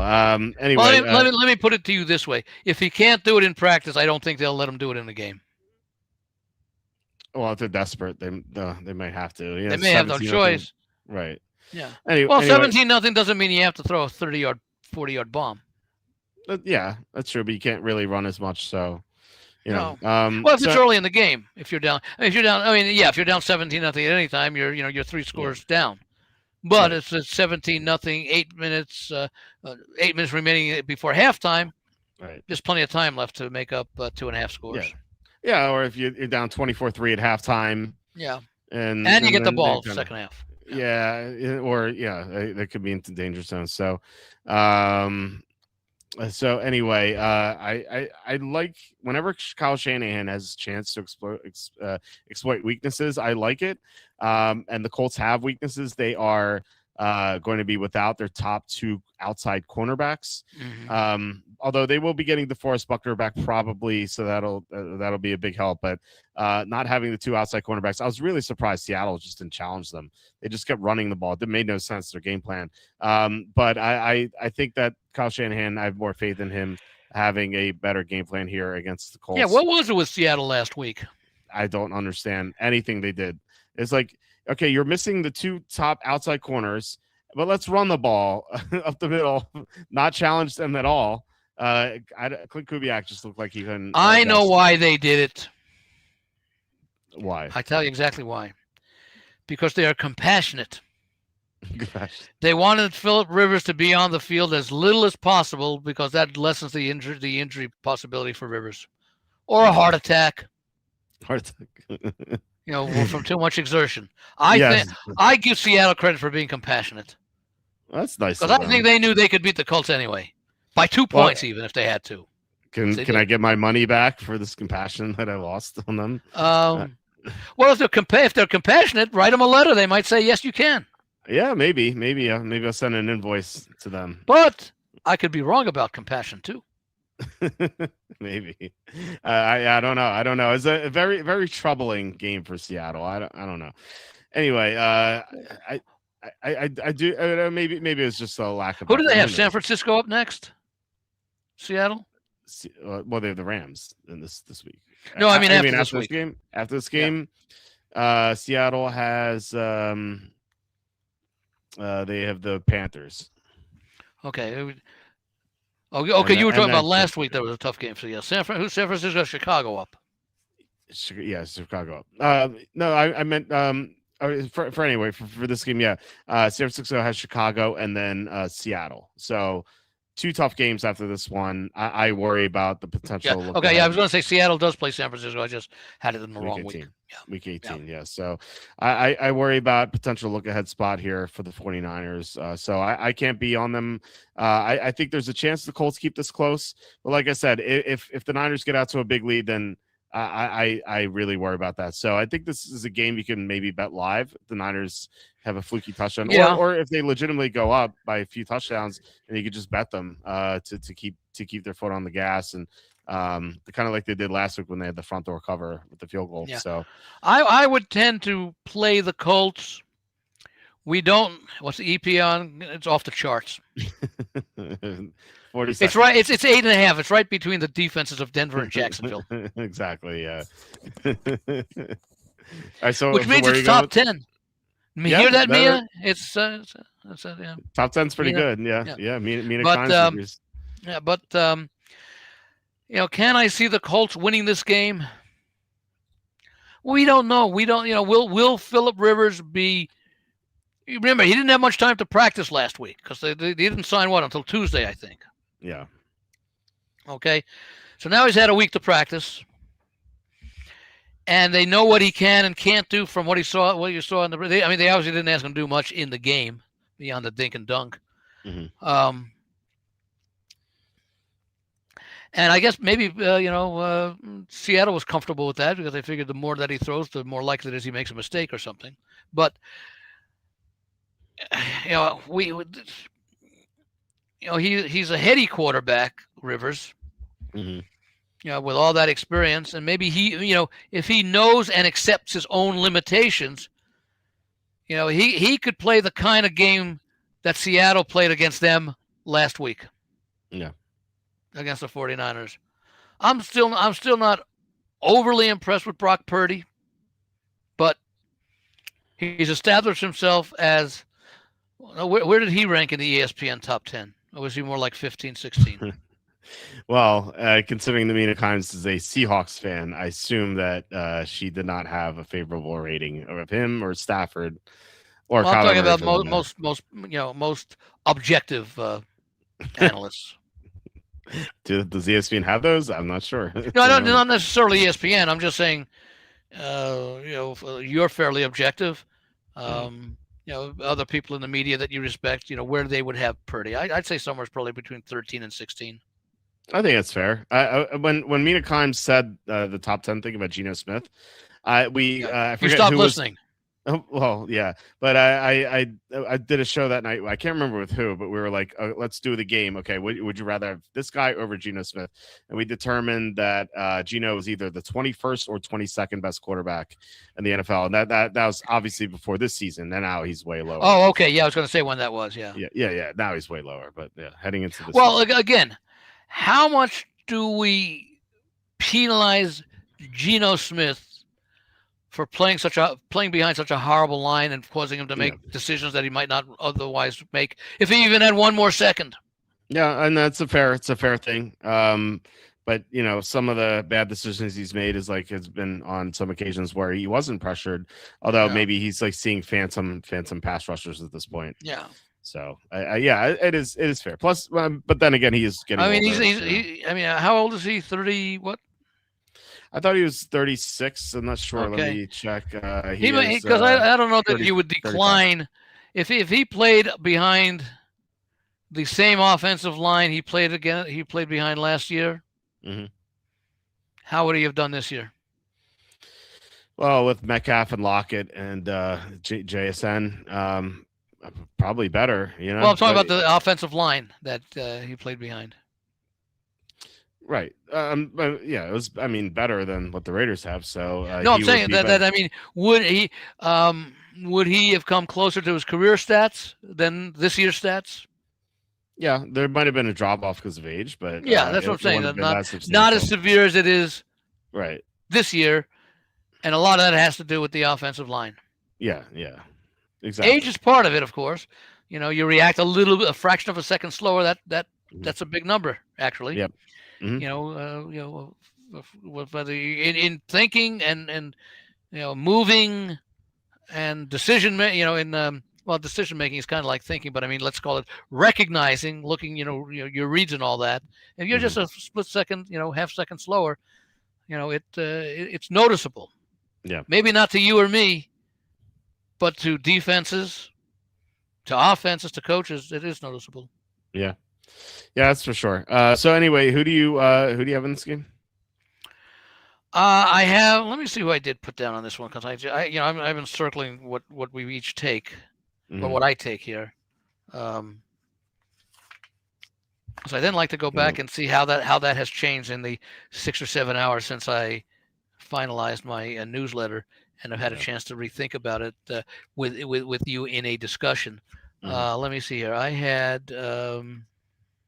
A Brady comeback for the Raiders. He owns the team. He could play for them, I guess. I don't know if he can. I think he might have to give up the ownership. Let me see. Would he really? I think you'd have to. There.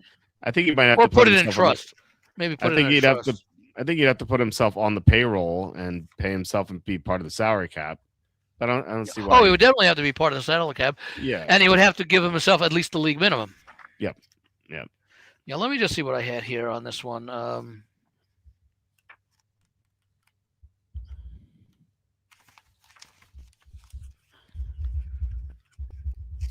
Okay, on this one I had Indianapolis +6 as a lean. Okay, I think that's where I have this game as well. By the way, no, an NFL owner cannot play for their team due to conflicts of interest in league rules. Okay, so there we go. Say this again.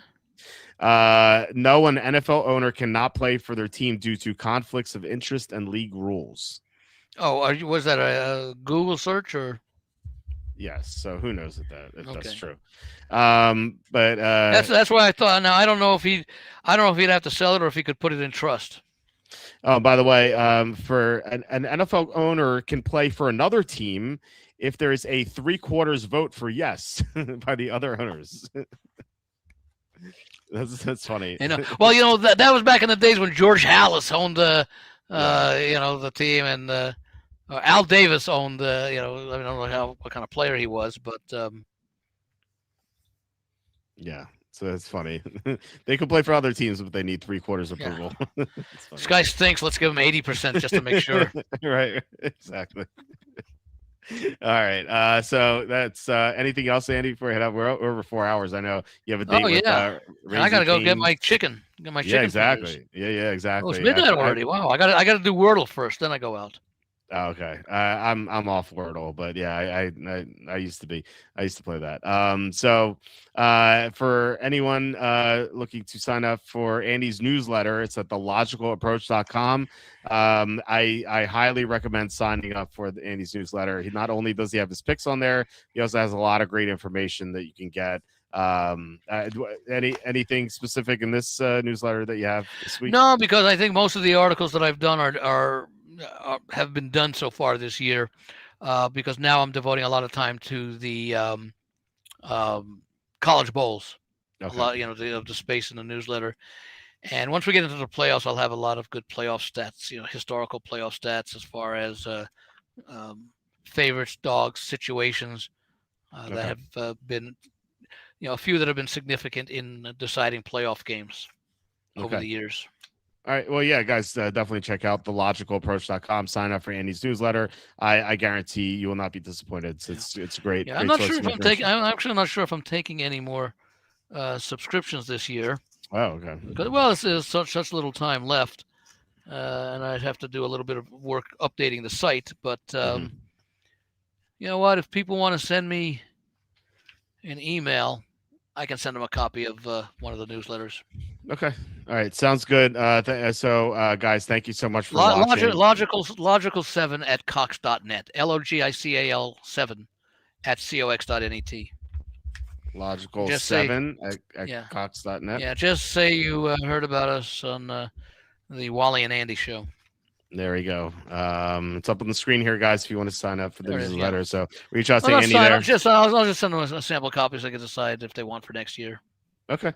So that's pretty cool. So yeah, guys, I highly recommend that. So all right, so thank you so much for watching and commenting. Really appreciate it. Please hit like, subscribe, comment below, share this video. Visit walterfootball.com for tons of content, free content in the NFL every single day. We'll be back tomorrow with Evan about a half hour after the conclusion of Seahawks Rams. So sure, we'll be talking about that game as well as the Week 16 picks. By the way, it's been a while. Who do you have in that Rams game?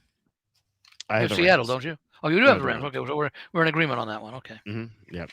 So, all right, guys. So I hope you have a great rest of your night, and I will talk to you tomorrow.